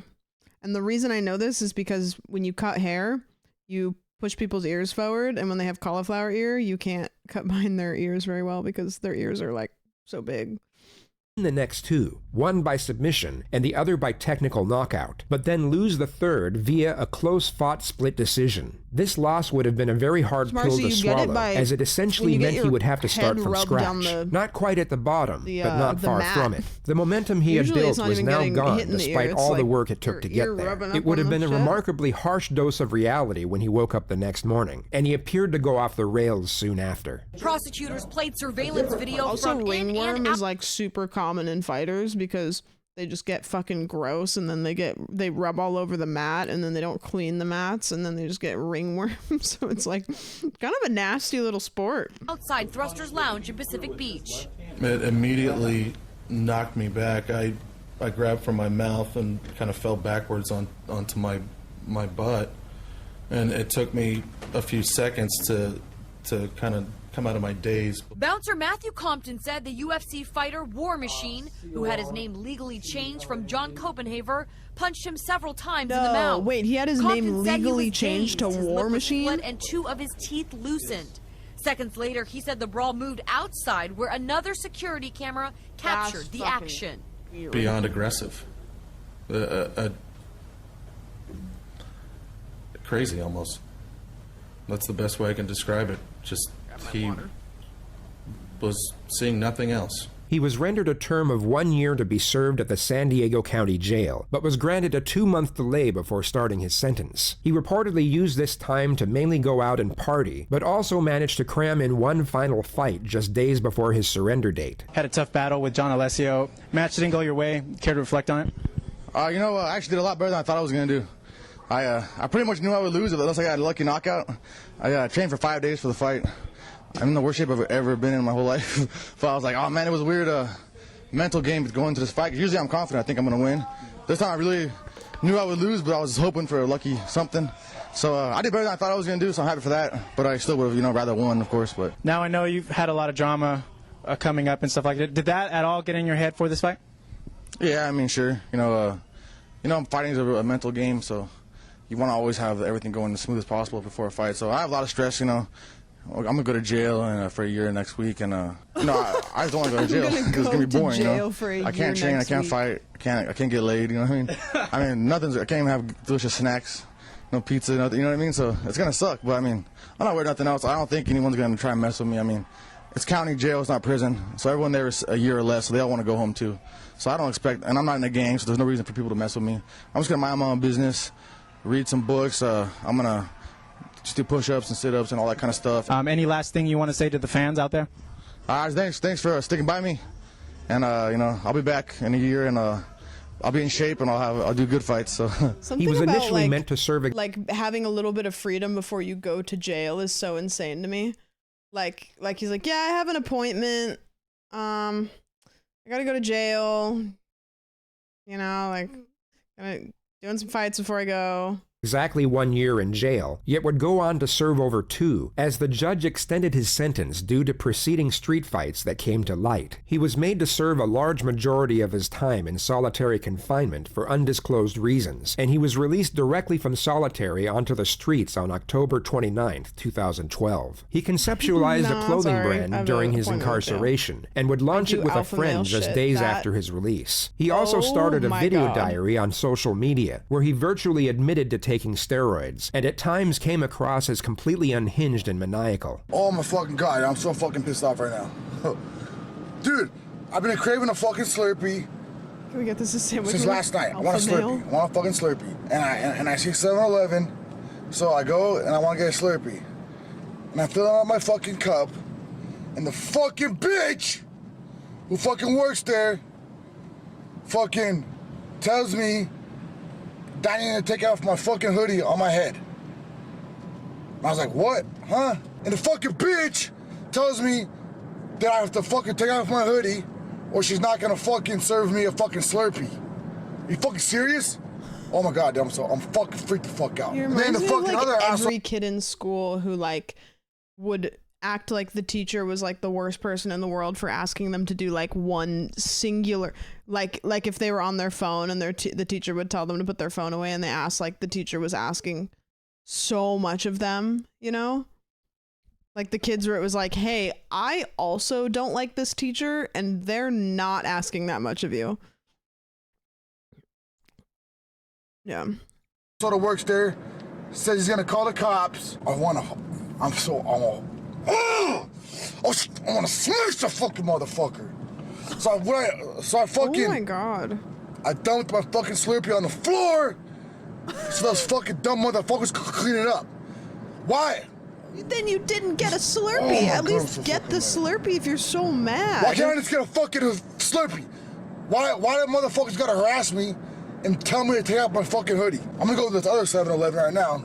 Like, you know what? I fucking paid for that Slurpee, and then I dumped it on the floor. Just to tell them. I'm gonna get a fucking Slurpee right now. And these motherfuckers better not tell me to take off my fucking hoodie. And they better not give me a hard fucking time. These motherfuckers, oh my God, this motherfucker better not fucking tell me to take off my fucking hoodie. I'm gonna snap. Threw it on the ground. Oh, fucking A. Look what I got, Slurpee. Look at my hood still on. Yeah, you know what, man?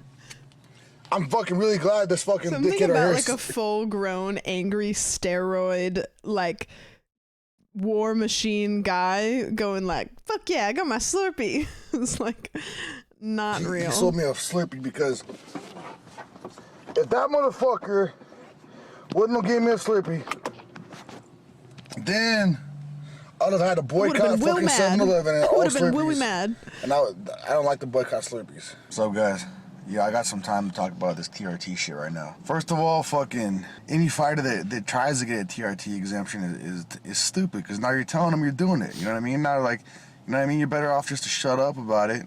Steroids aren't magic. You know what I mean? Most all athletes do it, and they do it because they want to be the best. They want to do the best, and plus everyone else is doing it. So it's like, what are you gonna do? What are you gonna do? You know, you can't do shit about it. You know. Hey yo, fuck 24-hour fitness, man. Oh my God, I'm fucking about to freak the fuck out. I just left my fucking workout.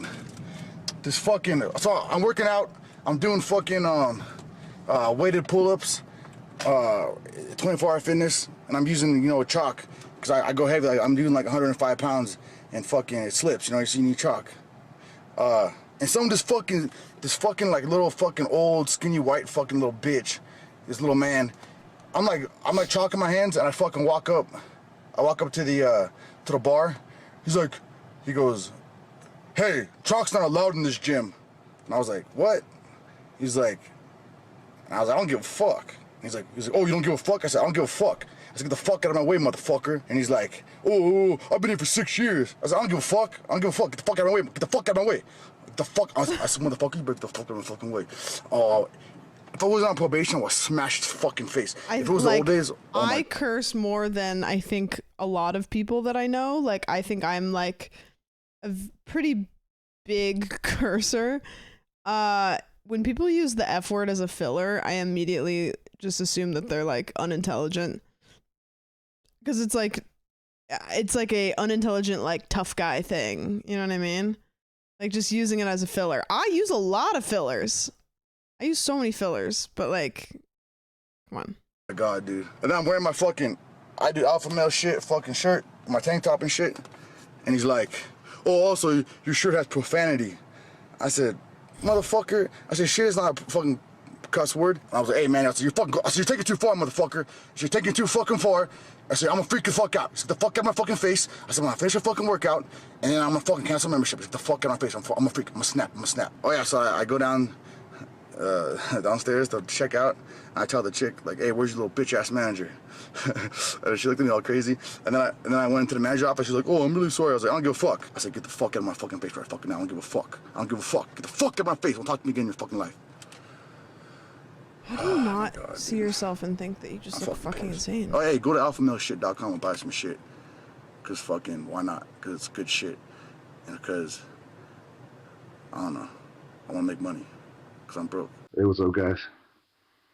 Hey, I was watching the video from last night when I was freaking out about that 24-hour fitness stuff. It makes me look like a fucking maniac, but I was fucking pissed, for real. I'm on probation, and I can't act the way that I used to act, like a wild maniac, like I want to, like. So I think this is gonna be kind of good, like the stupid these little video blogs, because then I could like kind of vent, it's kind of like a diary, like a journal or whatever. I don't have to freak out and smash people instead, It's kind of good, and it's kind of funny, because when I watch it. In the case of 8-month-old Adonis, Romulus Benny, and you are the father. Congratulations. Thank you so much for the child support. I really appreciate it. I will use it wisely to raise that 9-month sub into a big, strong 10-month sub. Yeah. But that's how I get, man. I get so fucking pissed off, So pissed off. But that guy was a dick, though. I don't know what that guy's problem was. He was highly active on social media, and his intense, albeit controversial views seemed to recapture his fan base to a considerable degree. For the first 6 months after his release from prison, rather than training to be a professional fighter, he mainly vlogged and focused on his brand, while posting the majority of his content to MySpace. Every day he would post a fresh cover photo without exception, and each image consisted of a scenic background with an inspirational message glazed over it. This became almost habitual activity, and those who were following John's account could expect a new picture at around midnight every night. However, on Tuesday the 9th of April 2013, the routine procedure abruptly ceased, and for 4 days his social media went completely silent. On Sunday the 14th, he would post just one cover photo, but then withdrew completely from— Whoa! Not the 10 bomb! What the fuck? Yo, that's alpha energy. Yo, chat. That's alpha shit. Yeah, thank you so much for the 10. I appreciate it. Thank you. Those pics gave Inspirebot vibes. That is exactly what I thought too. Alpha as F. Alpha as G's. G's. Wow, holy G. Thank you so much. That's really nice. I appreciate it. Thank you. You want a Slurpee? I don't have any, but so I have to sandwich to be a fucking alpha. all social media platforms for almost 2 weeks. This caused both his followers and the MMA community to speculate on his whereabouts, with many asserting he had gone back to prison for violating his parole. Not the matched. Yo, Alpha, Slurpees for everybody gets a Slurpee. Whoa, thank you, I appreciate that. Thank you, Fizz, I appreciate that. Thank you so much. Thank you for the 10. Stop matching each other. What are you doing? They're not, no. Oh my gosh, you guys, stop it. Hi, any alphas in chat? So lost, but I want a Slurpee. I'm on tonight, you know my hips don't lie, and I'm starting to feel tell you, boy. Come on, let's go. Real slow. Don't you see, baby, I see it's perfect. Bam for bam. I know I'm on tonight. My hips don't lie, and I'm starting to feel it's right. All the attraction, the tension. Don't you You see, know, I'm baby, getting it's a perfect. chemical reaction when I see Brahms' ass now because I know that it is in my best interest. So thank you so much for gifting us with Brahms' ass. Really appreciate it. Thank you. You get a sub. You get a sub. Thank you, Beta. I appreciate that. Thank you so much. Okay, stop giving me money. Pavloved yourself. I really have. It's the song, and it's from. Okay, fucker. Nox, you shitter.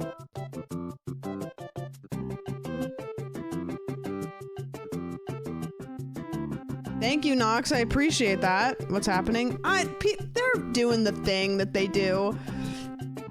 Just being crazy. Is that the end of the quote was? I feel like I got it wrong. Because I know it's good for... what did I say? Because I know it's good for... Just say good for my wallet. Let's say I did that. Thank you, Nox, for the 10. You sandwich. Only true alphas give Sam money Only for a true alphas give Slurpee. Sam money for a Slurpee. Y'all are engaging in tomfoolery and shenanigans out here. Jeez. Golly. Fucking jeez. Thank you, guys. It's really nice. Didn't have to do that. I appreciate it. I hear the world record hype train. We got it again. Dude, that's crazy. Make me better? No, it doesn't. But you get a Slurpee also. Beat Power Software level 100 hype train. We did it already. They just didn't count it. Yeah. Sam, stop You asking for told me to $5. stop matching, so I won't. Thank you. I appreciate it. You guys hit your quota for kindness. Your kindness quota. I don't need to ask for your lunch money anymore. Okay, so now, okay, that's, you know what? I'll take it. Fine. Dude, I'm gonna fill your car with Slurpees, and then what are you gonna do? It's gonna be a mess. Thank you for the 5. I appreciate that. Thank you. She doesn't like it when you don't give her money, so you shouldn't. I'm the worst at doing my job. I really am. Thank you. I really appreciate it, and I love money so much. I do. I just love it. I really are. You get so mad. I do. Oh my gosh, Cyril, thank you for gifting 1 million subs. What the hell? Thank you for gifting 1 million subs. I'm new here. These alerts scare me. Sorry. I apologize. Thank you so much. Thank you for gifting to 1 million subs. A slushie and a Slurpee. I think a Slurpee is like the branding and a slushie is just the general. You know, I don't know. That's a great question. That's a great question. Thank you guys for the generosity. That's really nice. I surely appreciate every single one of those subs going to people that hopefully will use them and aren't inactive accounts. But who's to say? If you're a lurker and you got a sub, congrats. I hope that you live, love, laugh at just helping the less fortunate. Thank you. You know, there's children in other countries that don't have subscriptions to twitch.tv/sandwich, so. Stated he was on the run for a drug charge, but he wasn't on the run, and he wasn't in prison. The rumors were quashed on Friday the 26th at exactly 4:34 p.m., as John's social media would once again come alive and see him post multiple times a day, every day. Only this time he wasn't posting melodramatic quotes lifted from Google Images. As it appeared, he no longer needed them.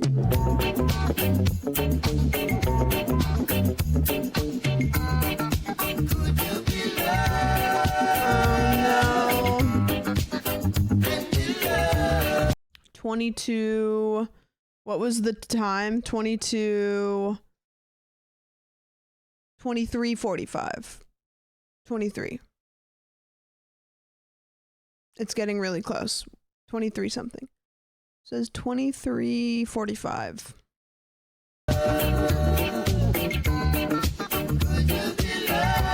I'm just clarifying. I'm looking at the DM. 23:45 to 25:33. Okay.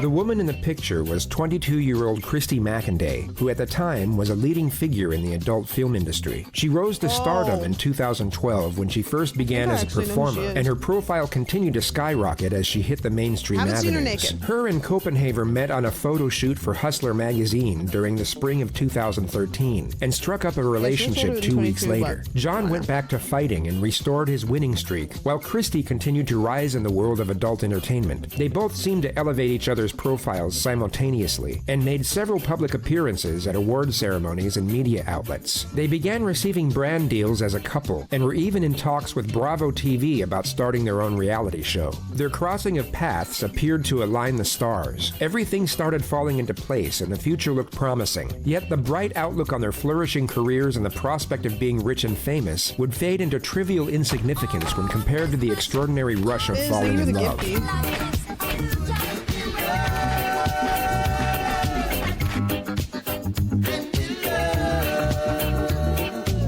I'm going to just switch over to just chatting, but I'm going to press play so you guys can hear it. I'm not going to show it. Thank you for the gift. I appreciate it.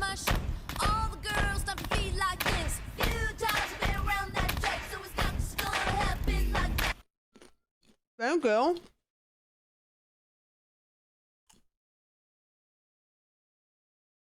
Thank you for the gifties. I might mute the alerts real quick just because let's see. They'll still show, they just won't play the noise. Okay, yeah, I think I did it. Okay.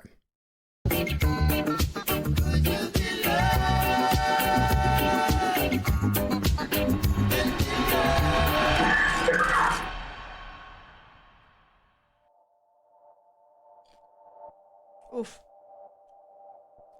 One thing that people understand, yet always seem to forget, is that you never truly know what goes on behind closed doors. Like really Things bad. aren't always as they seem, and the bad. manner in which couples often present their lives in public can be a stark contrast to the reality when no one is watching. This is extremely common in abusive relationships, and will often be an unspoken agreement between the abused and the abuser. They will each maintain the pleasing facade while hiding the ugly truth. The abuser's public image will often be an when was it?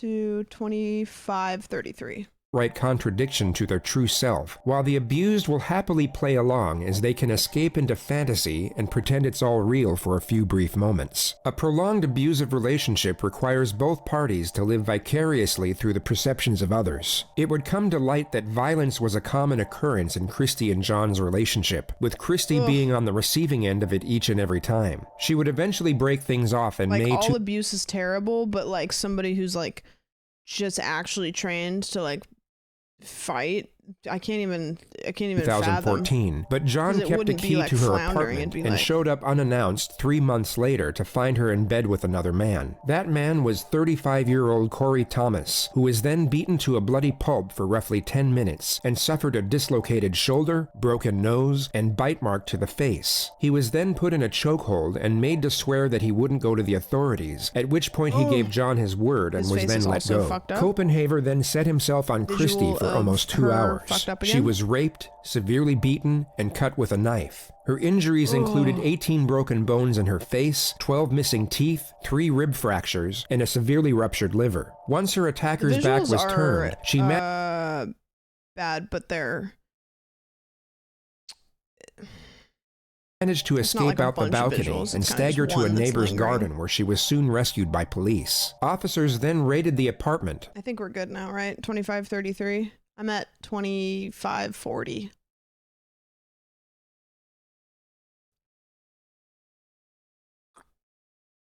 Liver damage means body hits. I wouldn't show it. I know that, but I'm not showing it.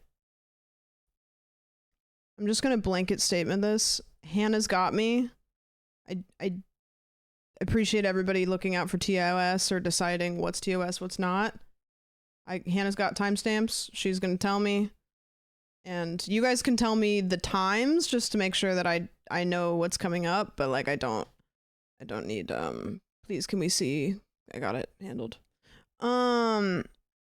But Copenhaver was nowhere to be found. He went on the run for over a week and posted tweets the entire time, basically professing how misunderstood and unfairly treated he was. He was eventually tracked down to a motel in Simi Valley, California, and taken into custody. He was held without bond at the Clark County Detention Center for 2.5 years awaiting trial. He pleaded not guilty to all 34 charges laid against him, which included 1 count of first-degree rape and 2 counts of attempted murder. His trial commenced on February 27th of 2017. Now, you will hear that all of a sudden while they're sleeping, this door comes open, the lights turn on, and the defendant is standing there. Looks like the bedroom from Paranormal Activity. They both kind of sit up in the bed. The defendant looks at Corey. He runs to Corey. He jumps on the bed and he starts wailing on his face. Hit after hit after hit after hit. Jesus fucking Corey Christ. sticks up his hands to protect himself, and then the defendant begins to choke him. Now, Christy, knowing that this is what the defendant does, very quickly hops out of bed and puts the 2 dogs out because the defendant has been violent towards her dogs in the past. She puts those dogs out. She then runs to the bathroom. She takes her cell phone and she makes a 911 call.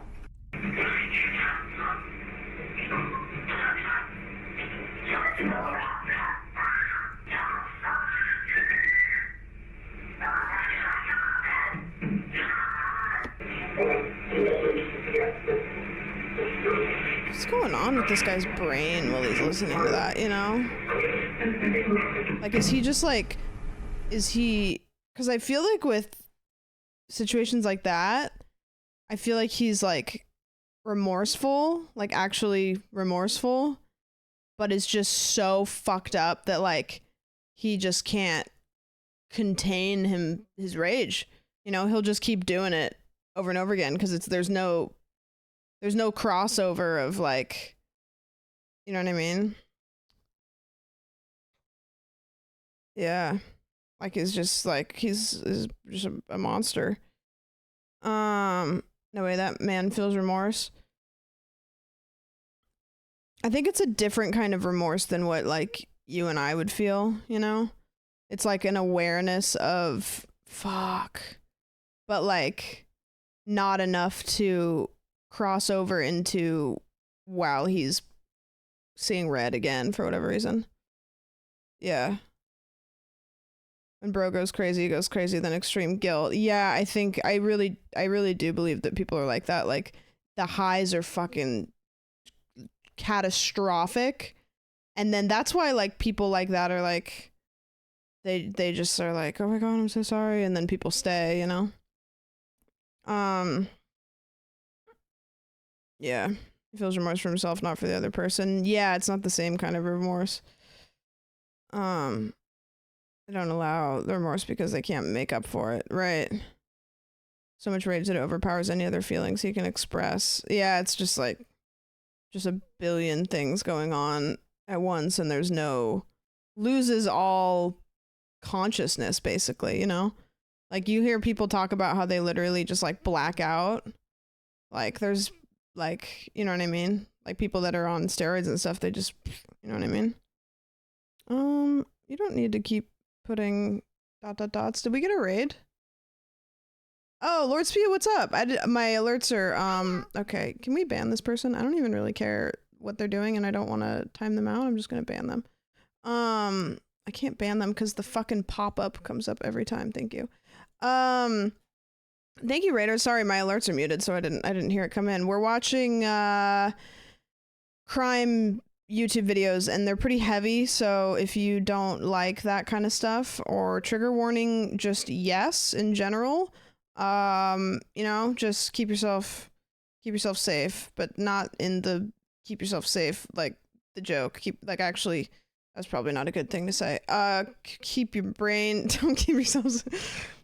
You know what? I'm just gonna peep the pinned message, and we'll just keep it rocking. Keep your mental health safe, yeah. This one specifically, like abuse and all the good stuff. Yes, thank you. Enjoy the rest of your evening. I hope that the stream was fucking awesome. You'll have that 911 call back in evidence and be able to hear it clear. Ms. I'm sure McInday will tell captions. you that at one point she wakes up, she's lying on her back, her legs are spread out in front of the defendant, excuse my language, and he says, "That's my pussy and I'm gonna take it back." He then licks Jesus. his hand, That's places crazy it on because her I have vagina, heard and attempts to somebody else lubricate it say that as he that tries to is a get political himself figure, and hard, somehow but that he's not didn't able to do completely so, and that freak makes people him out angry, enough that they so he didn't vote for continues him. to beat her. Ladies and gentlemen, at the end of this trial, after you see all of the items of evidence, after you hear the testimony of Corey Thomas, and after you hear the testimony of Christine McInday, the state will ask you to go in, deliberate, come back, and find the defendant guilty of the crimes in which the state has charged him. I want to ask you a couple questions about an individual by the name of Christine McInday. Do you know her? Yes. And how is it did you know her? We dated. Tell me about that first date. How did it go? Went great. We met each other and, got acquainted with each other and had some dinner about 7 p.m.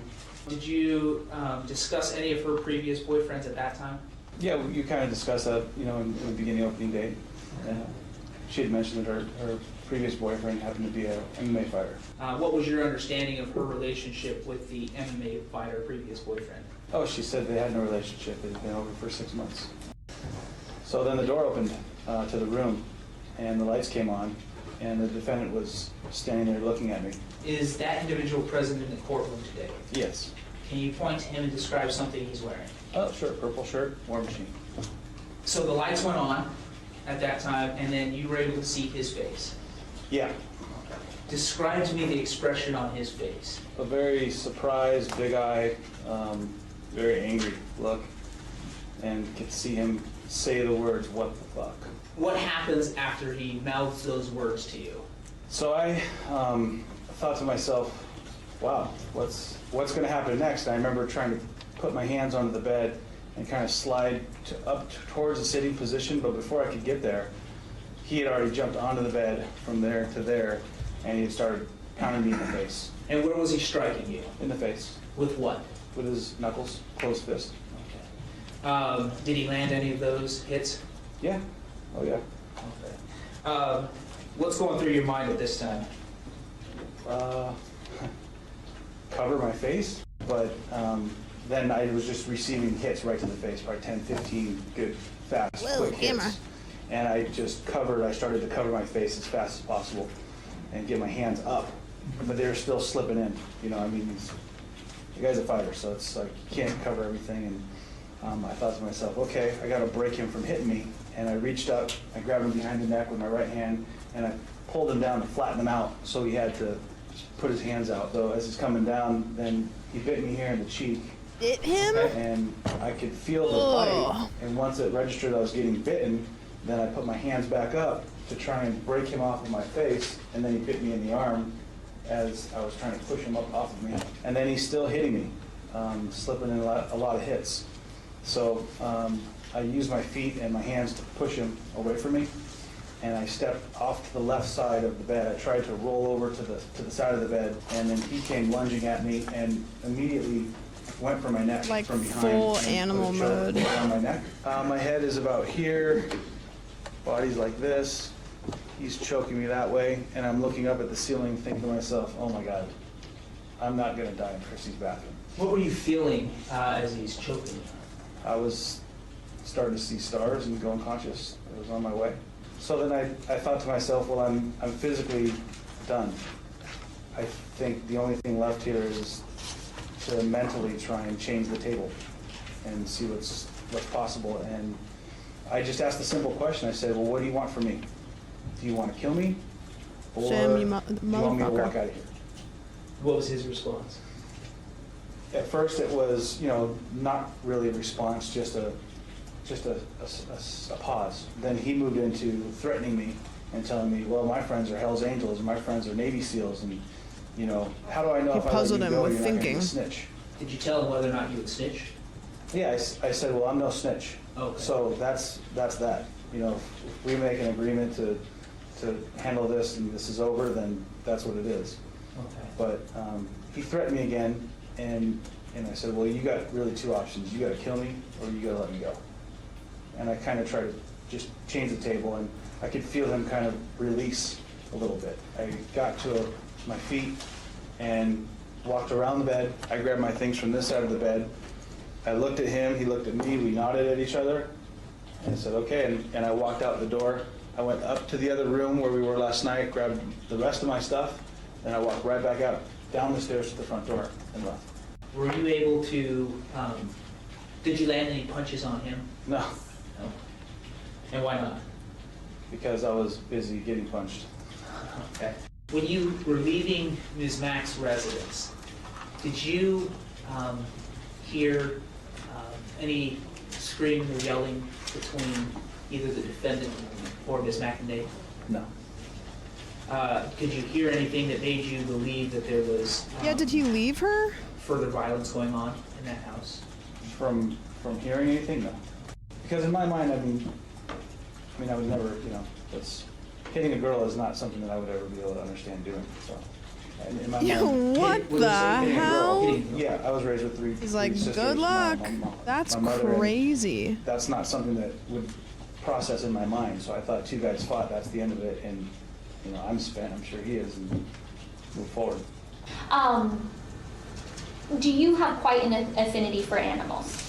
Yes, I do. Oh, she's blonde now. Do you have several pets? Yes. So during this time period that we're going to talk about in a little bit, which would be August of 2014, can you explain how many animals you had and what kind of animal they were? I have 2 dogs, and I had, I believe, 5 snakes at that time, and I had some rats, and John and I had shared 2 ferrets. Okay. You said you used the term John.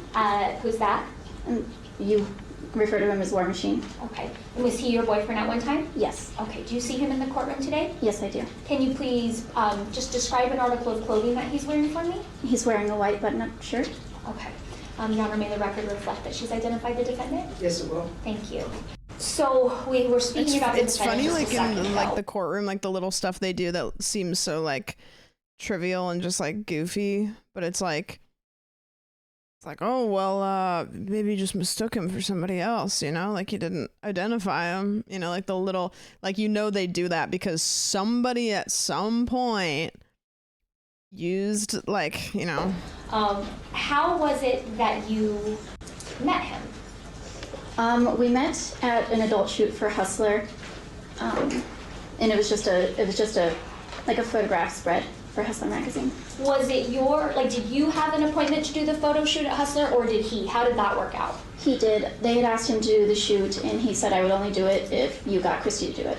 Okay. Did you know him at that point? No, I did not. Okay. And so you agreed to do the shoot? Yes. And so the two of you obviously must have hit it off? Yeah, a little bit. I was very standoffish. I didn't want a relationship. I felt very independent, and I didn't want a man at that time. Okay. But at some point you came into a relationship, right? Yes, we did. And so when was that? Just a few weeks after. Towards the building, Your Honor. When you started dating, how old were you? I believe I was 22. And how old was he? That would make him 32. What types of things, like when when the relationship was going well, what types of things did the two of you do for fun? We would go to movies. We would just go to the park, drive around sometimes. I don't like being in crowds. I have really bad social anxiety, so it makes me uncomfortable. And I was going to ask you, are you somewhat of a homebody? Yes, definitely. And do you drink? Not at all. Do you do any drugs? Never. And so, Mr. Copenhaver, did that lifestyle match with him as well? For a while it seemed that it did, but at times it definitely did not suit him at all. If I were to ask you, how would you explain your relationship? What would you say? Our relationship was definitely very, very passionate. and at times very violent, but sometimes extremely loving. Did the defendant go quickly to anger during fights? Usually, yes. At some point in your relationship, did you start to see an angry side of him? Yes, I did. In the beginning, or when you first started seeing this side to him, was the violence physical? Not in the beginning. Okay, can you explain? I can't tell where she's looking. It looks like she's in just the beginning, like. he would remove himself from the situation. Did it get to a point she's not looking at him, is where she? when he got angry, he wasn't leaving the room anymore? Yes. And did there start to become physical violence in your relationship? Yes, there did. When did that start happening? I want to say 3 or 4 months in. In the beginning, it would just be like a slap in the face, and that would be it, or just choking me, and that would be it. When he would do this, was your breathing impeded? Yes, it was. Would you like see stars or lose consciousness? Usually, yes. Usually you would lose consciousness? Yes. How often were these types of things happening, like the slaps or the chokes?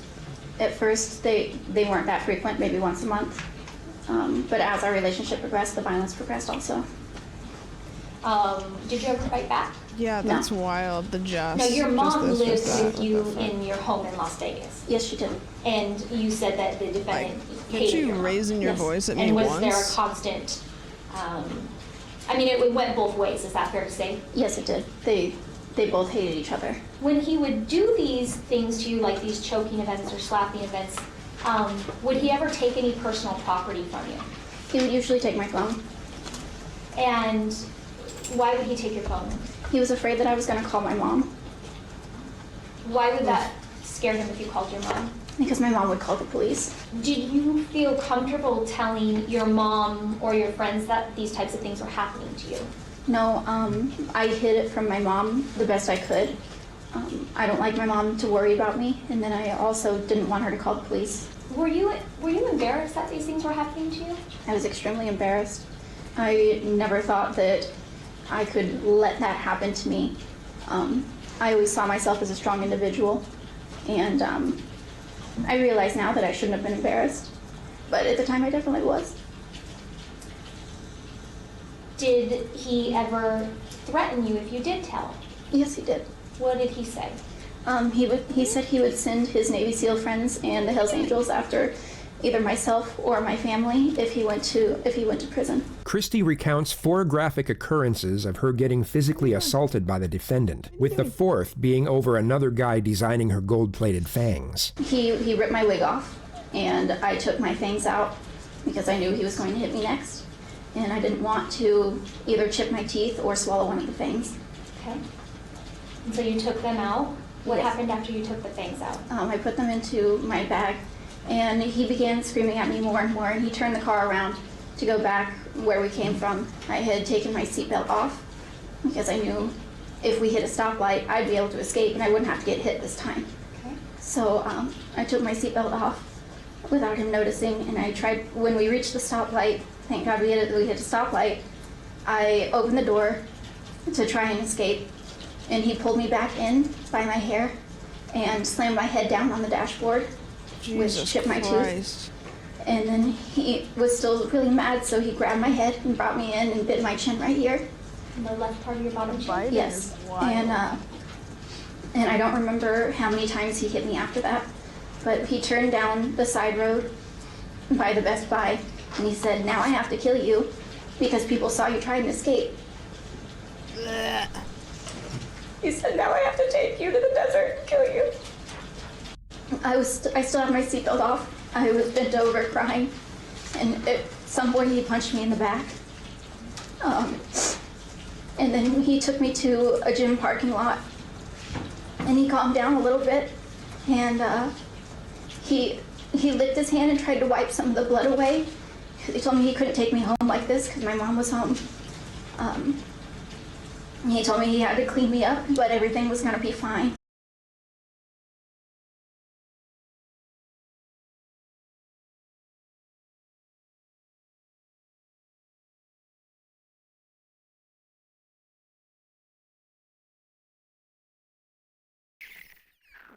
Hello.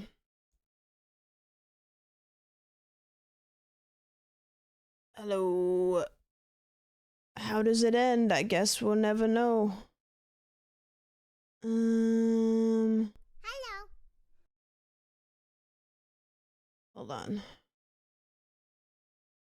Hello. We're back. Hello. Yeah, I don't know why that's happening so much. My OBS is just crashing. Now everything's resized? What the fuck? Hello. Why? Why doesn't it save the way I did it last? Okay, you guys don't need to all redeem. Hello. Now I have to get up. Hello. I have to like this. Hello. Hello. Hello.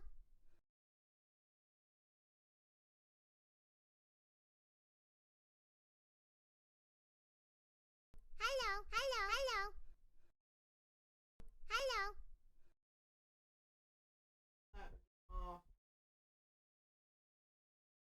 Hello. Hello.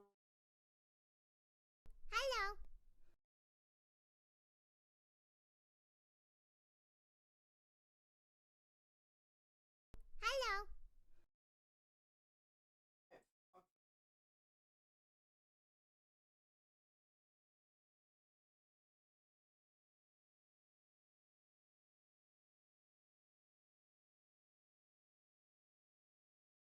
After that incident, I had a black eye and I had a cut under my eye. I had a scratch on my nose where he had hit me. I had a bite mark here, and that's pretty much it. My chipped tooth. I once told my mom, you know, I just fell down the stairs in my bedroom. Of course, the cliche, I fell down the stairs, but I ended up using that.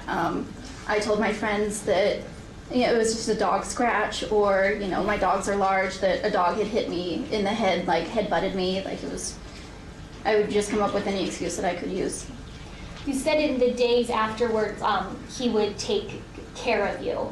So let's say that, you know, there's an incident like we were just talking about, and then you have marks on your face. In the next days, how would he treat you? It would be the best days of our relationship.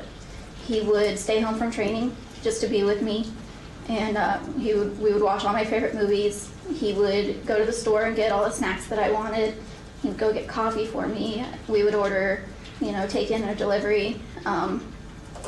He would just be around me and make sure that I was okay. Was he loving during those periods? Extremely loving. This is known in psychology as the cycle of abuse, or more specifically, phase 3, sometimes referred to as the honeymoon stage. After an abusive episode, the abuser will often seek connection. They will act romantic, apologetic, and remorseful. The abused will primarily feel relief in that they are no longer being attacked, but they may also begin to feel a stronger connection to the abuser due to the abrupt switch of contrasting emotions. Like your body just like betrays you and gives you like good brain chemicals, because it's like, oh, like I had something bad happen and then this person's treating me so good right now, and then it's like a, you know what I mean? It's like your brain, even though it's like a terrible thing that's happening, it still like tries to find some sort of like positive chemical release from it. Intense fear and intimidation is directly followed by affection and warmth. The intimate nature of the latter can become significantly intensified. The abused will then feel reassured and hopeful about the relationship, and this denial approves the illusion of safety. During therapy, the counselor will often refer to this as the merry-go-round. The reason for this is because the cheerful image of an amusement ride is believed to make it less intimidating, and therefore easier to both spot and then accept when the cycle of abuse is occurring. Christy then goes on to graphically recount just one of the multiple times she was raped What's the 4803? by the defendant. When this is going on, are you saying anything? Are you Skip this because I start by saying no. I don't really think that I there's just wanted to be anything with him. in value here for us to watch. I just remember being on all like fours. it might be a little bit heavy. I just remember. What is it? 4803, 47, 41. Far. You can't be seen like this. Everyone's gonna know.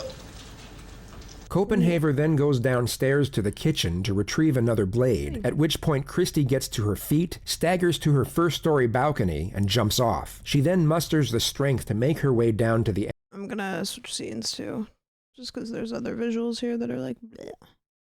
End of the street, Sorry, I'm where her missing the map neighbor spots part. her hiding in the garden and calls 911. Christy was taken to the hospital and treated for her injuries. The horrific images circulated on social media, and the hashtag War Machine began trending in the United States, Canada, Brazil, and the United Kingdom. The mugshot of the perpetrator became the most retweeted image.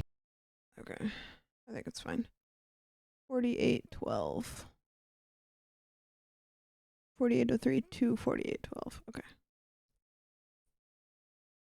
During the second week of August 2014, and this eventually led to his arrest. The trial was a hot topic in the national news, with each of the elements receiving a considerable amount of coverage, yet the most talked about was Erin McInday, Christy's mother. She would testify on day 7 of the trial, and managed to come across as both endearing yet intimidating at the same time. The type of person you would want as a friend, but most certainly would not want as your enemy. Just briefly, like, how would you characterize Christy? What type of child was she? She was a very quiet child. She liked to keep to herself. She was very loving. She was very creative. She liked to color and draw and play with Barbies. And How did she do in school? she was outstanding in school. I never had to stand over her and say, do your homework. It was an automatic thing for her. Would you say she's an extrovert or an introvert? I would say introvert for sure. As far as you know, does she drink alcohol? No, Or did she drink never. alcohol? She's never had alcohol. What about drugs? No.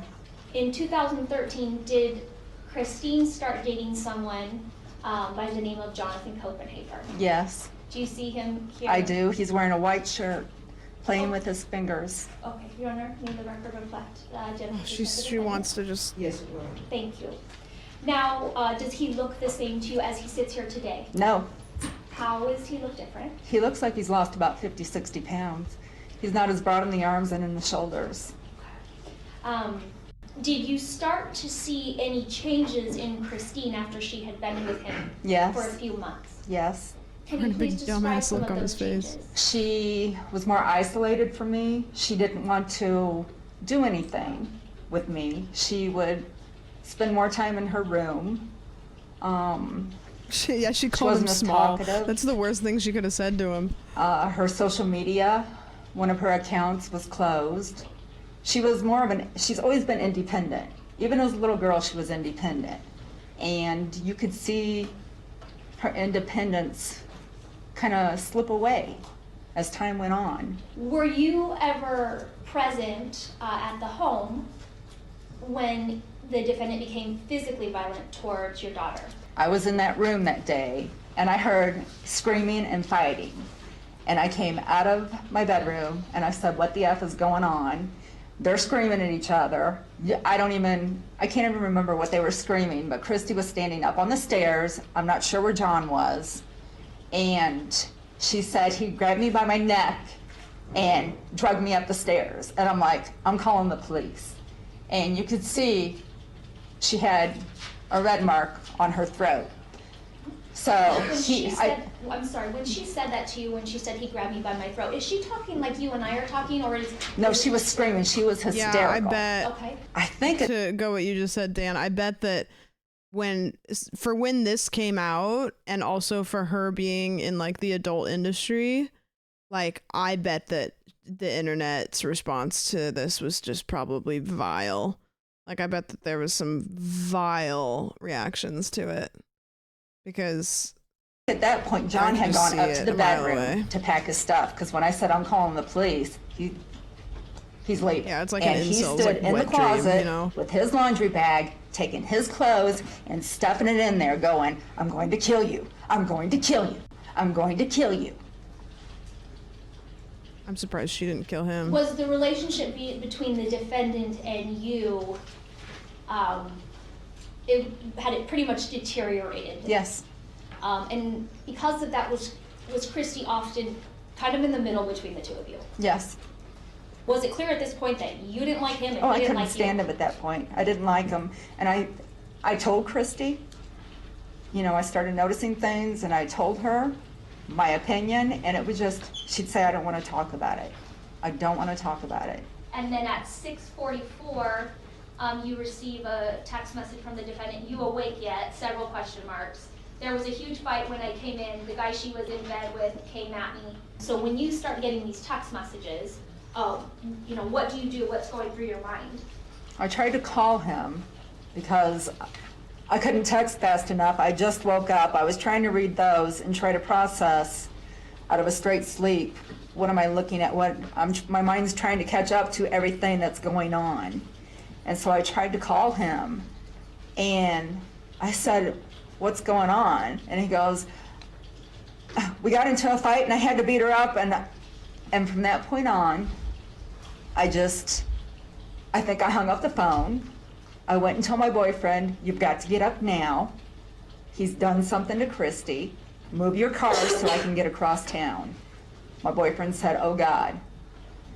So did you get in your car and go across town? He moved his car and I started driving, and I think the next time I had a thought, I was actually underneath the Desert Inn, the viaduct, the bridge on DI. Okay. Do you know what I'm talking Yes, I about? do. I think that's the last cognitive thought that I really had from the house She just to there. blacked out. And my thought was, she's dead. That was my thought. Did you get to Christy's house? I did. And when you got there, were there already police officers and everything? Yes, ma'am. And what did you do? Yeah, what is with, I mean, like, we've had so many red flags, like, the mom's boyfriend didn't say, "I'm getting in the car with you, like, let's go," like, what the hell? Like, that would be a red flag for me, like, as the mom, like, you know what I mean? Like, he's like, "Okay, good luck, honey." Jesus. I stopped my truck in the street. I got out of my truck. I saw that the front door was open. I started running. There were officers outside of the house trying to tell me to stop. There were some officers inside the house, and I made it as far as to the inside door, and it was almost like I was like face to face with a lady police officer. And she looked at me and I looked at her and I said, "Is my daughter dead?" And she just looked at me and she said, "No, she's at Sunrise Hospital." I get to the ER and I said, "I'm Christy Mack's mom. I want to see my daughter." Ooh. And they took me to her room.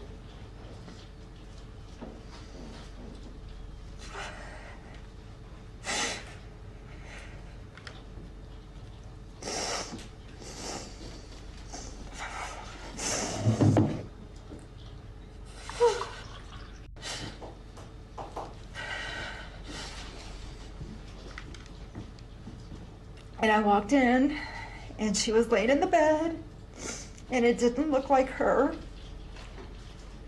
And I walked around and I grabbed her hand. And she said, "Please don't cry." Oof. So I squatted down underneath the bed so I wouldn't upset her. And I held her hand and I cried.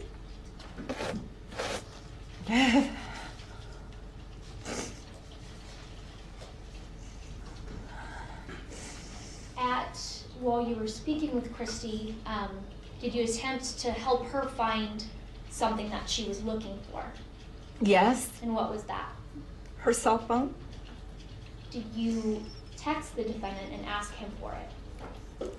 Christy told me that he had taken her cell phone. So I started sending him text messages that I wanted that fucking phone.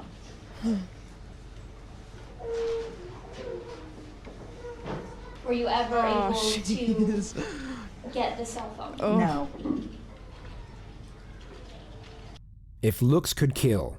According to the Journal of I don't even Neuroscience, have the mother and words, daughter like- relationship is the strongest of all bonds. That The is part like of the brain that regulates emotion maternal is more rage. similar between mothers and daughters than any other intergenerational pairing, and this means a mother is more able to put herself in her daughter's shoes when facing a problem, and thus empathize with her struggle to a far greater extent. was, without talking about your conversations with Christy, was there a folder on Christy's phone that she specifically wanted you to get? Yes.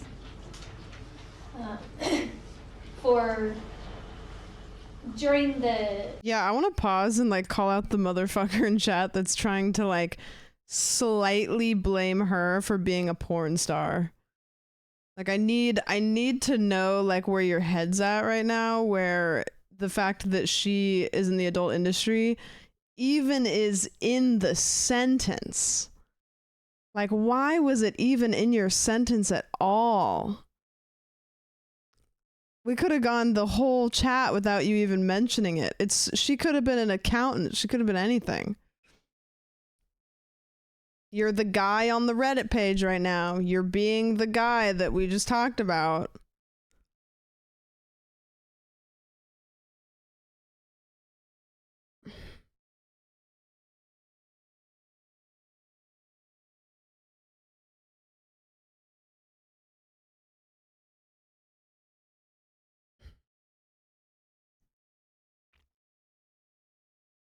I'm just waiting. I want some like really educated college level reply, but I know I'm not gonna get one. I really don't think I'm gonna get one, but I'd like you to try. I implied it tends to attract certain types of dudes that act like War Machine. You're blaming her though, still. I know that you're too stupid to understand it, but you're blaming her for being a porn star. You are, is what you're saying. Because, yeah. He was any remainder of Christy dumber, stayed in he'd the have hospital, and then for leaves. several weeks after, did you kind of try to keep her in a safe place in hiding? Yes. Until the defendant had been apprehended? Yes. Now, you talked a little bit about Christy when you came to her in the hospital and started crying. She told you to quit crying. Say yes. Yes, I'm sorry. It's okay. I know it's hard, but I need an out-loud answer. Would you consider her an emotional person? No. Do you consider it easy for her to share things? No.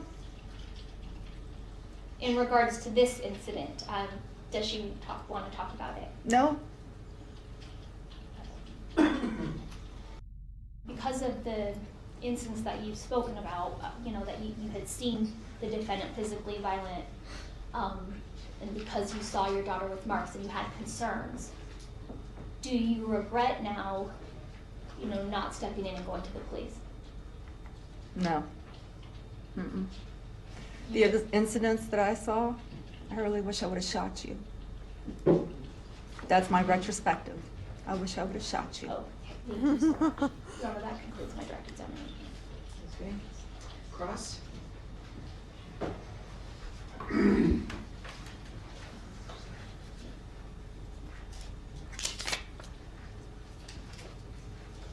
The trial lasted 3 weeks, and the verdict came in on March 20th, 2017. Verdict. We, the jury in the above titled case, find the defendant, War Machine, a.k.a. Jonathan Copenhaver, as follows.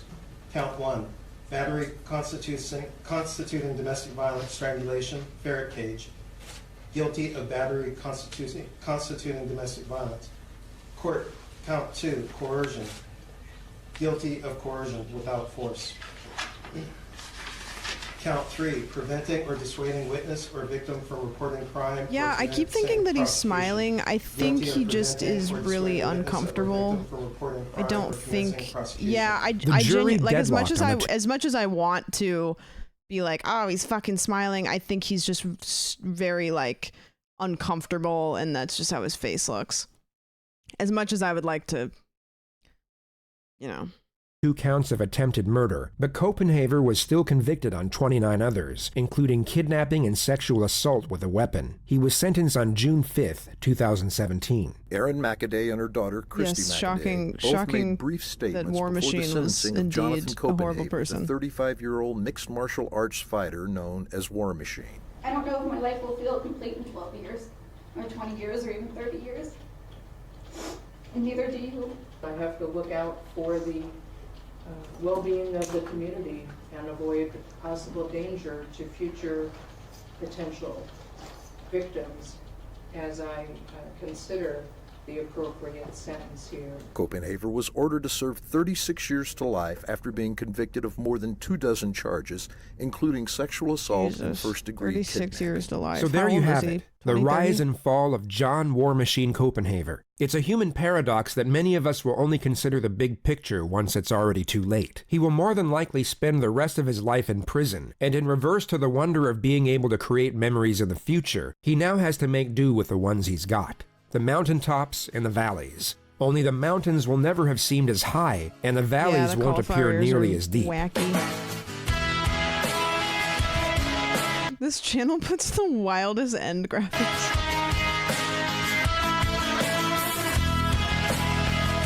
Like, it's just such a weird way. Like, it's a little bit less weird than the Exorcist clip. Okay. Fight Club ending. Yeah, it's weird. It's weird. Like, you don't need to put a little happy ending. Till here for last bit if you want. Hello again. Yeah, this is the one that we were watching. We'll just run it back. And this one I don't need to pause, right? Hannah's like, this one's a silly one. It's gonna be like, and then he murdered her in cold blood. Okay, cool.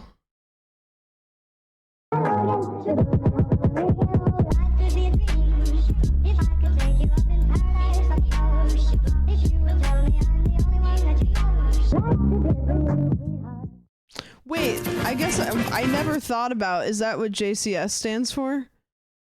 What's Jim Can't Swim? What is that? What's the lore of that? I never even thought about what it stands for. I saw somebody say that earlier in chat and I was like, okay, they're just saying shit. I actually didn't know that. I never thought to ask it. I do that with acronyms a lot. I don't think about what they stand for. He can't swim. Oh, the guy that does the videos, he just can't swim. So he's just like,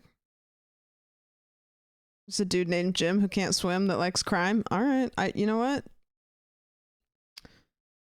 It's like if you wanted me to explain the yarn, you know what? I'd rather not. I don't know. I don't have an answer for you. Like an angel. Walk like an angel. Talk like yeah, an angel. I think about that a lot where like channels, like most creators, we just like start doing creation and we just like pick a name. We're like, ah, it's like, you know, it's like a World of Warcraft name. You just kind of like pick a username and then you start making shit and then you start making shit that you like and then the username's still a little wacky and then you end up with Jim Can't Swim and I make crime videos.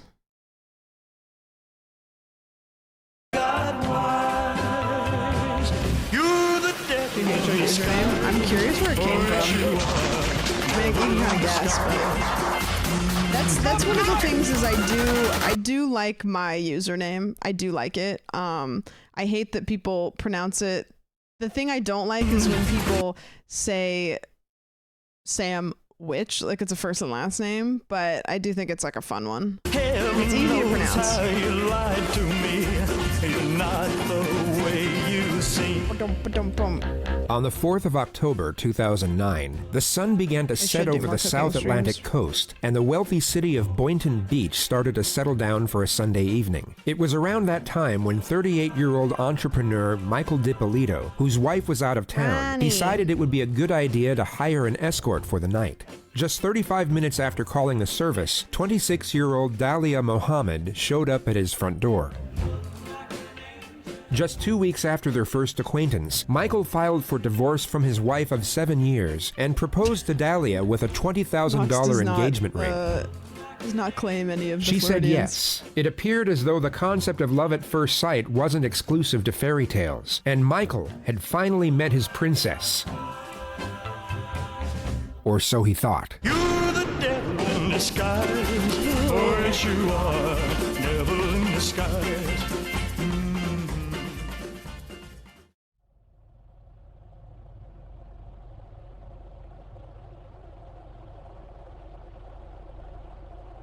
Bro looks violently Florida.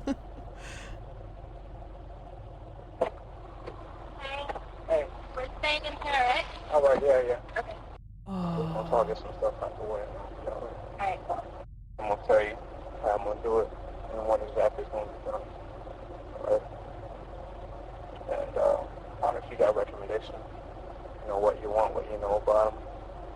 Dude, is he your husband or something? Boyfriend? Your husband? How long y'all been married? I think I've seen this. No, for real, because the hidden thing is, you know, after I talked to you today, you know, this phone, garbage.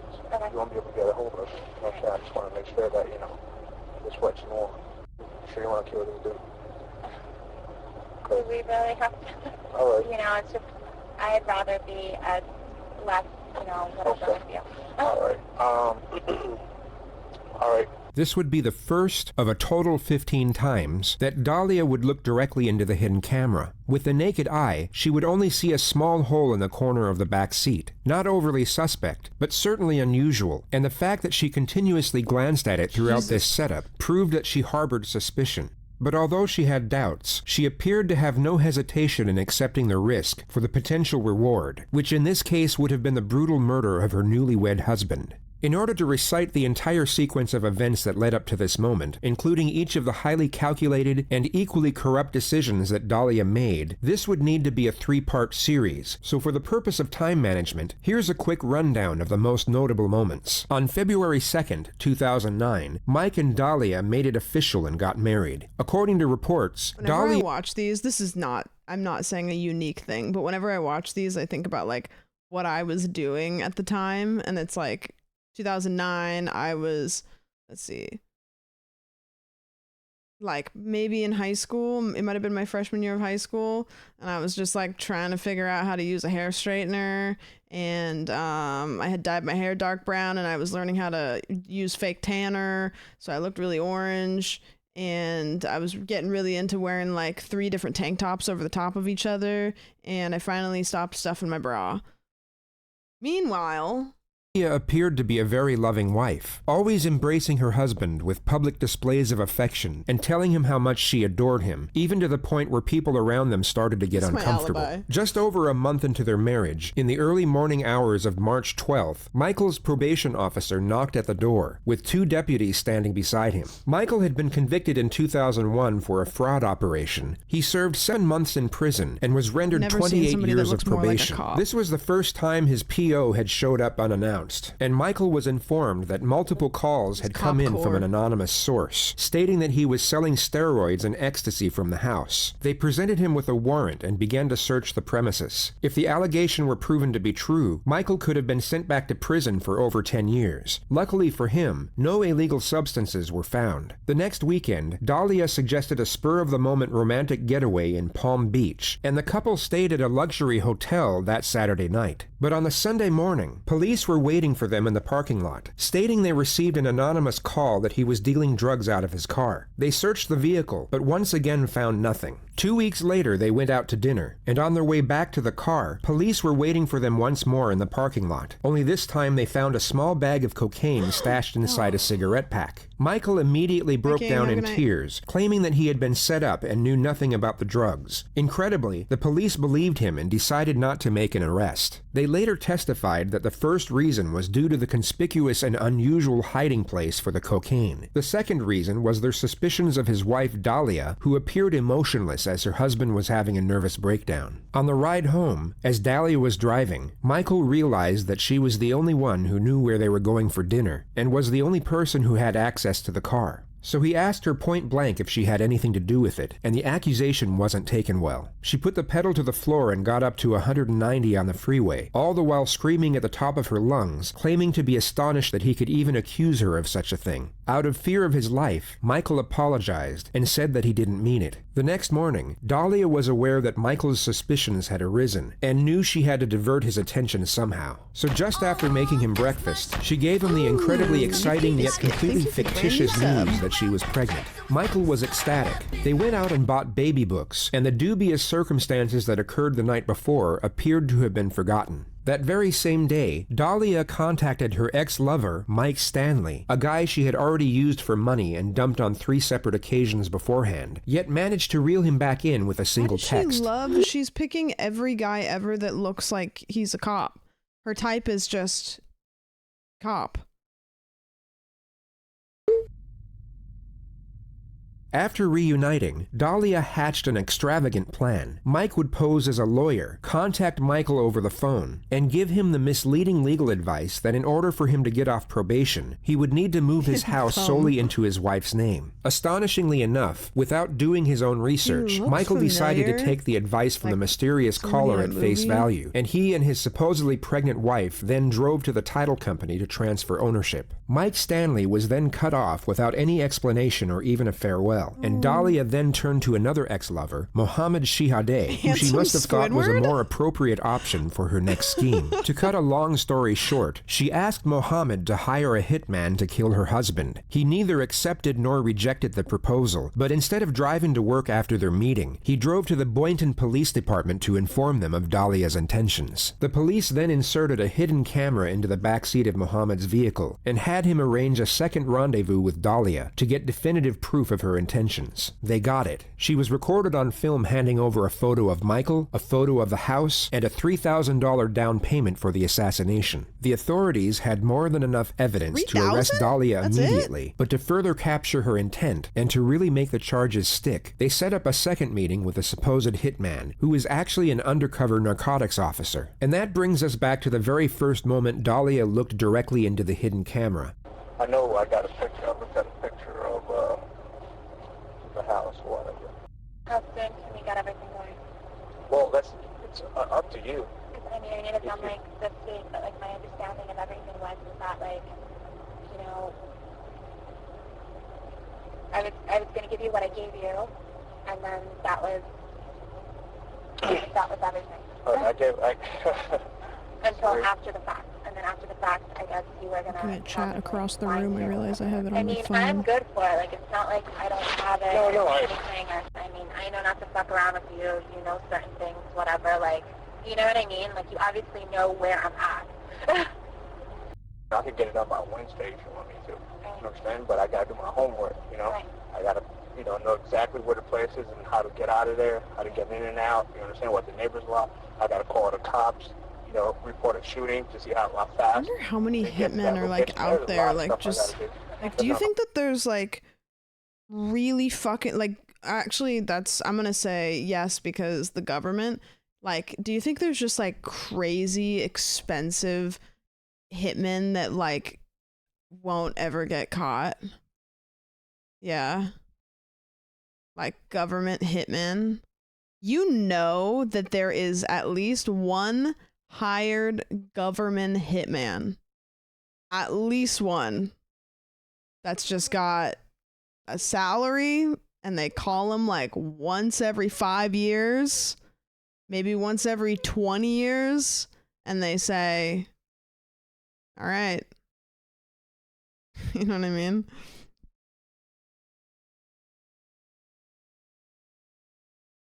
Cost me a lot of money. So if we go ahead and do it, here to do some crime. How soon could you do it? And I could do it Wednesday morning. It's going to be like I break into the house, didn't think he was going to be home because everybody works in the daytime. Right. I'm going to think he's at work. Boom, he's not at work, then, he gets 2 in the head. That's it, I take a couple things with me, break a couple windows, make it look like a robbery that went bad. It's all over. I'm gone out of there. We're just going to be asking you questions, although they know it's going to be obvious what it is, and they already know, but, they're going to ask questions, because that's how they got to do it. But I don't know how well you handle pressure. You understand? I don't know, because I don't want... No, I'm not going to, I'm a lot tougher than what I look. I know you see me, and you're like, oh, what a cute little girl, whatever. But I'm not. You are. You're extremely beautiful. Thank you, but, I just need to make sure everything's going to take care of.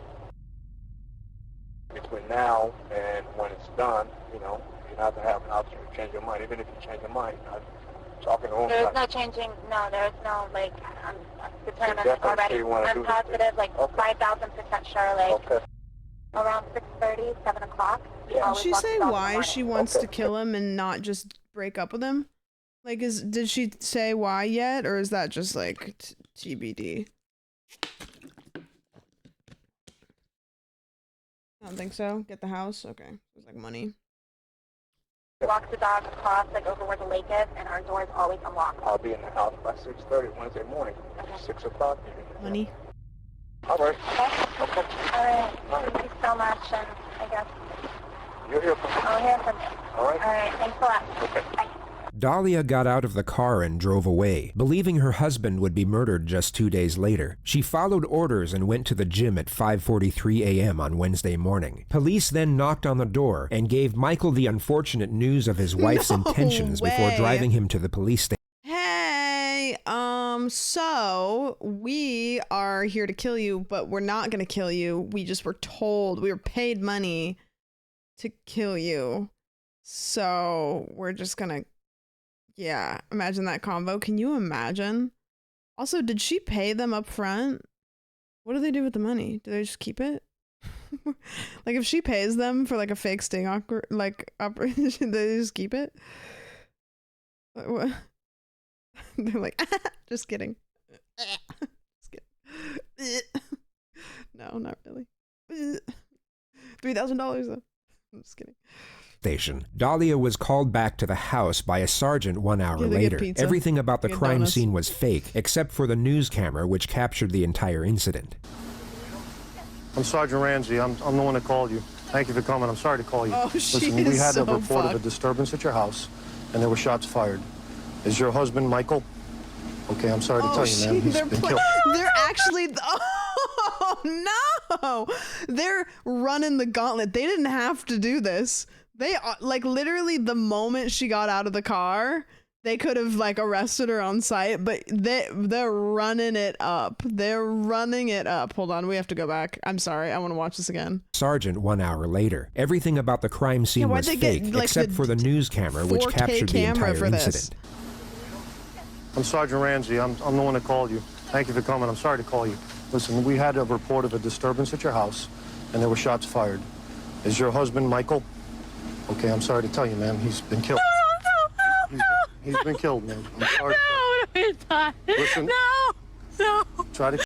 That is the wildest, most, like, fake-ass, like, Emmy Award-winning performance. Jesus. She didn't even wait for him to finish the sentence. Yeah, she didn't even wait. Listen, right now we need to get you to the station. No. We need to get you to He's been the practicing. I can't let you stay, man. We have to do our job. If you want us to find this killer, She's been practicing. we need you to calm down. I'm gonna need you to go with these detectives, okay? Does he have enemies? Is there anyone that would want to hurt him? Okay, who would want to hurt him? Witnesses said they saw a black male running from me. I can't let you see him, ma'am. Ma'am, I cannot do this right now. Ma'am, I can't do it. Detective Yopi, I need you to take her to the station. I can't. Go with these detectives. If you want to help your husband, okay? If you want to help your husband, you need to go to the station with these gentlemen and tell us everything you know about who he knows, who he's connected to. Don't worry, we've already taken care of dogs with animal control for right now. Everything's under control. And we'll take care of everything else, okay? Thank you, guys. Protocol that we have to do with this with your wife.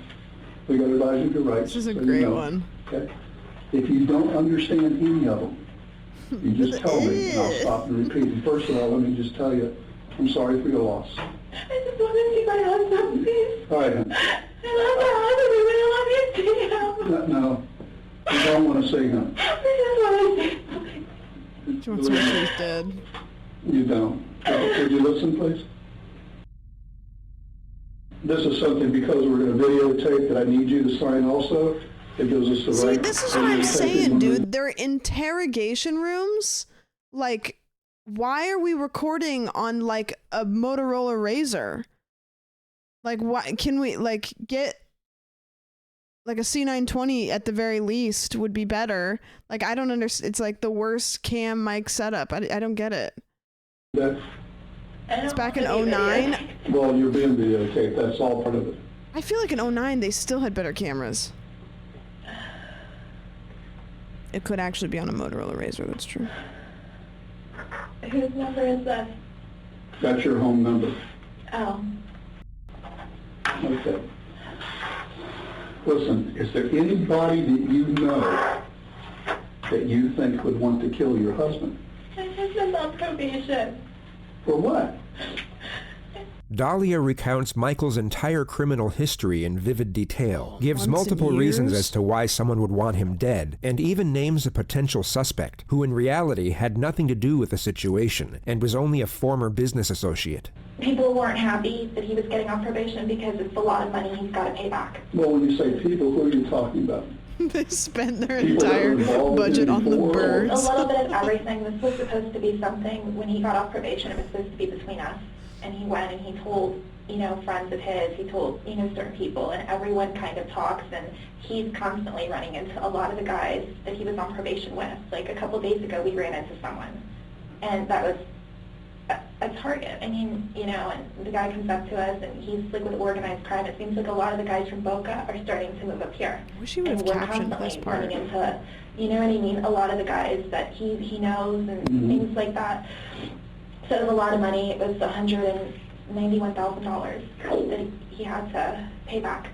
So I know certain names, you know what I mean, and I know certain families, they were on the news, like the guys that all just went away. Mm-hmm. What nationality are you? Spanish? My mom's from Peru and my dad's from Egypt. Wow. Yeah. I want to tell you everything, the whole, so that Please you guys kind of know what's going on. I do. Okay. I want to know. So that's what happened with that. So he didn't know how to tell everybody what was going on with everything. Mm-hmm. I don't know if you know, he was shot. He was shot twice. And I want you to know all this. Do you know this? Did they tell you out there? Not exactly. I mean, they told me he was shot. When I was at the gym, I got a phone call. I didn't hear my phone ring, and I called back, and they told me just to please come, that something happened at my house. Yeah. Evidently, your husband answered the door, and they took him back upstairs. And in your bedroom... He had cameras, though. Why would he answer the door? Because he doesn't answer for anybody he doesn't know. I mean, the only person, like his probation officer, is like the only... What if he's hiding under the table? He would not answer the door. We had cameras. If they don't like, get the at our house. reveal... Maybe he knows this person. I didn't know he had cameras because when we got there, some of your neighbors heard the commotion. We have cameras. The front door has cameras. Oh, that's the back great. door has cameras. But they don't record. And they don't record. Nobody knows, but they don't. We told everybody they record, but they don't record. Oh, God. Because he didn't want them to make a hole in the What if the garage. interrogator takes his mask off, like Scooby-Doo, and he actually was the husband the whole time? Right now, I'm going to go out and get in touch with the officers at the scene. I want to see if the house was burglarized. Okay. All right, just hang on one second. Thank you.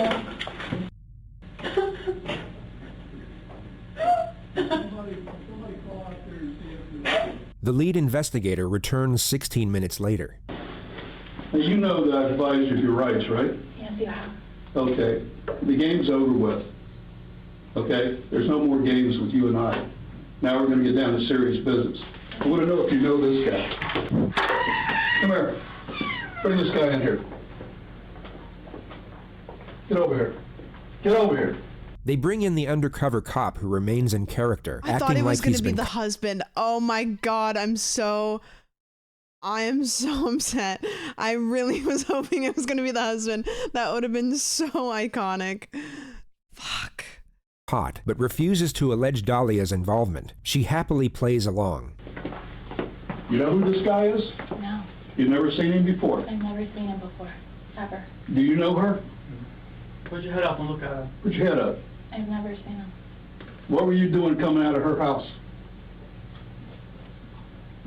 Get him out of here.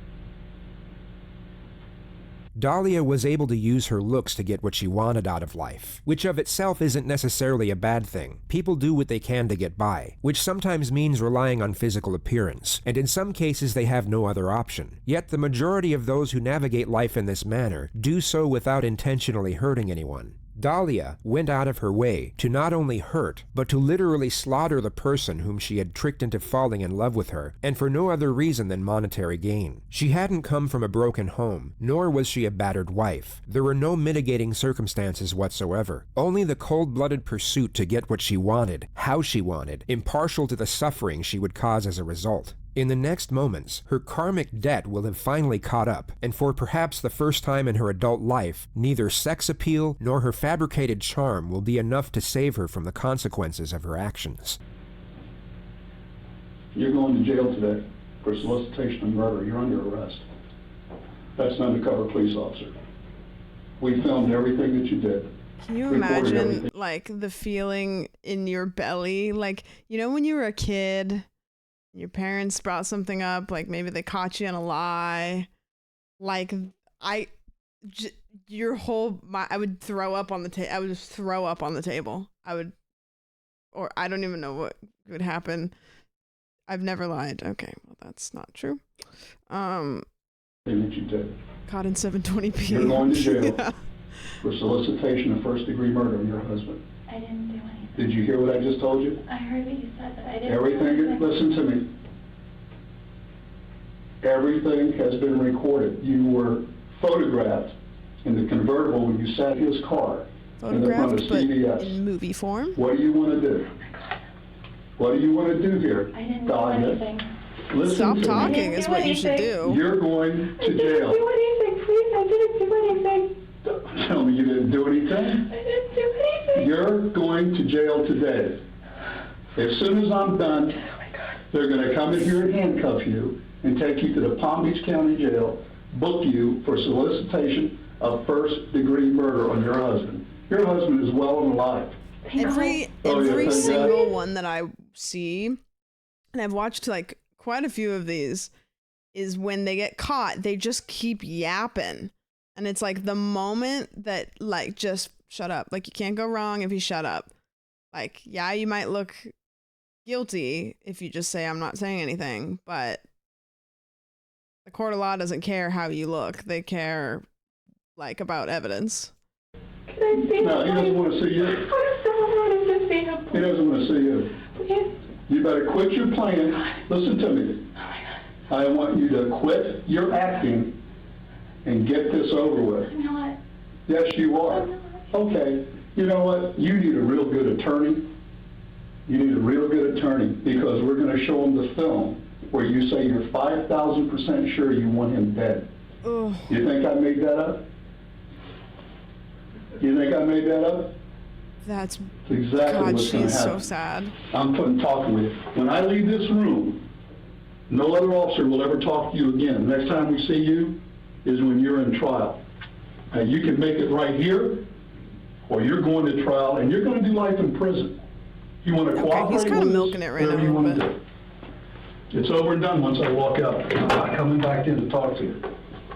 And no one else is either.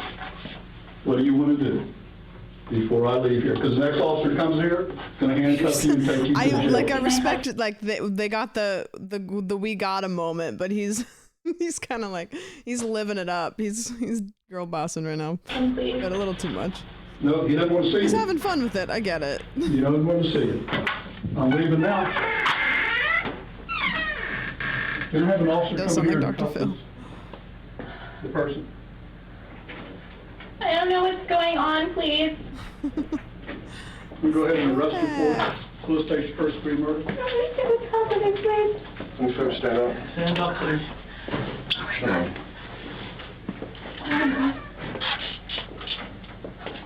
Dahlia is then granted her fraudulent wish and comes face to face with her husband. How do you fuck up so astronomically that you try to hire a undercover, or you try to hire a hitman and you accidentally hire a cop? Like, how do you fuck that up so astronomically? Is he coming in? Come here, please. Come here. Mike, come here. Come here, please. Come here. Can't fix it. Why not? I didn't do anything I to heard you. you. Mike, come here, please. Come here. Okay. Thank you. We'll take her back to booking, please. Dahlia was given roughly 15 minutes in her cell to calm down and have reality sink in. She was then brought back to the interrogation room, where two less confrontational detectives would pursue a confession. They were hoping the immediate switch from hostility to patience would influence her compliance.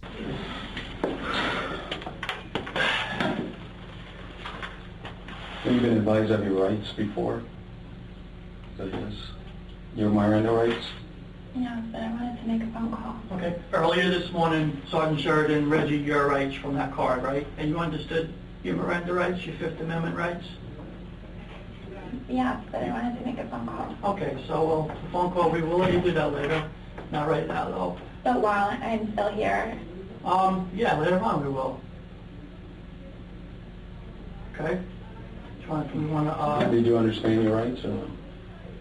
You didn't understand them? I wasn't really paying attention when you Okay. said yes to everything. Okay, what I'll do is I'll go ahead and read them again, okay? And if She you have any asked his questions, just ex go ahead to and ask find me. the I'll explain them hitman. to you. Okay. His ex? Okay, you understand your Fifth Amendment rights now? All of them? I've never considered how Okay. I feel like every time I think about a hitman, I think about like, you know, a guy that knows a guy who knows a guy. I don't know. I never think about like one of her exes. Oh, got it.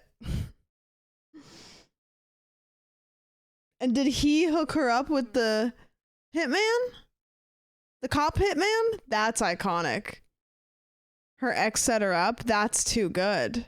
That's awesome.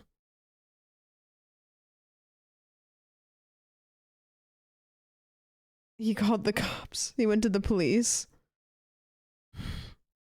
It's iconic, honestly. They should give him like regular restroom, please, before we start. a lot of gift cards to Qdoba or whatever. I don't An know. emergency? I didn't feel comfortable doing any other one. I'm sorry, I will go on. I hope that the husband takes the ex out to beers and they became besties. Do you understand what happened today? What's going on here? A little. Okay. Now, slowly, I'm understanding a little bit better. What's your understanding? I was told one thing, and now it's like slowly, like all these things are. I don't really know what happened. Do you know The that husband you and the ex start are dating. arrested today? They fall in love. You're being arrested. That part I understood. Okay. Do you know what for? That'd be really powerful. Not really, You no. don't know the charge? No, nobody said anything. Okay, go ahead and tell her the charge, Alex. Okay. You're being arrested for soliciting to commit murder. Okay, which that means is you attempted to hire someone to kill somebody else, meaning your husband. I fell on Okay? my phone and I And that's accidentally why hired a you're here, and that's what you're hitman. getting charged with. Oh no.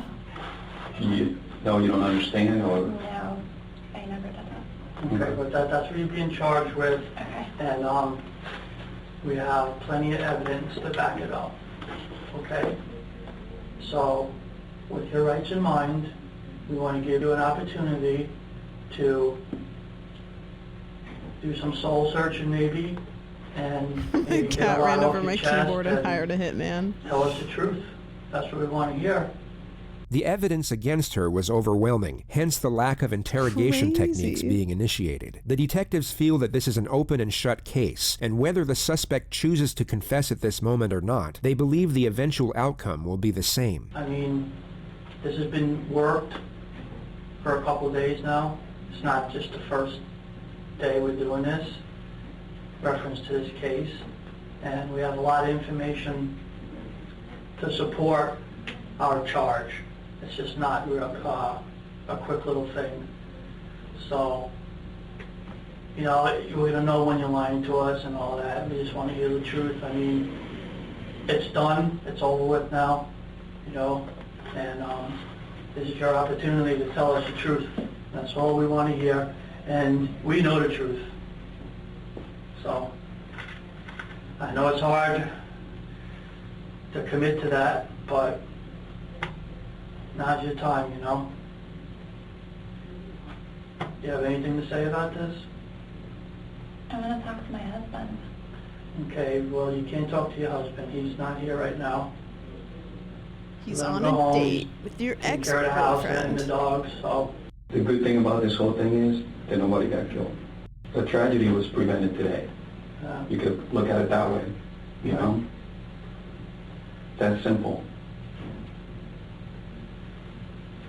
Big tragedy, I mean, someone's life, so. Everything's on tape, Dahlia. There's no denying it. you know? Ain't no way. I'm sorry. There's no fucking way that she paid a hitman through PayPal. Did I just hear that correctly? She's dumb as... That's crazy. That's insane.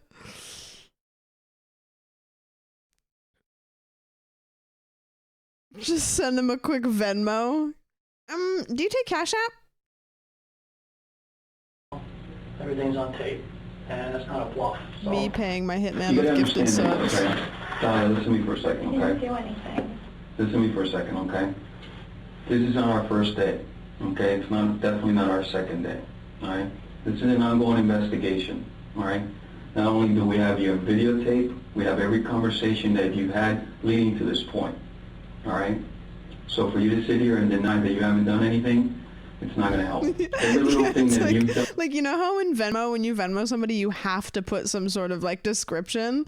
Like, imagine like Venmoing him and then just having it be like a gun emoji and then like a thumbs up an emoji and then like a wedding, like a little marriage emoji. Like a skull. No, it's like a skull emoji and then like the marriage, like wedding emoji. And it's like, I don't know what happened. I didn't do anything. Since this started, we've been involved in it. Do you understand that? I mean, I'm just telling you the truth. That's the truth. All right? Well, unfortunately, you're not going home, okay? You're looking at some serious charges here. Do you understand that you made the attempt to hire somebody to kill your husband? That's how serious this is. Okay, you can sit here and shake your head and deny it, but I'm going to tell you right now, all right, when the jury and the judge sees that videotape of you having this conversation, making a deal, all right, that's how far you went, all right? It wasn't, it's not about denying it wasn't me, I didn't do anything, because the video, the audio, it's not going to lie, all right, and all the evidence that we have collected throughout this investigation. Yeah, she's literally just shutting down. You sound like a fool right now Like when denying a kid it. is like... Because, like my partner just said, everything's on tape. Video and audio. I know, but you're not going home. You see? You're being arrested, so you're not going home. But what do I have to do to go home? I'd like to go home. I know, but you can't. It's impossible. You're going to the Palm Beach County Jail after this. You can't go home. You're being arrested. This is a game. In your mind, it might be a little game, but this is very, very serious. Murder? Are you kidding me? No, they Dahlia haven't revealed refuses the to husband. give any sort of We're waiting acknowledgement for... whatsoever, wait, even yeah, after being They did reveal it. They didn't reveal him on our camera, but they did reveal it for her. Yeah, sorry, they did. confronted with the hidden camera footage. She was then taken to the Palm Beach Detention Center, professing her innocence the entire way. When she finally got to jail, she accepted the offer to make a phone call. Now, try and imagine yourself in her position. Now think of the absolute last person on planet Earth that you would call at that moment. Hello? Hey, it's me. Is this her ex? No, her husband? Nothing, Mike. Can you please come here? Hey, listen, I don't want to fight with you. Honestly. I can't help you. Wait, is this her ex, the one that called the cops? Or is it her husband? I can't remember what her husband. That's her husband? She's like, can you come bail me out of jail? I kind of did an oopsie. This is the husband. I kind of maybe might have tried to kill you. I'm sorry. Uh-oh. Can you come get me? I'm sorry. Whoopsies. God, that's crazy. I'll buy you Olive Garden. It was just playing. I was messing around. Love you. Don't you understand what just happened? What they're saying is not true. Okay, well, I guess I'm just gonna... Sorry for trying to kill you, hashtag my bad. It's not possible. You wouldn't even give me 2 minutes to talk to you, but it's not possible. What they're saying is not true.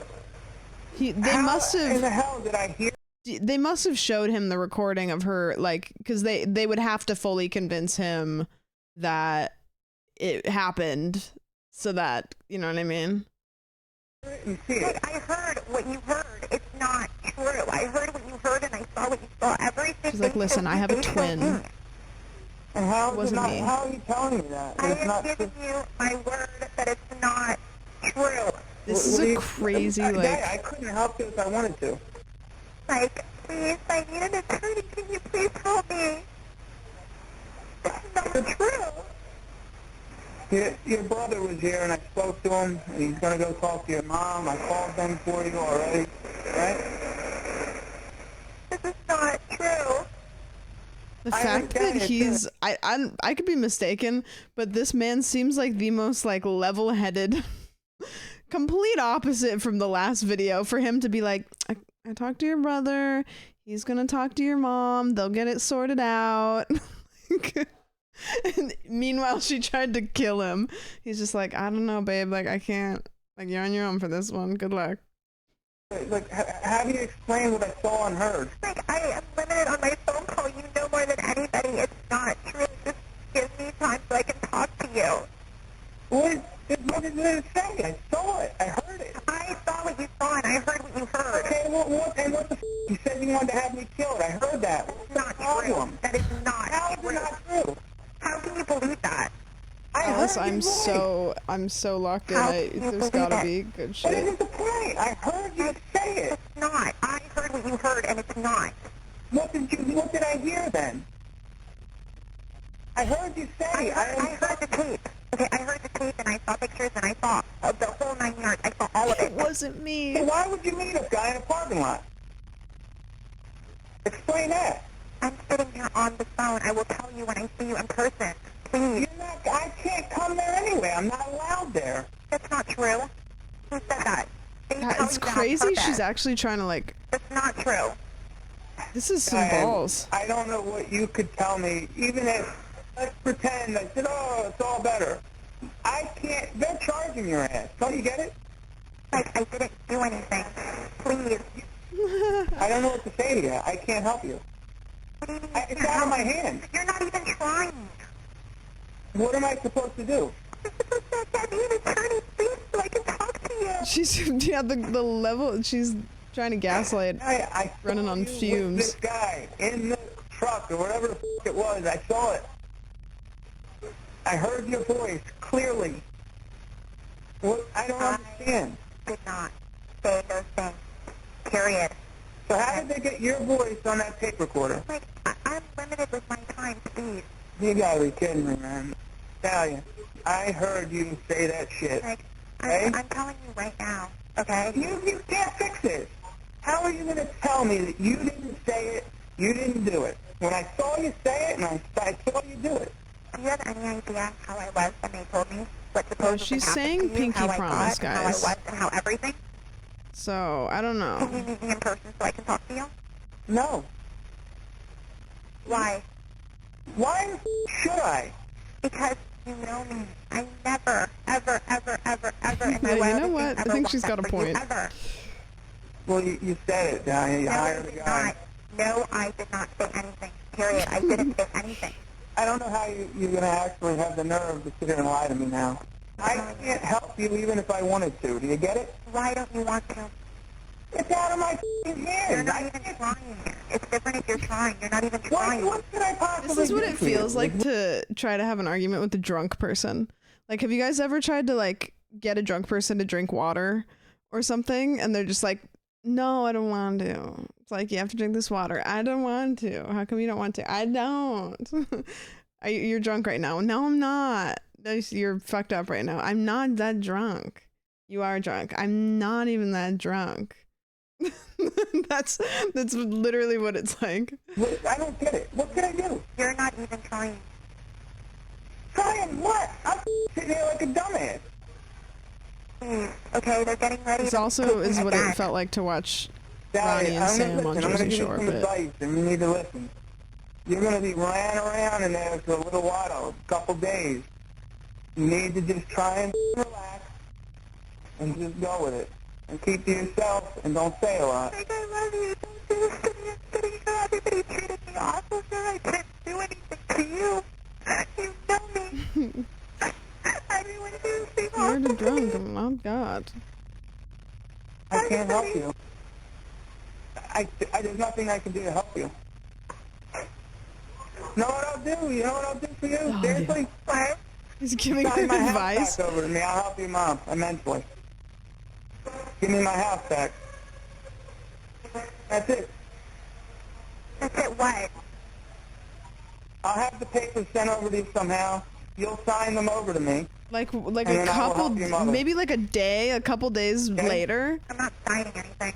I know you wouldn't sign anything. I knew that wasn't going to happen, so I can't help you.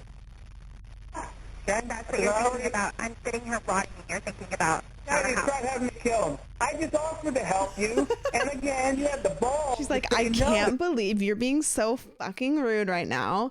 I try to hire one hitman on you, and then all of a sudden you are just trying to fucking take my house. You know what? You're a fucking jerk. I'm literally rotting here, and you're being disgusting.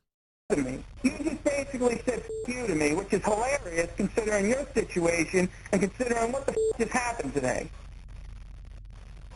Alright? The gun getting fingerprinted now. Dahlia like, called her mother soon after. You know what? No, fuck you. I'm hanging up first. No, fuck you. No, I don't want to talk to you. No, I'm done. No, we're done. We're so done. Fuck you. Who was already informed of the situation by Michael and appeared to be a little bit more understanding over the whole situation. Hello? Mom, I'm in jail. I know, Dahlia. I know. I find out. I need you to call Mike in New York. Okay, who do you want me to call? I need you to call Mike in New York, please. I called already and I called that. Everybody knows. What is it you want me to do? Where are you exactly? I'm in the county jail. I need you to call. What did Mike say? Is he coming? Everybody's coming, Dahlia. We're going to go ahead and get your lawyers, okay? Don't worry. Where are you? Are you in Gun Club? Yes, I'm here. Mom, Mike did this to me. Okay, no. I didn't do anything. I didn't do anything. She's weaving her web. I know you didn't. I know you didn't. Where are you? You in Gun Club? Yes, I'm here in Gun Club. And I heard Mike is at the house. I want him out of my house. Okay, well, right now we're going to need to have a lawyer first, okay? It's my house. The title's in my name. All right, okay, don't worry about that right now. Dahlia spent 20 months in jail before standing trial in April 2011. Her defense was bizarre. They claimed Michael DiPolito was a fan of reality TV, and the murder-for-hire plot was a hoax, just so he could get on television. I'm just having fun with it. Come on, I'm with you. You're having fun with me? Let me ask you something. Is this fun, Mr. DiPolito? This sucks. Okay.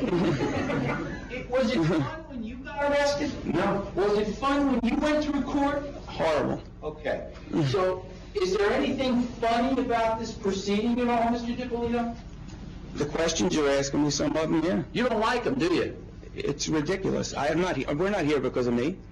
Well, you might as well put me up next. I mean, what are we doing here? The verdict came a month later on May 13th. The jury needed just 3 hours of deliberation. Verdict, we the jury find as follows. As to count one, we find the defendant guilty of solicitation to commit first-degree murder. If you find the defendant guilty, do you find that there is a firearm included in the solicitation? Yes. And you and I have spoken previously about you wanting to share some comments with the court as the judge considers the appropriate sentence in this case? Yes, I do. I have no words to explain why this unfortunate event happened. And I am sorry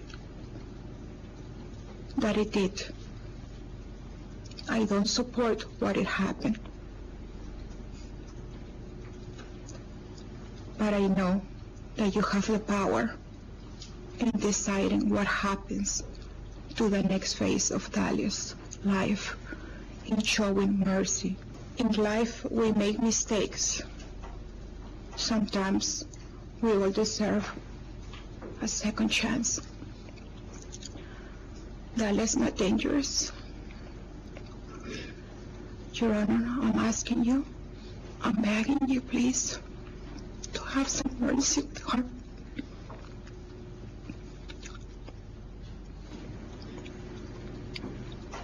Thank you for listening. Thank you. Where do I begin? Let me just start off by saying, when I married my wife, I was very much in love with her. And I thought we were doing things that normal married people do. and I was a very good husband, and I provided everything we needed. And, you know, that being said, lo and behold, you know, that wasn't the case. I don't know who these people are talking about, but it's not that girl. You know, and I feel bad. I don't even want to be here. Since this started, I've always put my hand out. Give me my house, let's be done with it. I'll beg the judge to even do whatever. I don't personally gain anything from this. You know, the difference between me and I guess what's going on here, you know, I went to prison. You know how I got there? I said I did it. Yeah, I did it. Let's get this over with and handle it. You know, that hasn't happened here. I mean, this girl doesn't feel sorry for anything. She still doesn't think she did anything. And believe me, I don't want to get up here and be nasty, but the reality is I sit and listen to this. Even today, we're talking about a retrial? Retrial for what? I mean, what is it we're doing? Who didn't understand what happened here? They still don't want to admit anything happened. Nothing bad happened. It's all good. Let's just all go home and it's fine. I'm not okay. You know, my father died. I was supposed to have been able to travel to see him. I didn't get to see my dad. You know, my dad's dead. And, you know, that was part of my plan. Get off probation, go see my family, spend time with my father. If she would have owned it like a normal person and would have owned up to something, I would respect that. But instead, when I get to court, I hear that I want a reality television show. As soon as we walk out here, you know they're filing for an appeal. You know why? Because they think everybody in this room is stupid. That's why. Because we're all stupid, and they're smarter than us. And nobody did anything. And God, she's a great girl, and whatever. You know, when I met her, I thought all those things. I don't want to offend anybody, and believe me, I feel sorry for everybody that's in here crying. So sassy. But you know what? I got to feel sorry for myself. Nobody's helping me. My mother had a nervous breakdown. I'm like, I'm going to have a nervous breakdown. You know, I just don't know how I'm feeling some days. And it's just not fair. Like I said, and I mean this from my heart, I wish we weren't here. I wish she would have did anything but what she did. The jury's found you guilty, Ms. DiPolito, of solicitation to commit first-degree murder. So my task is to figure out what an appropriate sentence would be, somewhere between 48 months and 30 years in the Department of Corrections. How do I rehabilitate you from what you have done? Stare, yeah. And I think that's a function of you know, spinning your moral compass. I think your moral compass is askew. I think that it's something that it's not like getting a drug addict off drugs or an alcoholic off alcohol, but rehabilitation, I hope that occurs as part of this sentence. A big variable, and the one that's most conspicuous, is punishment. You impose a sentence to punish bad behavior, criminal behavior, and that's going to be a large component of this sentence. And also a valid factor in imposing a sentence is retribution. And retribution is giving society the vent, the outlet, the sense of that person got what he or she had coming. So I consider those factors and try to figure out what weighs most in tailoring a sentence for you. And it has to do with the facts of the case, and it has to do with who you are and what you were thinking. And here's the way I see it. I think that a lot of it is what were your motivations? What were you doing? What were you thinking when that was going on? And I just come to the most obvious conclusion that you were motivated by greed, by avarice. There's no evidence that you were being beaten and you were defending yourself, that you were a battered wife, that you were an alcoholic, that you were the victim of child abuse, that you were somehow acting in defense of yourself, even under a misguided notion. There's none of that here.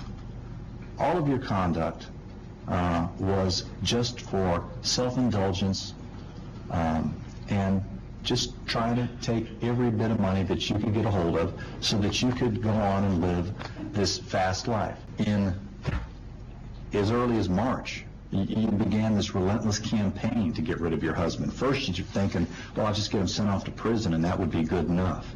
You used guile and sophistry to dupe others into your web of deception. You were the puppet master that was pulling all the strings. You weren't acting at the direction of somebody else. You weren't under the influence of somebody else. You were the one calling the shots. And you were engaged in a course of conduct not over some momentary lapse of good judgment. This wasn't like, I ran a red light, I shouldn't have done that, or, oh, what was I thinking? I had the gun in my hand and I shot it because I was angry. It was weeks and months that you continued with these different schemes to try to rid yourself of your husband that was just something out of a novel. And it was horrible to watch it unfold as the trial testimony came out. It was pure evil. After those attempts to have your husband taken out of the picture by way of sending him back to prison for a long period of time, and when you learned that it wasn't good enough to have the house in your name, that if you wanted to sell the house, you were still going to need his signature, I think that's when it started to turn to even more sinister behavior. Mr. Salnick indicates that, being remorseful or saying I'm sorry really doesn't mean anything. And I disagree. I think, even today, Mr. DiPolito, still your husband, I think that I'm sorry, it's my fault, I did it, would have gone a long way. Not only for his healing, but it would have perhaps suited your own purpose. But I haven't heard anything. I haven't heard an ounce of remorse. The opposite of that, when confronted with the obvious facts, the most powerful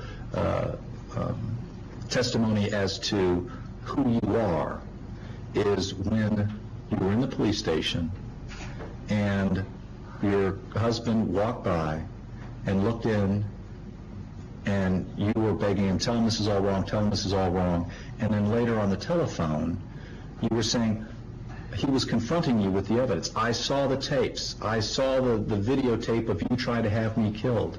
And you just cold-bloodedly said to him, I saw what you saw, and I'm telling you that's not true. And it was astonishing. It's wild. I wonder, they haven't really, said, I want to know what her argument was. Like they didn't say, what her, lawyers, because obviously they weren't just going to go into court and be like, we don't know, but we're pretty sure that she's innocent. Yeah, it wasn't me. I want to know what the defense was. What is the only thing she could have, maybe, what could she have even said? Her defense was that her husband liked reality TV. What? They said it was for TV and he wanted to get famous. So her argument was that they did it for the Vine? Is that what you're trying to tell me? That's crazy. That is wild. What the hell? Denial that you're willing to go to try to avoid the obvious. You have a certain facet of who you are with your mom, your sister, your brother, and they see the good in you, as siblings and parents should. But who you are when no one's looking, other than a camera in a police car, is quite different.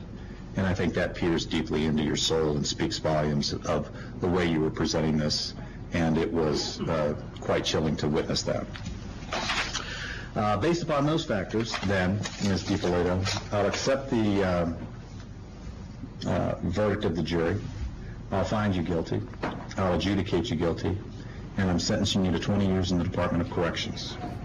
Dahlia's first encounter with retribution was a big one, yet it didn't last long. The sentence was thrown out on a technicality 1 month later, and she was able to remain under house arrest for 6 years awaiting her next trial. Her second trial began in 2016. Dahlia DiPolito takes the stand with an unusual defense. Dahlia says it was all part of a plan she hatched with her then-husband, Michael DiPolito, and former lover, Mohammed Shahadi, to get famous. There is no way that you can hire a hitman, get recorded talking to an undercover cop that you think is a hitman, and then have the court be like, let her out. Nah, she's fine. Ex-husband Mike DiPolito says he couldn't wait to see what she'd say in court. Let me know when she's going. I'll be sitting in the back with popcorn. I'd love to see this. In an exclusive pretrial interview with 2020 this past December, DiPolito said she's just misunderstood. Who is Dahlia DiPolito?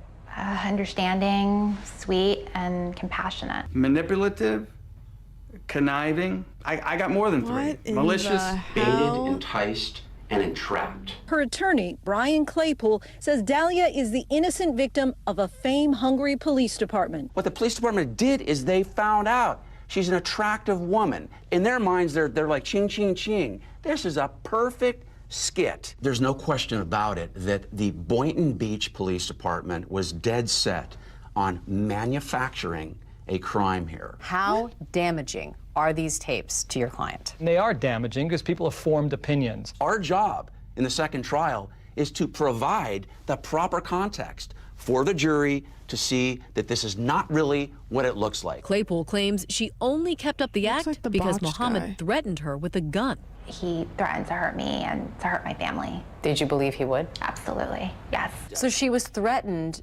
to act out a hoax on a videotape? I mean, do you understand how ridiculous that sounds to a lot of people watching this? Yeah, that's not ridiculous. You've got a 6'2", 230-pound man with a gun. Saying you will do this Absolutely. YouTube hoax or else? Right. 5,000% That's crazy. sure, They not found the 100% only sure, thing not that, like, 1,000% sure, but 5,000% It doesn't even sound realistic. Sure. It just How do is you like explain that? I look at that video. They found the only and thing I they could have see said. somebody who's struggling with whether she's really sure. She's struggling? What? Why? Well, how is she struggling if she's 5,000% sure? Well, you might find that humorous, but when I hear people say they're sure, I'm 110% sure. Why didn't she just tell police her version of what happened? I've asked her that question too. Oh, yeah, everybody. Hey, Sergeant, this was just a YouTube thing we were putting together. She was in a state of shock. I couldn't react. I just completely froze. I wanted to get out of there and I felt just paralyzed. The tape was a show. It's kind of like lawyers are kind of nuts because we have a legal system where you're allowed to hire somebody and have them help you lie in a court of law. Like they're like, okay, each person gets like a little helper, and that helper kind of helps you come up with the best story, and then like it's crazy. The purpose. You know what we should do? Just get rid of lawyers. Just send them in 1v1. Come up with, just tell your own stories. Let the jury take care of it. You were acting in those tapes. Yes. But you're telling the truth now. Yes. Why should we believe you? That's what happened. The truth. State of Florida versus Dahlia A. Dippolito, defendant. Verdict. We, the jury, find as follows. Her as lawyer count is one, we find the bongos. defendant guilty of solicitation to commit first-degree murder as charged in the information. So say we all, the 16th day Your of Honor, June, my client, 2017, Pinky in West Palm promised. Beach. Dahlia Dippolito was sentenced to 16 years in prison on July 21st, 2017. She was not Your given Honor, the my client possibility said of she's parole, willy, and her sorry, release date is set for August and Pinky 24th, promises she won't do it again. 2032. Her appeal was rejected also by that the she didn't do Florida it. Supreme Court in September of 2019, she did do it, she and won't her do it sentence again. is now definitive. She is currently being held at the Lowell Correctional Institution in Gainesville, Florida, where she is expected to remain until the day of release. She will be 50 years old. Oh, what's the little exit? If your crazy prostitute wife that you gave your house to I already don't like this, but the endings of these videos, he always puts the wildest little snippets. I need to know. I don't like it. I need to know. get you thrown in jail on drug charges and then tries to pay someone to murder you, it's gotta be somewhat satisfying to have that person call. True crime loser. Okay, so wait, so hold on. Is this some asshat that the JCS guy is like roasting? You know what I mean? Like, is he basically being like, this guy's a fucking idiot? And ask you for So help. he somehow found like a video of like a Twitter or like a Reddit incel and is like, fuck it. It's like, I really need your help. And you're like, yeah, I bet you do. But you tried to kill me. I spit it from my block, it's an ode, I admit it. I don't understand. Merry Christmas. Is that the guy who made the video? It doesn't sound like him. It sounds like a different person. The American flag in the background. That is, the biggest red flag. There's so many, but that's a huge one. I thought that was Jim. I don't think so, but it probably wasn't very smart for him to put that in there because I bet a lot of people watched that and were like, whoa. JCS hires a voice actor for his videos. Really? I always wonder about that, about the Explore With Us guy, because his voice is so interesting. He hires a voice actor, does he? Jesus, it's 1 a.m. 8, 9, 10. I do need to get ready for bed. Holy shit, yeah. We all do. We all do. Well, that was fun.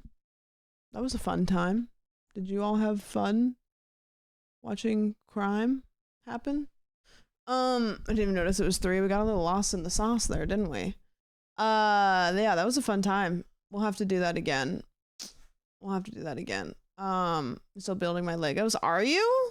Jeez, that's a monster build. You taking down his channel? Really? Yeah, I think about that with the true crime channels. They probably get sniped a lot. Like a lot. Kazumi is the name of the narrator. Got it. Very fun. Have a good night. Yeah, thanks guys for hanging out. I'm gonna get out of here because I want to kind of fix my sleep schedule a little bit because I've been staying up till like 5 a.m. so I don't want to do that. Doesn't get sniped usually, which is nice. Yeah, true. We'll have to watch. I'll look through their videos and kind of see if I can find one that's really good that I haven't seen before, and we'll watch that one. Secret 3 a.m. stream, let's go. Yes, also my IRL setup. So this phone, the SIM card is being sent. I couldn't get an eSIM for it, so the SIM card is getting sent to my house. So I have to wait until that gets here. It says it should get here like Monday or something. So once I have the SIM card for it, then I can go do an IRL stream, because right now I just have it off of Wi-Fi. Right now I don't have any service for it, but it's really cool. The service that I got, let me play music. The service that I got is really cool. Basically what it does, for anybody that's like a tech nerd, I have a program called IRL Toolkit. And what IRL Toolkit does is it basically puts OBS on a server somewhere in a warehouse. I don't fucking know. And then I have an app on my phone that streams to that OBS on that random server. And I have a website that I can go to, and I hit go, and it starts streaming on that OBS server. And it's really cool and it's nice, and it puts scenes up for if I lose service, and it has a starting soon scene and everything that I can customize. But it's great because rather than just streaming straight from my phone to Twitch, I now can stream to OBS to Twitch. It's cool. Really cool. Not that expensive either. It's costing me about $120 for the IRL toolkit, and then about $40 a month for the cell service. So the IRL setup will cost me under $200 a month to run, which is way cheaper than like the IRL backpacks, which is cool. Very cool. Yeah, IRL toolkit is the name of it. Just Google IRL toolkit and you'll find it. It's not the most like user friendly everything, but it's cool. If you know OBS, if you stream and you know OBS, you'll probably not have too hard of a time with it. But if you've never used OBS, it'll be like a foreign language. It's a pretty good one. Yeah, that's like what most people use. Emily uses it. I think that it's what a lot of streamers use for IRL streaming. Dizzy stream with DR, you know? I think Dizzy streams are just so unlikely because they're oh my gosh! Yo, that's like a month of the cell service. Let's go. Thank you, Ryan. I appreciate that. You guys have kind of popped off today. What's going on lately? Did we all get paid? Is it payday? Did you guys get your tax refund back? Did we get some tax returns? Maybe? Thank you so much, Ryan. I appreciate that. Thank you. People like you or something? Yeah, you guys keep coming back. I don't know. Kind of wacky. I barely pay my taxes. I officially paid my taxes today. Like I have been working on them for a while, but the California hadn't put me in their system. So every week I tried, and then I tried again, and then I tried again. And then today my accountant was like, I don't know what's going on. We're going to just have to pay the fee. So I paid him today, but, I did too, and have a good cry after. Yeah. Usually when I pay my taxes, I sit in the chair and I just kind of like, okay. I'm going to pay quarterly this year though, so it won't be so bad. Thank you, Ryan. I appreciate it. Thank you, everybody. I hate it. I disassociate it. Yeah, I think I'm going to pay quarterly so it's not so much of a hit. Because even though I'm very good about the second that any money hits my bank account, I do the math and I throw 30% into my savings. I'm very good about that because I can't afford to be otherwise. I just realized I've had Minecraft running for like hours. It's been paused. I should have let it run so I could have had phantoms. It hurts to like look at that big amount of money and then be like, all right, it's gonna go like, yo, Cyril, thank you for gifting us up to, jeez, that's crazy. Jeez, that's crazy. Crazy. Jeez, that's crazy. Thank you, Cyril, I appreciate that. How bad of a hit is it? For me personally, I mean, it's 30% of what I make. So, you know, I don't know. You guys don't know how much I make, but 30% of that. It's pain. It's not great. It doesn't feel great. Paying all of that at once is crazy. Yeah, I'm gonna do quarterly. Which is what you should do, but in this industry it's like really hard to, because how the fuck do you guess how much money you're gonna make, you know? We're gonna go raid out. We're gonna go hang out with the worst. Is he sleeping? He's not like sleeping or anything, right? Is he doing some bullshit? We're gonna go hang out with Crub, the worst person I know. Let's see, can I raid?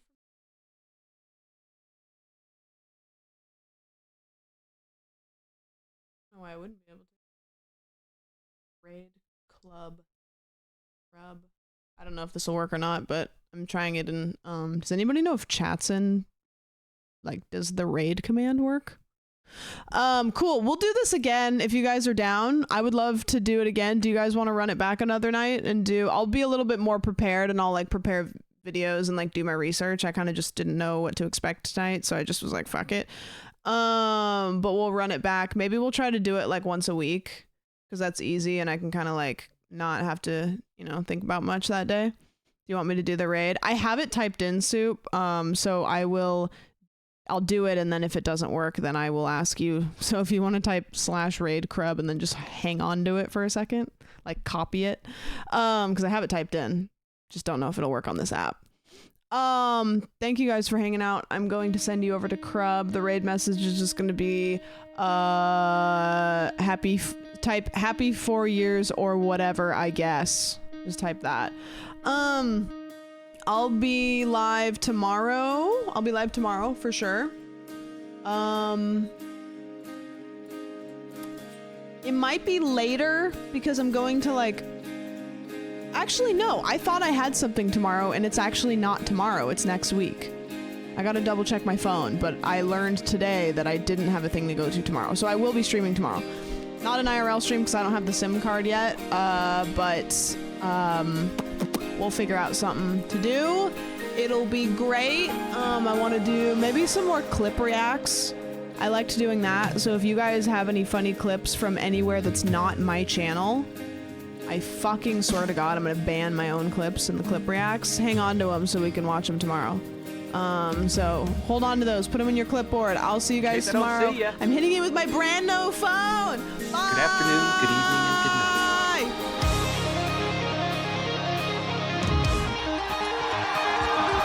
Keep doing awesome stuff that goes for everybody in this Soup, it didn't work. Love you and love yourself. And the best thing didn't work, Soup.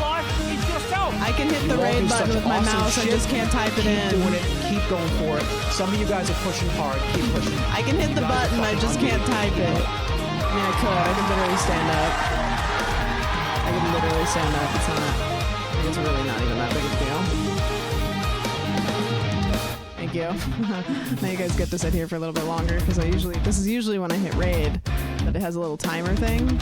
So, I'm going to, actually I can't even hit go, even though it's my own stream.